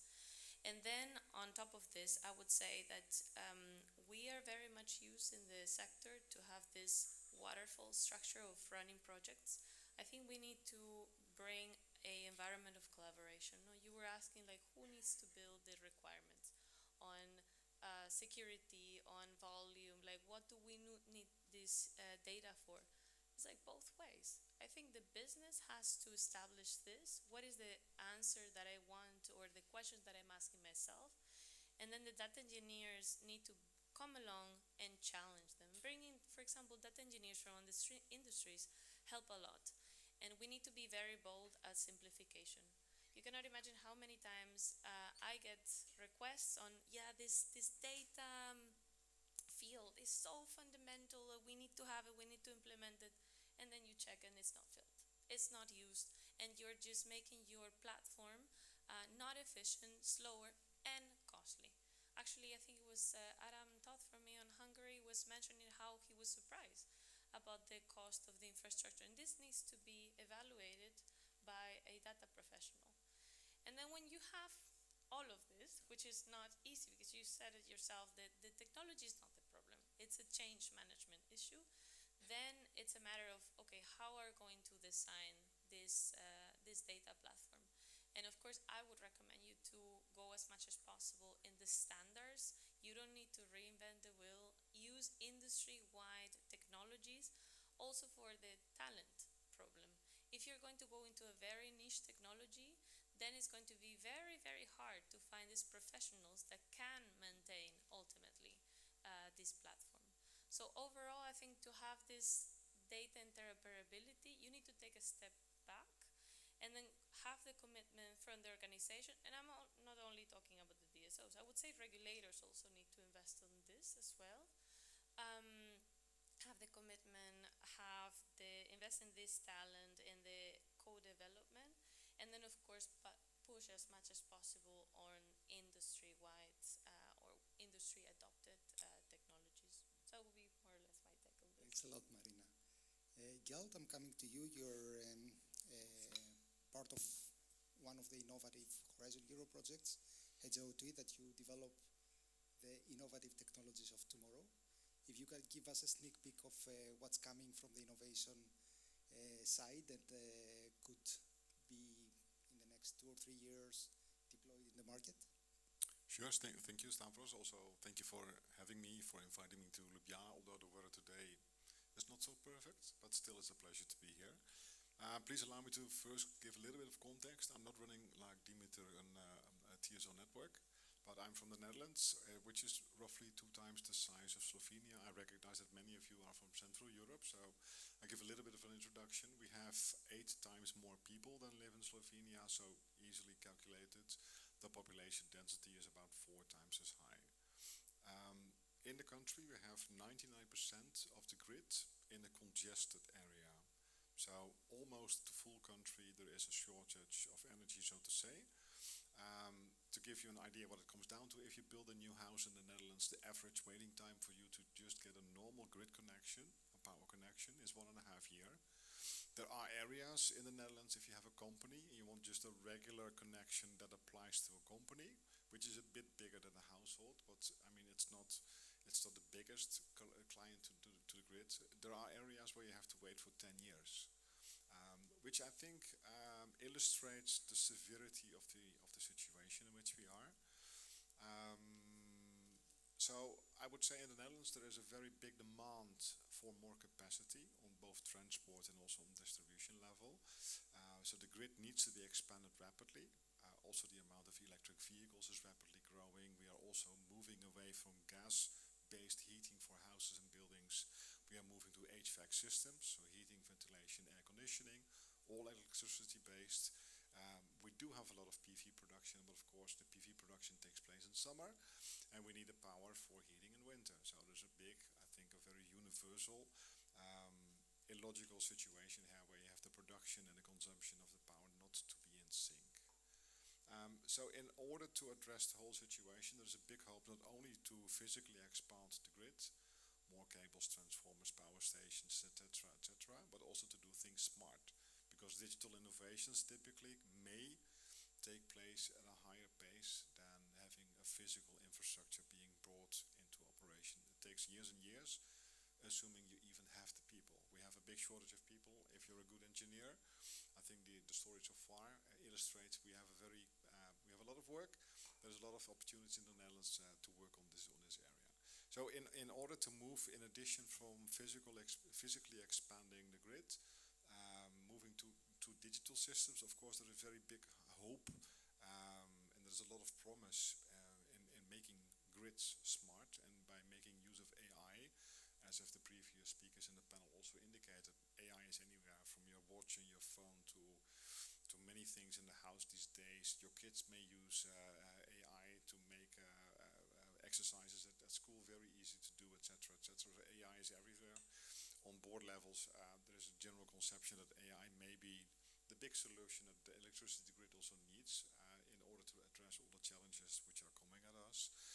But first, before being able to successfully apply AI and taking security and other aspects into consideration that we've discussed in this panel, AI needs data. It needs to be trained before it can be deployed. And I think it's already a challenge within one organization to have access to the information, to have quality information, to have availability and the right types of data points, let alone between organizations or even across the whole electricity grid and electricity system as a whole.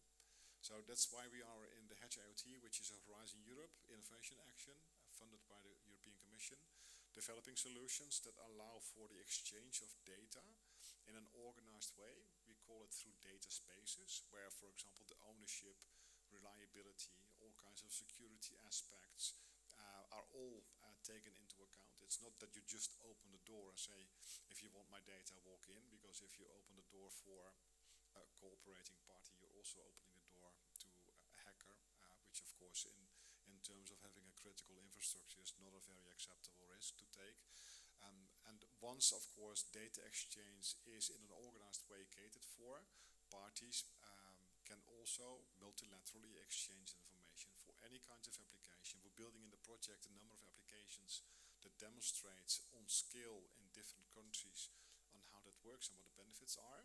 And then yet another layer that we are addressing in the project is not only the exchange of information for AI, but also we are tackling the issue of interoperability. And that may be a new concept, so I'll just explain it on a very high level. Interoperability is the capacity of systems to work together. So to not only talk and have exchange of information, but also to work together. Where we nowadays see in modern society that if there are EV chargers that can also feed energy into the grid, if there are HVAC systems that have a demand response capability, the devices do not only need to be plugged into the power, to the outlet, so to say, but having a connection to the internet and allowing them to exchange information and to change their behavior based on the dynamics of an electricity grid brings yet another layer, I think, of digital solutions that are needed here. So in a nutshell, to summarize, AI needs data. If you want to exchange data, you better do it in a very organized way in order to get any cooperation going across the entire electricity system.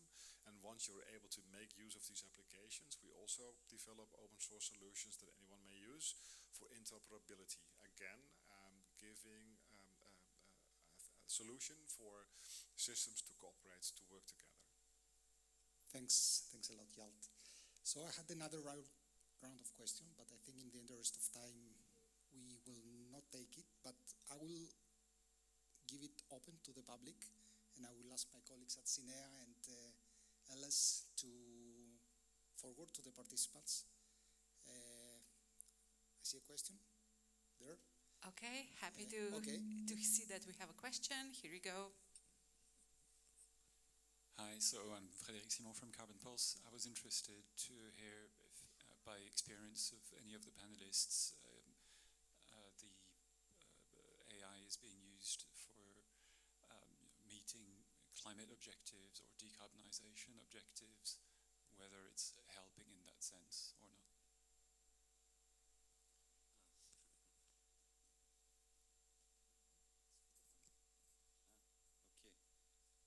For meeting planning objectives and for really extracting, especially during big meetings, but this administrative actually what we are using AI at the moment in our company, and it has really huge results. But in operations, actually what we use and is close to AI, I would say, are the planning and network analysis tools that we are using at the moment. For example, we are building, of course, dynamic topology of our networks. We have these rolling forecasts and rolling schedules and generation profiles of all the assets that are on our territory. It's done every 5 minutes. As a consequence of this, of course, at the moment we have countermeasures in case of violation of security criteria or big imbalances and so on, which are assisting to our dispatchers. But I don't take this as real AI at the moment, because these are tools that we are using maybe more than 20 years already. They were deployed first as a really sophisticated tool, but it was somewhere around 2005 up to 2008.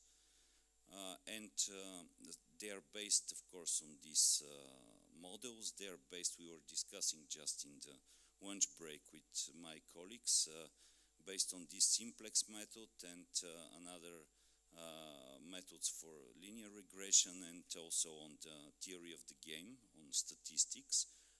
But I don't see it at the moment as real AI. I think that these models need to be improved, and I'll just say that I had this conversation with a friend of mine maybe several days ago. He was using ChatGPT for the first time, and his impression was, it's out of my mind. It's like talking to a really clever guy who gives me really alternative solutions to what I think, to my models. So this is maybe the way we should aim, and the ending point we should go.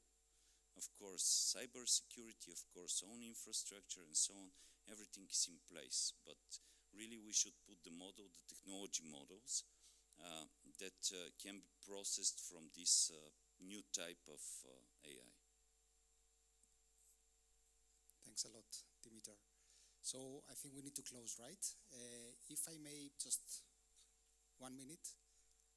Again, we are trying to put our minds around how to accelerate the transition to AI, the use of AI in the energy system, but keeping at the same time all risks at check. So we are running a public consultation as we speak. It will be open for another month and a half. And I invite all of you to bring forward your ideas. I see that we are in a good place. I see individual efforts in different companies, but the objectives are to bring them all together and accelerate the pace. As I said, the race is global, and we risk of losing the race again. So the objective is to put our minds together and try to develop the tools that will run our systems, giving us sovereignty and independence over the next years. Thanks a lot. Perfect. Thank you. Thank you, Stavros. It's quite an important homework that you're giving to us, right? Yeah, we'll do our best. Thanks a lot. It's a great panel. Thank you.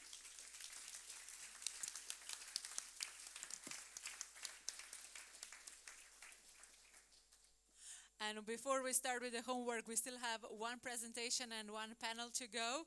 It is my huge pleasure to invite Simon Todt from Slovenian Combined Transmission and Distribution System Operator ELES, who will present the progress and highlights of the Green Switch project. Dobar dan, hello. Here you go. Hello. Good afternoon. I would like to give update to the last today's PCI Smart Grid project, Green Switch. This is the project of 3 countries, Austria, Slovenia, and Croatia, and actually 7 partners are involved in this project: 2 transmission system operator, 2 distribution system operator, and 3 distribution company from Slovenia. The budget of the project is 146.2 million, and 50% is co-financing by agency SINEA. The progress till now, overall progress is over 40% at the moment, and we still have 3 and few months to end this project. And the green switch is divided in 3 parts. The first part is connected with the transmission grid, and I would like to start with this one.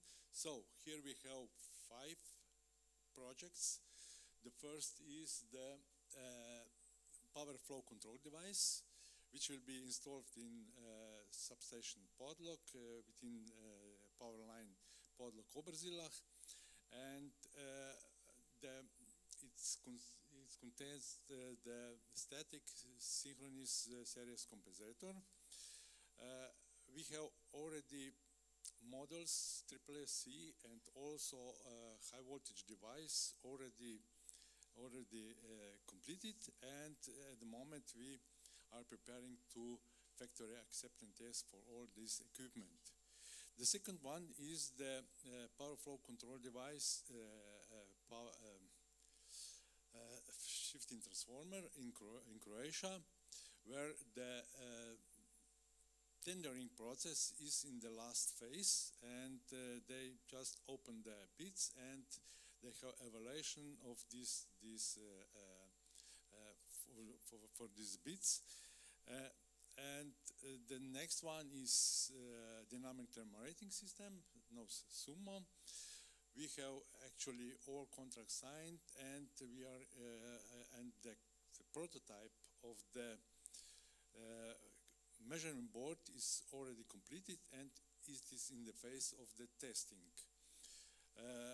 Concerning the cybersecurity software, the factory acceptance test was already made, and it was prepared to the site acceptance test. We also have in distribution level, transmission level HTLS conductors, where all equipment was already delivered. The only thing is missing is the procurement for the works. And the last optimal power flow platform is in the phase, also in the tender phase, and I think the opening of the bids will be in the middle of this month. And of course, we have also phase measurement unit, which were already delivered, and it is in the function. Then we have second work package, and second part of this project is connected to the sector coupling integration. We have power, heat, and mobility. And actually we have 2 main projects. The first is connected to the waste heat extraction system, where we have where we will use 11 transformers in 5 substations. The project is already in the phase of execution, and in the 2 locations, substation Maribor and Circuce, is in the final phase. And we expect this winter we will use this heat from this transformer for heating the facility in this area. Then we have next one is grid connection for heavy duty charging station. Actually, in this place we have two locations. First is in Kran, and actually the project is almost in the last phases. The only thing is to deliver the high voltage transformer. but the factory acceptance test was already done, so we expect to get this transformer till end of this month. Novo Mesto is a little behind. This is a greenfield, actually the greenfield project. And anyway, we have procurement just before the publish for the high voltage equipment and also the transformer, high voltage transformer. Within this grid connection, we have also grid connection for the fast charging station in the substation of ALS site, and we already have the contract for preparing the investment and tender documentation. So the last part of this green switch project have a lot of activities within a distribution level. Actually, we have automation of primary station. 4 from 7 are already completed. We have over 130 completed secondary substation. We have actually 390 still to go. Then we have shunt reactors. We have in plan. We have 4. 2 of them are already completed. HTLS is also in the distribution company. The project is on the phase of procurement, and this year, end of this year, will be announced. ADMS and cross-border connection. This is also the cross-border connection in the distribution level, is in the phase of the final preparation, technical design, and some contracts are already signed. ACT is one package inside of this project, and we have optical cable, nodes, measurements and models installing, and radio accept network for the connection. So the benefits: preventing the potential blackout by installing the new technology, power flow control device, improving transmission grid efficiency, lowering the cost of the heating, and of course this is also concerning the decrease the CO2 emission, growing the e.o. charging station, renewable energy sources, and some new loads devices, increase the controllability and flexibility of distribution grid, and last but not least, increase the security of supply, and by closing loops, and of course cross-border connection within Austria and Slovenia. That's all. Thank you.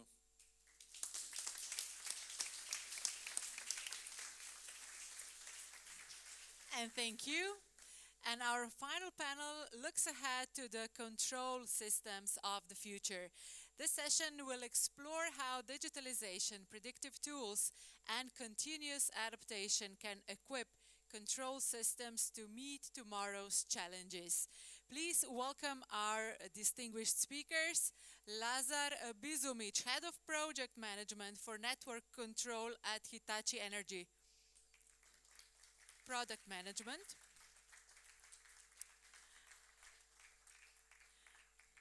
I was wondering which seat are you gonna select. Okay, it is, in a way. We have Ralf Heising joining us. He's a product line lead for future product development at 50 Hertz.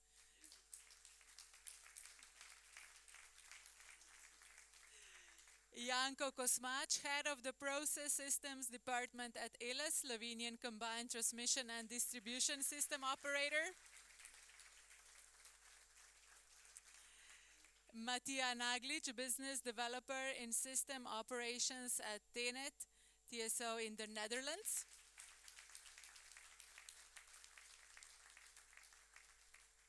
Renata Rubesha, Assistant Director of the Business Integration Department at the Croatian d.o.o.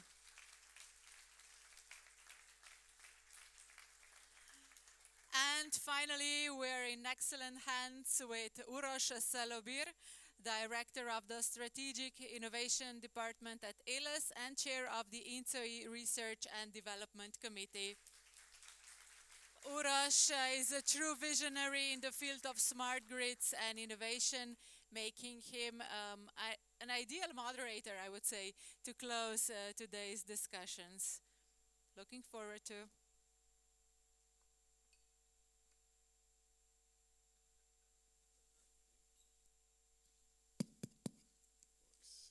Okay. Yeah, with a bit of luck, we can finish this conference and the summit. Yeah, it's not called a conference; it's really a summit. We have so many excellent presenters, speakers. We had these high-level panels and everything. So we will end up with something very, I would say, down-to-earth topic. You know, we are now touching the control systems. We're touching the real-time control. Just to make a short introduction into the panel. Yeah, even if we are talking about these highly sophisticated, hierarchically important systems, we have to say that they will need to change as well. Yeah? As everything what we heard today, the control systems also need to change, and they are so sensitive, you know, in terms of operations. They're sensitive because they ensure this kind of human interaction. Yeah. So this is the element where humans touch the system, you know, in the most explicit way. So no jokes, you know, around these systems. All the interventions, you know, these systems somehow have to be there when we try to detect the blackouts before they can even intend to happen. Yeah? And usually we prevent the blackouts through the systems. But they also have a specific role because they usually support a lot of new technologies to happen, you know. So if we want to implement some extremely sophisticated new smart or not smart technology, we have to support that also through the control system. So yeah, they're like in the center of everything. And we also talk today a lot about the term which is control room of the future. This is a very connected item to this discussion. So we see that, yeah, maybe, as we heard today, some AI or any future technologies might appear in these control rooms. Maybe I start with the first round of questions by simply asking to connect a little bit the panels from before with this panel. So what do you, as a panelist, see as the key challenges on the energy sector, so outside of our world? Yeah? What are the key challenges that you see somehow on the boundary of our control systems that will require most of the change to happen? So most of the change to happen before or even around 2030. And just to give you an example, so like in the past 10 years, we were talking a lot about reserve exchange, reserve sharing. We have all these platforms like Maripica. So that was like the priority topic to change. So what do you see now as a change? And we start maybe with Mattia, we go to Lazar, Renata, and then on. So please, Mattia.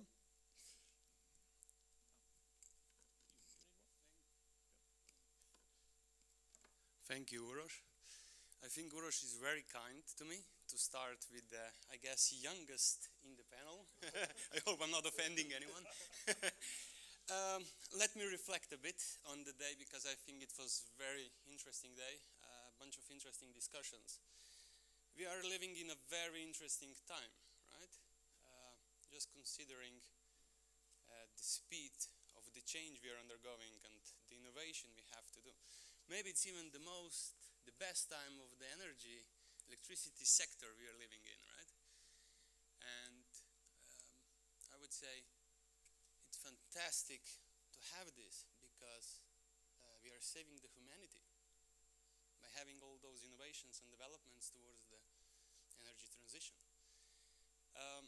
Well, I can only speak of the Netherlands, but 5 years ago, Netherlands had roughly 11% of renewables in the energy share.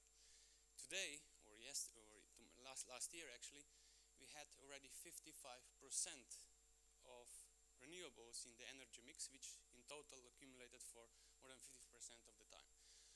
So when I'm talking to the operators, they say, in the past we have operated the grid on a kind of daily day-to business, so it was practically every day more or less the same.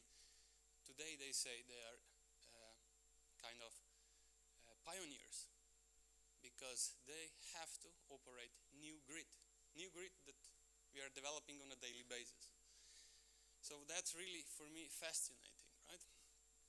And if you look, and of course, what also surprises me or makes me happy is that the ambition is higher. So in the next 5 years, Netherlands would like to go to 70% of renewables. So we are connecting in the next 5 years roughly 15 gigawatt of offshore wind, which makes the Netherlands the net energy exporter, which is really something new. Does that come with the challenges? Oh yes, big challenges, right? So we're already seeing that we're already actually facing now challenges with respect to dynamic stability, right? Which manifests in a form of interior oscillations, harmonics, resonances, which need to be tackled, managed somehow. But our system which we are using are, I would say, traditional. The technology we are using, I will not say it's outdated, but it's maybe not anymore suited for the challenges, the requirements we have to operate our grid. So we have to innovate a lot. What we should do, and I think I will just more or less repeat what was already said today, is we need better monitoring systems, right? We need not only monitoring, we need to have also better controllability of our grid. So to activate flexibility instantly when this is needed. We need decision support tools. Why decision support tools? Because the complexity is enormous, right? The complexity that the operators have to deal with, which in general are kind of mitigating residual risks that are remained from the operational planning or design phase. The complexity is really huge, so we need to help them there. We need to automate. Maybe AI is the solution. I'm not sure. I often see that AI is presented as the holy grail. For me, it's just a technology that can be used. There is so much more we can do already today without AI. And this is mostly then the call for the suppliers. Help us innovate and move faster. Thank you. Thank you, Mattia. Let's go on to Lazar. So what is your take on this question? Yeah. Hopefully, yeah, now it's working. It's strange for the audience, you know. We are struggling because when you have the mic on, there is a red line shining, which is a bit strange, you know, but that's the reality. This is why we're struggling. So, Lazar. Yeah, thanks a lot. Yeah, thanks, Mattia. I think you nicely covered quite a lot of topics here. I'll try not to repeat the same things, but now when we're talking about 2030, I mean, in our industry, that means that's right around the corner, right? So I honestly hope that we're not going to face any new challenges that we're not seeing already today, because today already we got more than enough of those. And if we are able basically to keep up with those challenges, to find the solutions, actually, to be honest, I think most of the solutions are already there. Now we have to make sure to implement them in the right way. This is something that all of us, we have to work together, basically vendors and utilities, to properly implement those tools, right? And which is not easy on such a big scale for such important systems. It is a challenge, right? But just to name a few of these challenges, of course, you know that I think that in last probably 5 years, the way we operate the network changed more than in previous 50.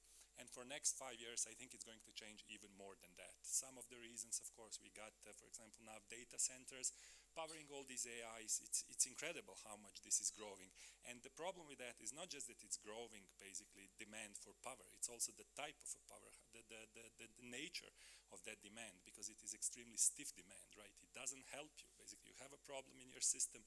Data center doesn't care. It's going to keep asking for the same power, right?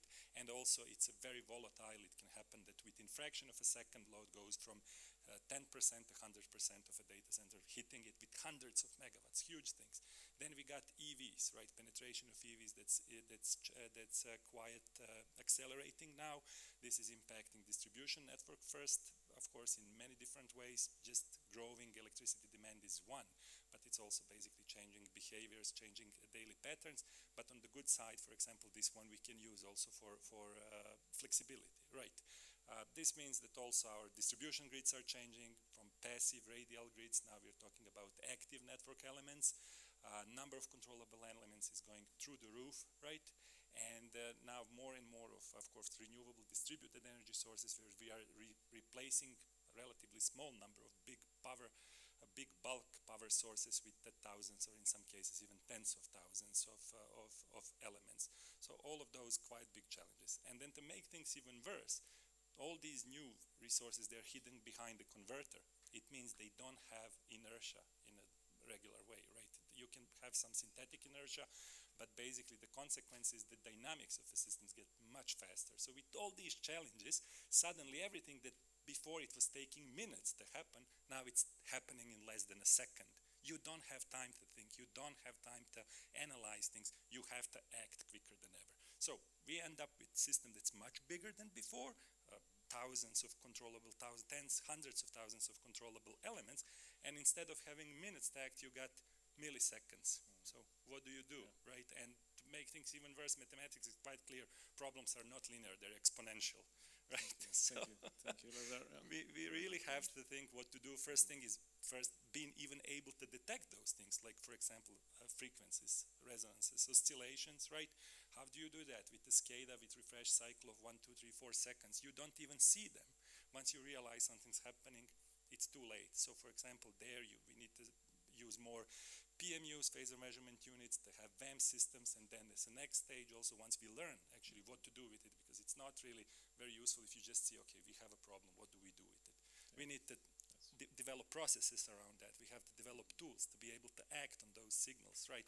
And then we can also base our protection and control on these fast systems. How are we going to basically make those decisions? Definitely we need help of new technologies. It's not secret, all of us, all vendors, we are now investing heavily in new solutions like AI that should help us to quickly make those decisions. Do we have something still working on that? No, many things in proof of concept stage, prototypes, very promising, but it's also a matter of trust, right? We have to see to make 100% sure, because, you know, if AI makes a wrong decision when it's generating an image picture or something like that, not a big issue, right? But if it disconnects a generator by mistakes, causes a countrywide blackout, it's a quite big issue. So we have to, it's a bit, you know, balancing between speed, innovation, and maintaining a super reliable and secure operation of the system. Yeah, thanks. Thank you, Lazar. Renate, what would you add to this? Let me wait for the red lights. Okay, thank you for inviting me.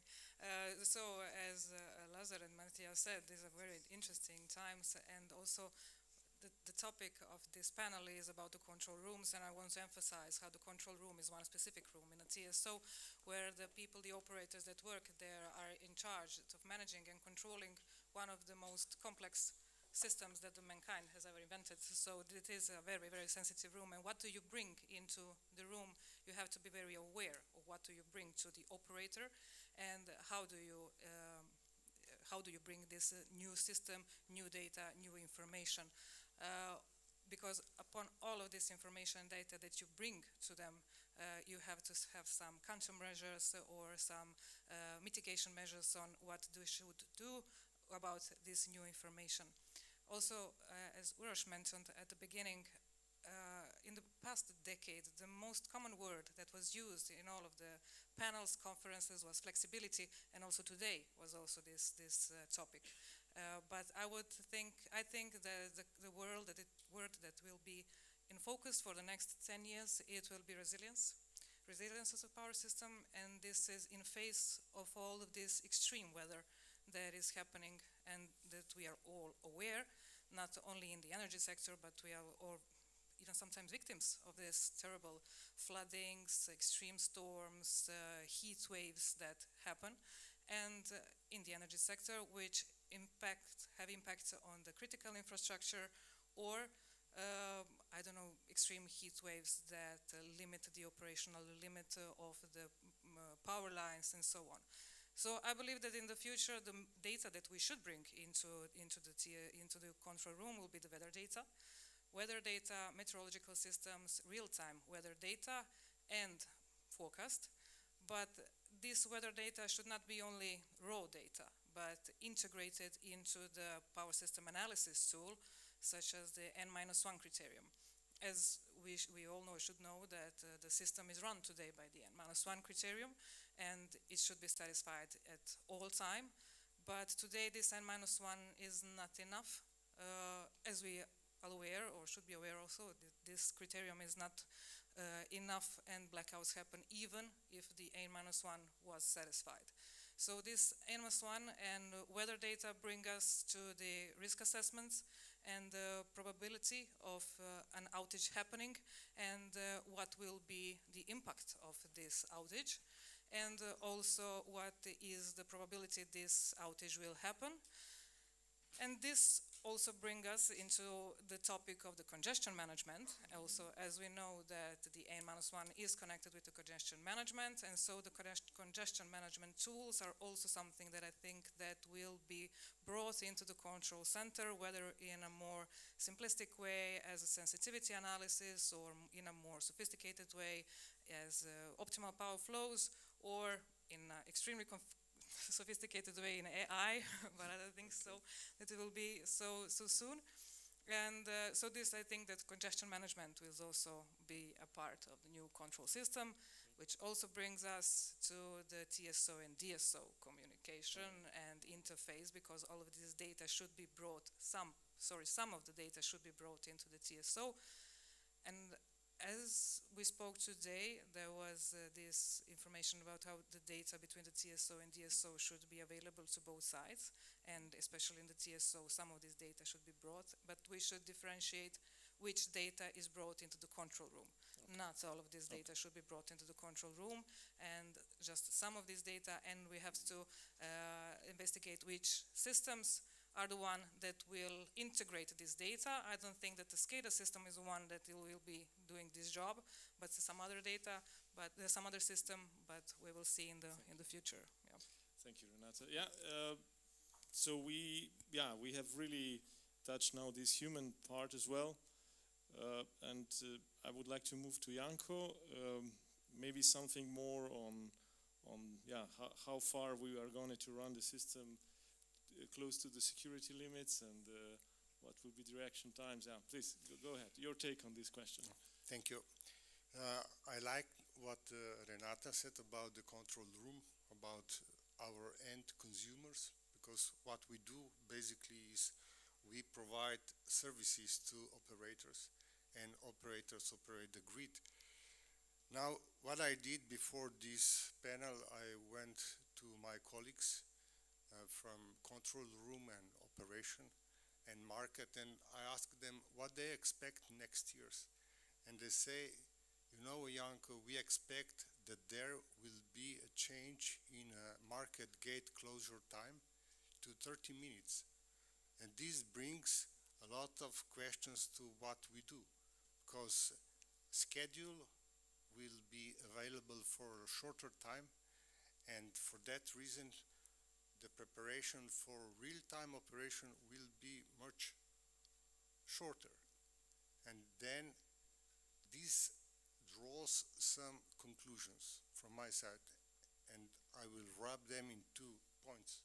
The first is that we will need fast yet very accurate security assessment tool for the operation for a large observability area. And as already colleagues said, automation tools that will help operator to control injections of active and reactive power from large solar plants. So basically what we should do is to equip operators with tools that would enable them to work in more automated way, in more efficient way. Another thing that I think is very important and plays major role in what we do for the operator is cybersecurity. Cybersecurity is ramping with the demands, and those demands put a lot of pressure and a lot of extra work to what we do and influence all the systems, all the subsystems, and we need much more time to provide services on a same quality level as today. Thank you, Anko. Very good take, and we will finish the first round with Ralph. What is the 50 Hertz view on this? Uroš, thank you. Yeah, you asked for challenges, and one example I always give is imagine 2013, so already a long time ago, we tried to replace our SCADA system. It was outdated and it was time to replace. And we did it with a standard process, and I can make it short, 2019, we stopped the project, which is the first big project we have stopped at 50 Hertz. So we dare to stop. That was the first thing. Second was we had a problem. Old system and no idea how to continue. And we took a decision to develop our modular control center system. So we said we want to have an ecosystem in a control center which takes care about business process from planning and forecast, real-time grid operation until ex-post analysis, possibilities, capabilities. And we have started the development, and we have learned a lot with that. And one thing is, if we repeat things, we repeat results. What does it mean? If we take the requirements from the SCADA systems before and just develop new, we will get the same system again. And then we thought there is more next to the software, next to the technology, next to the environment around. And this is the human. And the human, the operator was mentioned many times, but talking about control center, there are also data manager and other people, infrastructure guys, which are involved, not sitting in a control center. And by thinking about 2030 and what is the challenge there, I think changing the processes, adapting the processes is what we want.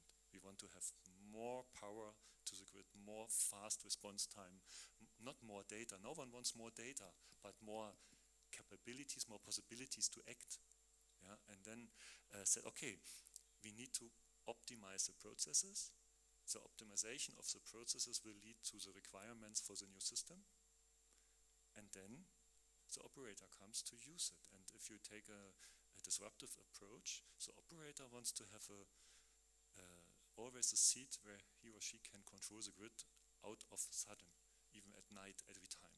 And the first thing which stresses the operator is a change.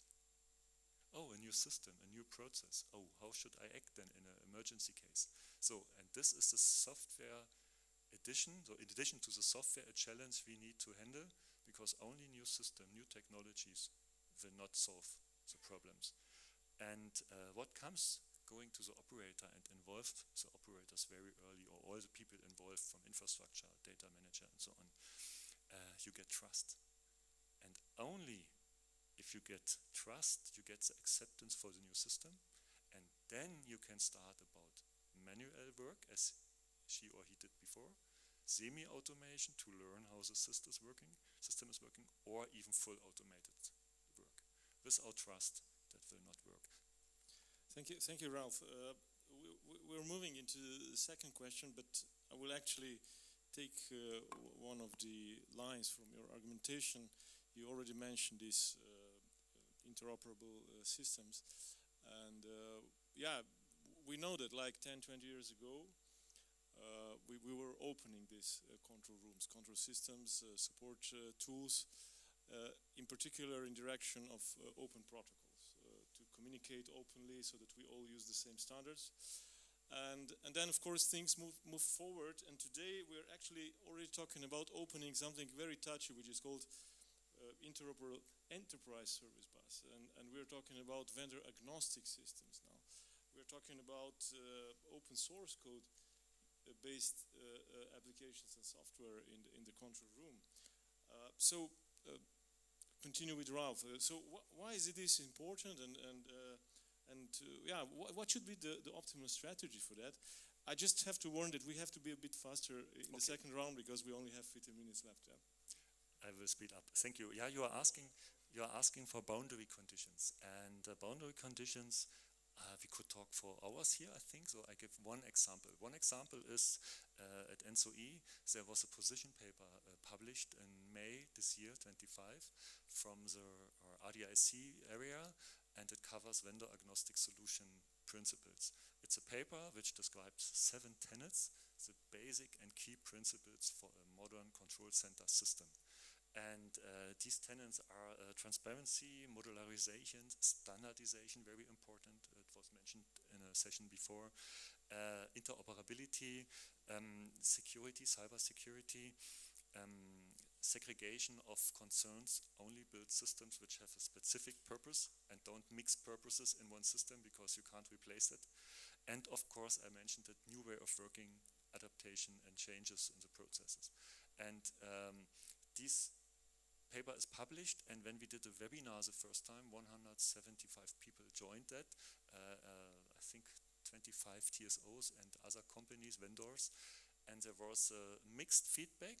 On one hand, of course, people which did not feel the pain or do not feel the pain we feel and say, yeah, we can continue as before, it's a nice paper, it's a vision. And already a big share of people will say this was needed, and that gives a boundary condition to continue. And boundary condition is not only limiting, also aligning. And then we come to the second, and then I'm really finished. Collaboration and cooperation is one part of the success, that we are not having wild growing systems which are different. Using standards is important, joining the forces, and with that, the time to value will increase, and also the cost can be reduced. And here open source was mentioned. Open source is one of the key elements to share things and to not invent the wheel twice. So, Ralph, we switched to Renata, which actually might bring us some more on open source. Yeah? Yes, on open source we did have some also trying with the open source in our system in Croatia, but I would say that the open source is something that I see in non-critical applications that are consumed in the TSO or in the control room. But when we talk about critical applications, we should, let's say, stick to because they are by their nature, these critical systems have to be reliable, have to be secure, and for this reason, I believe that this open source is not something that is already ready to be implemented in the control room, at least not for the mission-critical applications, but for some analysis and so on, definitely yes, because these open source applications that rely on the community and the shared development, these new ideas that bring people and communities is really something valuable, and as Ralph that already says, we don't have to invent the wheel twice. Regarding this vendor agnostic solutions, this is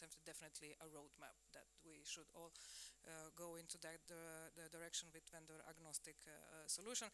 And I will just say one more thing, that we all aware that the systems that are integrated into the TSOs and the IT systems develop in a much faster way than the OT systems, and this is also something that is natural, and this is something that is normal, but we have to be aware that what we bring into the control room, these systems have to be reliable and secure, so we have to be sure that we are on that side. Yeah. That's true. Mattia, your take on vendor agnostic systems? Maybe first on the open source. I think there is a kind of a stigma around open source that it's not secure, which I don't agree with. For me, open source is just one of the means, one of the mediums how you can share software. It's not the solution, but it's one of the solutions, I think. What else? On the vendor agnostic solutions, we need to go this way. We are kind of, I don't want to say forced, but this is the only way to continue. Simply because, as I always say, there is no a single supplier on the market that has the capability to develop what we need. So we need to go for this modular approach. We need to combine the products that the best on the market to ensure security of supply. Thank you, Mathieu. Perfect moment to switch to Lazar now. Our industry representative. I need to get red light. Yeah, I feel a bit intimidated. I'm the only vendor here, and everyone talking about vendor agnostic solutions, right? Still, it's a positive term. Yeah? We even use some more negative terms. Okay. So you should thank find you for us being positive. so kind, right? Yeah, but I mean, it's clear that interoperability is the name of the game, right? I mean, we've been talking, as an answer to the first question, we've been talking about all the challenges that we are facing. I mean, to cope with those challenges, we need more and more tools, right? And the network control systems, they're becoming increasingly more complex. They include more and more components, more and more systems, and also they differ quite significantly between different DSOs, different ISOs, utilities, locations, and so on. Now, for example, as one of the largest, basically biggest vendors providing network control solutions in the world, we do support hundreds of customers. And no matter how our portfolio being powerful, huge, large, we are still not able basically to fulfill all specific needs of all our customers. Same as everyone else, we are also resource constrained, right? We cannot scale up our organization to tens of thousands of people to develop all of that. So what's the solution? Of course, we need to offer open system, as open as possible, to make it possible for our customers, together with their other partner software vendors, to implement also some parts of their own solution, right? So that's something that we absolutely agree here. Now, I think what is the key here, there are of course also challenges with that approach. It's also, I would say, mainly it's about accountability, because if something goes wrong, now if you got 10 different vendors and tools in a chain, good luck resolving the problem, right? So that's why I think that, for example, certain key components, they need to come, let's say, from one source, one vendor. Here we are talking, let's say, about pure SCADA, data processing, alarm event management, and that kind of stuff. And then, for example, the next building block could be EMS, one block could be VAMs, and that kind of stuff. So that's something that's definitely happening. We need to make sure that our system is easy to integrate with, get data in and out of it, and make it possible, not to make life hard for our customers to do that, but actually to help them with that, right? We want, basically, our idea is to own the base of a system and to offer as many out-of-box solutions as possible. Of course, we are not running away from customization and stuff, but still, maybe it's better that if you can take care of it, you can do it. But we want to basically to own the base. And now, this, of course, here we're talking also about the modularity. You touched the topic of open source solutions, or even basically solutions from other companies. I think in my mind, the biggest challenge with open source is actually security risk, because code is open, everyone can see it, and all vulnerabilities are easily detected and then exploited. That can be quite problematic, especially in some markets. On the other hand, same thing, network control systems are growing increasingly complex. We don't want now to have to reinvent the wheel for everything. We don't want anymore to develop our own database. We did that in the past. Now we don't. There are basically industry standard solutions available. We don't want basically orchestration tools, like, for example, Kubernetes. We don't want data bus to develop monitoring tools and that kind of stuff. We want to pick the best solutions that are there on the market, put them, package them, put basically what we do best is domain-specific things that we develop. And, sorry, I didn't do it. And we deliver it, right? Then, of course, we have to think about upgradability of those solutions, because especially some of these tools, they have a quite short life cycle, which means that we have to make system also upgradable quickly, keeping the cost under control. It's not secret, basically the price of network control systems is going up because requirements are going through the roof, right? Some years ago, all you needed was reliable SCADA, state estimation, power flow. Today, you need a lot more things, DSAs, TSAs, optimal power flow, VAMs, and so on and so on. But I think maybe I'm a bit biased. It's money well spent, right? Because if you compare it, the price of an overall system of equipment, of hardware equipment, it's really nothing, and it pays, order of magnitude more. So, yeah, it's quite interesting. I think it's definitely the direction in which industry is going. We support that, but with the certain these comments that I said, we have to be very careful what we're doing there. Thank you for this reality check. But we move now to Janko, and maybe if someone has any feedback, he can provide it at the end. Janko.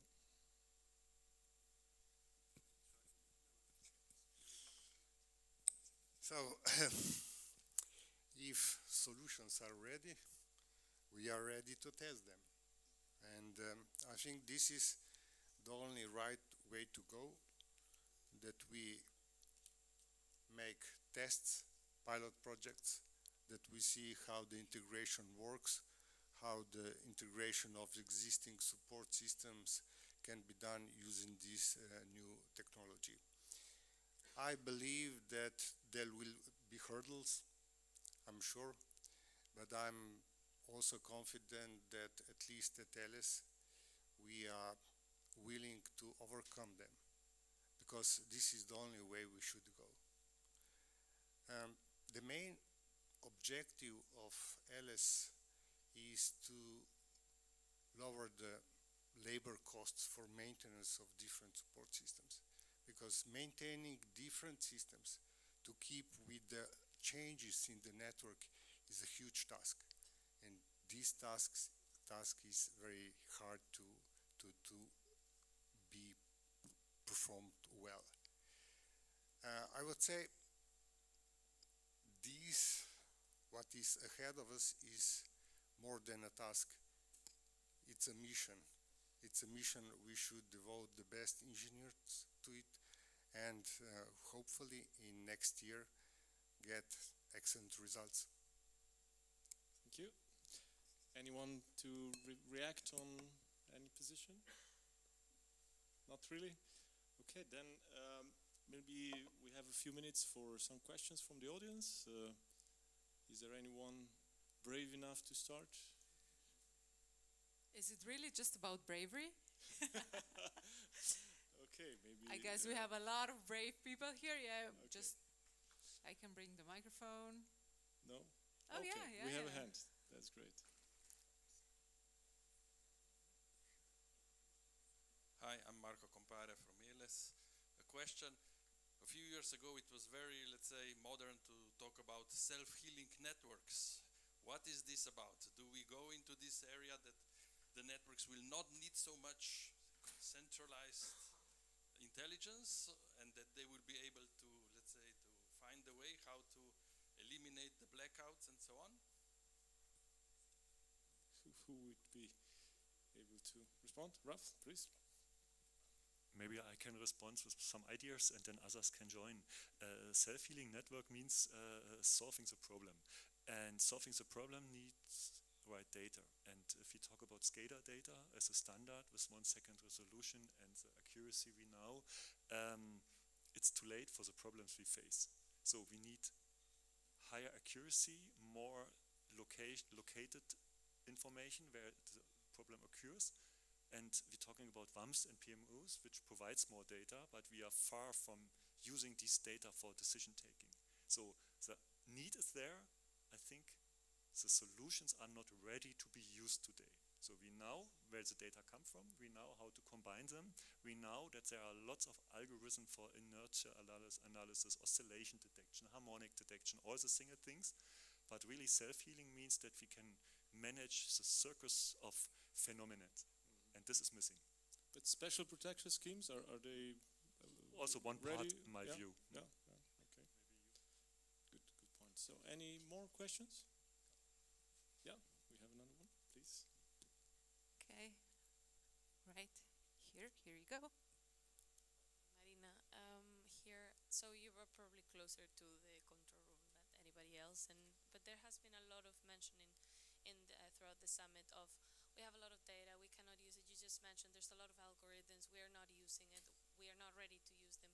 I'll be really interested, what is preventing you from using these algorithms? Lack of resources, lack of time, lack of talent, a combination of all of it together? Yes, thank you. Yeah, thank you for the question. Yes, regarding the data and the algorithms that are used in the control system, I can say that everyone wants to use the data. No one wants to clean the data. Cleaning of the data is one of the, you have to have the data that can be used in the algorithm, and if this precondition is not met, then all the algorithms will not be successful on this. Applications will not be accessible. Also, we have a really large amount of data that comes into the control room, different types of data from different measurement systems with different time scaling, different quality, and so on. And integrated that, and you need to be aware of what data you use for what process, and if this data, this measurement or any other type of data was really meant to be used to be used in this different algorithm or application or process, and so on. Definitely, why we don't use recently I read a nice quote that said the data is the new oil, because the one who owns the data and has the data is rich today. But we really have to know how to use it, and this is something that I think that in the TSOs we lack some data analysts that will know how to manage it and how to clean the data and how to use it in a proper manner. Regarding the algorithms that we use we use with this data, definitely there are this confidence gap on the operators. When you want to bring some new algorithm, a new application, you have to bridge this gap of confidence, that they are confident with using this new application or new process. And this is why I think, this is my opinion, is going this quite slow. Thank you. Thank you for the questions, and thank you for panelists for extremely good discussion. I would just like to finish by saying that I know that some Horizon calls are coming in 27 on this topic, and I know that a lot of people in the room are from this field, which will prepare consortiums. Grab the people, grab Renata, grab everyone. These are the perfect candidates for your consortium. But of course, you will have to be very convincing to get them in the room. Okay, so I finish here, and thank you. It's a great comment to conclude the panel. Thank you, Uroš. Thank you to all the panelists. And as we come to a close of this year's summit, I would just like to thank once again, really sincerely, to all of our speakers, to all of our moderators.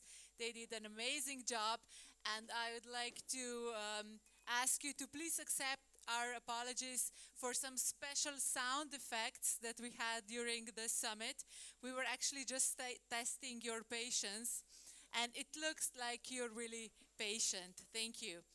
So now I kindly invite Frédéric Simon from Carbon Pulse, who was the moderator of the Executive Roundtable in the morning, and Eduardo Vega Fanul, Project Advisor for CEF-co-funded electricity and smart grid projects at CINEA, European Commission, to share with us the concluding reflections of today's summit. Please.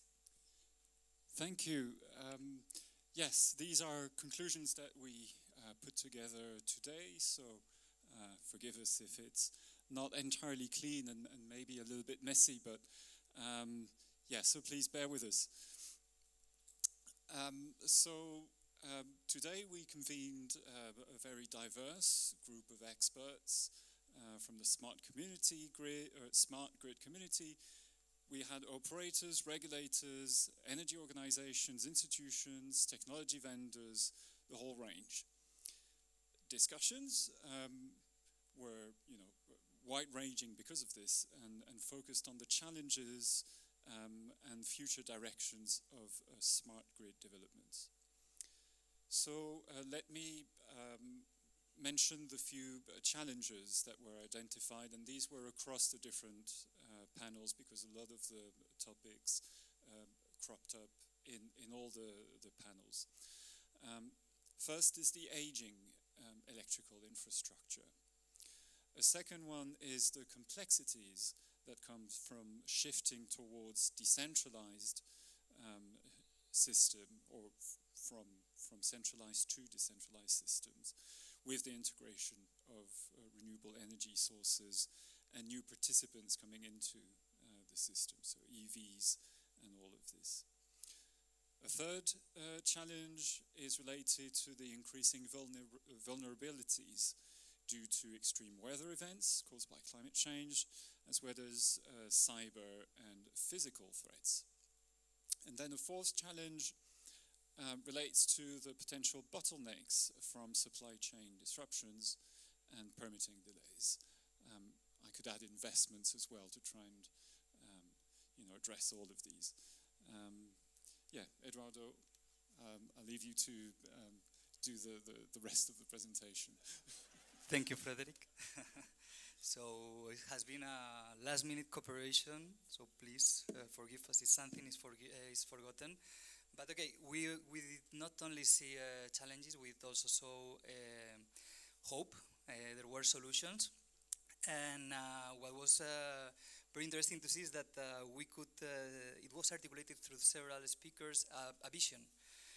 So we all are understanding that we are embarked on an energy transition towards a decarbonized and fully independent and efficient energy system. And this transition aims to provide fair, competitive energy prices across Europe for the end users, for the European citizens.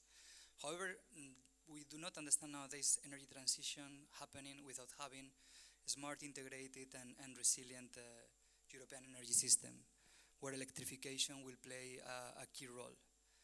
So this would be the vision, and to accomplish this vision, modernizing our infrastructure is crucial, both digital and physical, as we understood here from many speakers that were making this very clear. And for that, strong investments are needed in the grid, and they need to be backed up by a good planning and streamlined permitting processes, anticipatory investments supported by aligned financial frameworks are also crucial to accommodate fast growing demand and rapid development of renewable energy sources.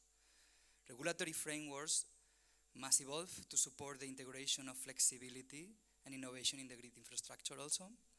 And there is a clear pressing need for regulatory frameworks that incentivize investment in modern, flexible systems rather than the traditional models that we all know.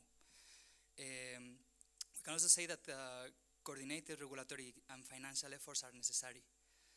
In this way, we can ensure that investments are finally materialized.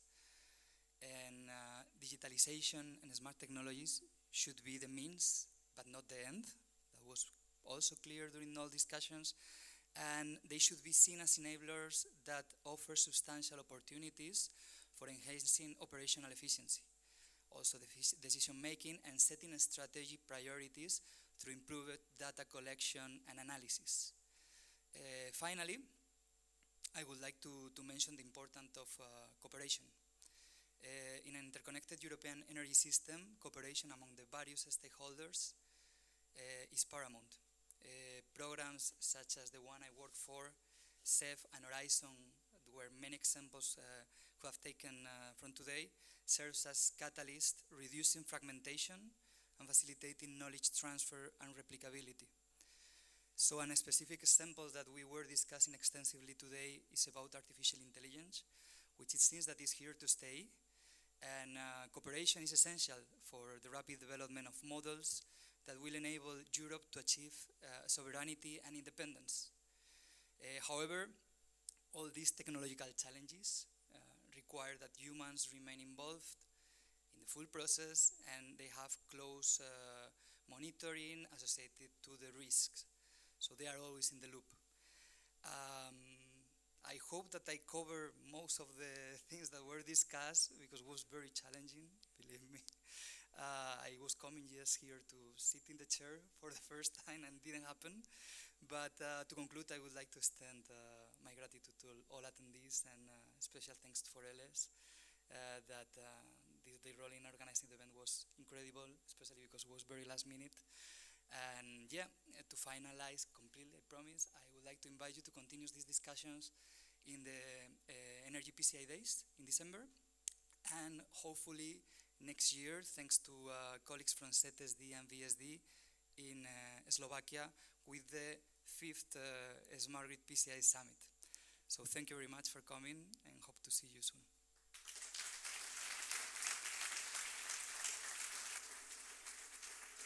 Thank you. So we have just one final surprise for you. It is now time for the official handover of the organization of the next Smart Grid PC Summit.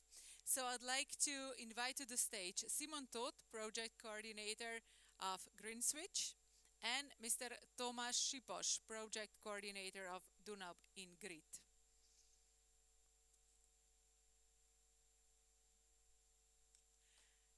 Okay, yeah, you take the central position on the stage, please.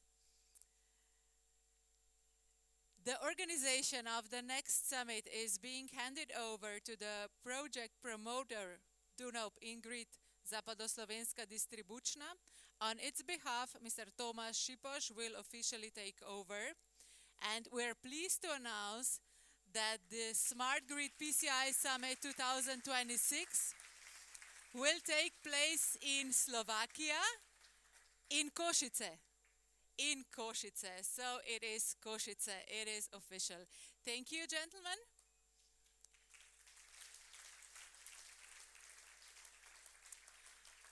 And as we bring the Smart Grid PCI Summit 2025 to a close, I would like to thank all of you for your energy, questions, debates, and I would like to thank Eles for hosting us here in Ljubljana.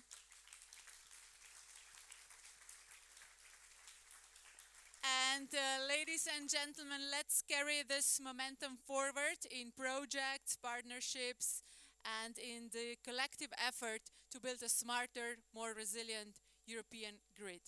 Thank you. Have safe travels home. For those of you who are flying, we prepared some lunch boxes.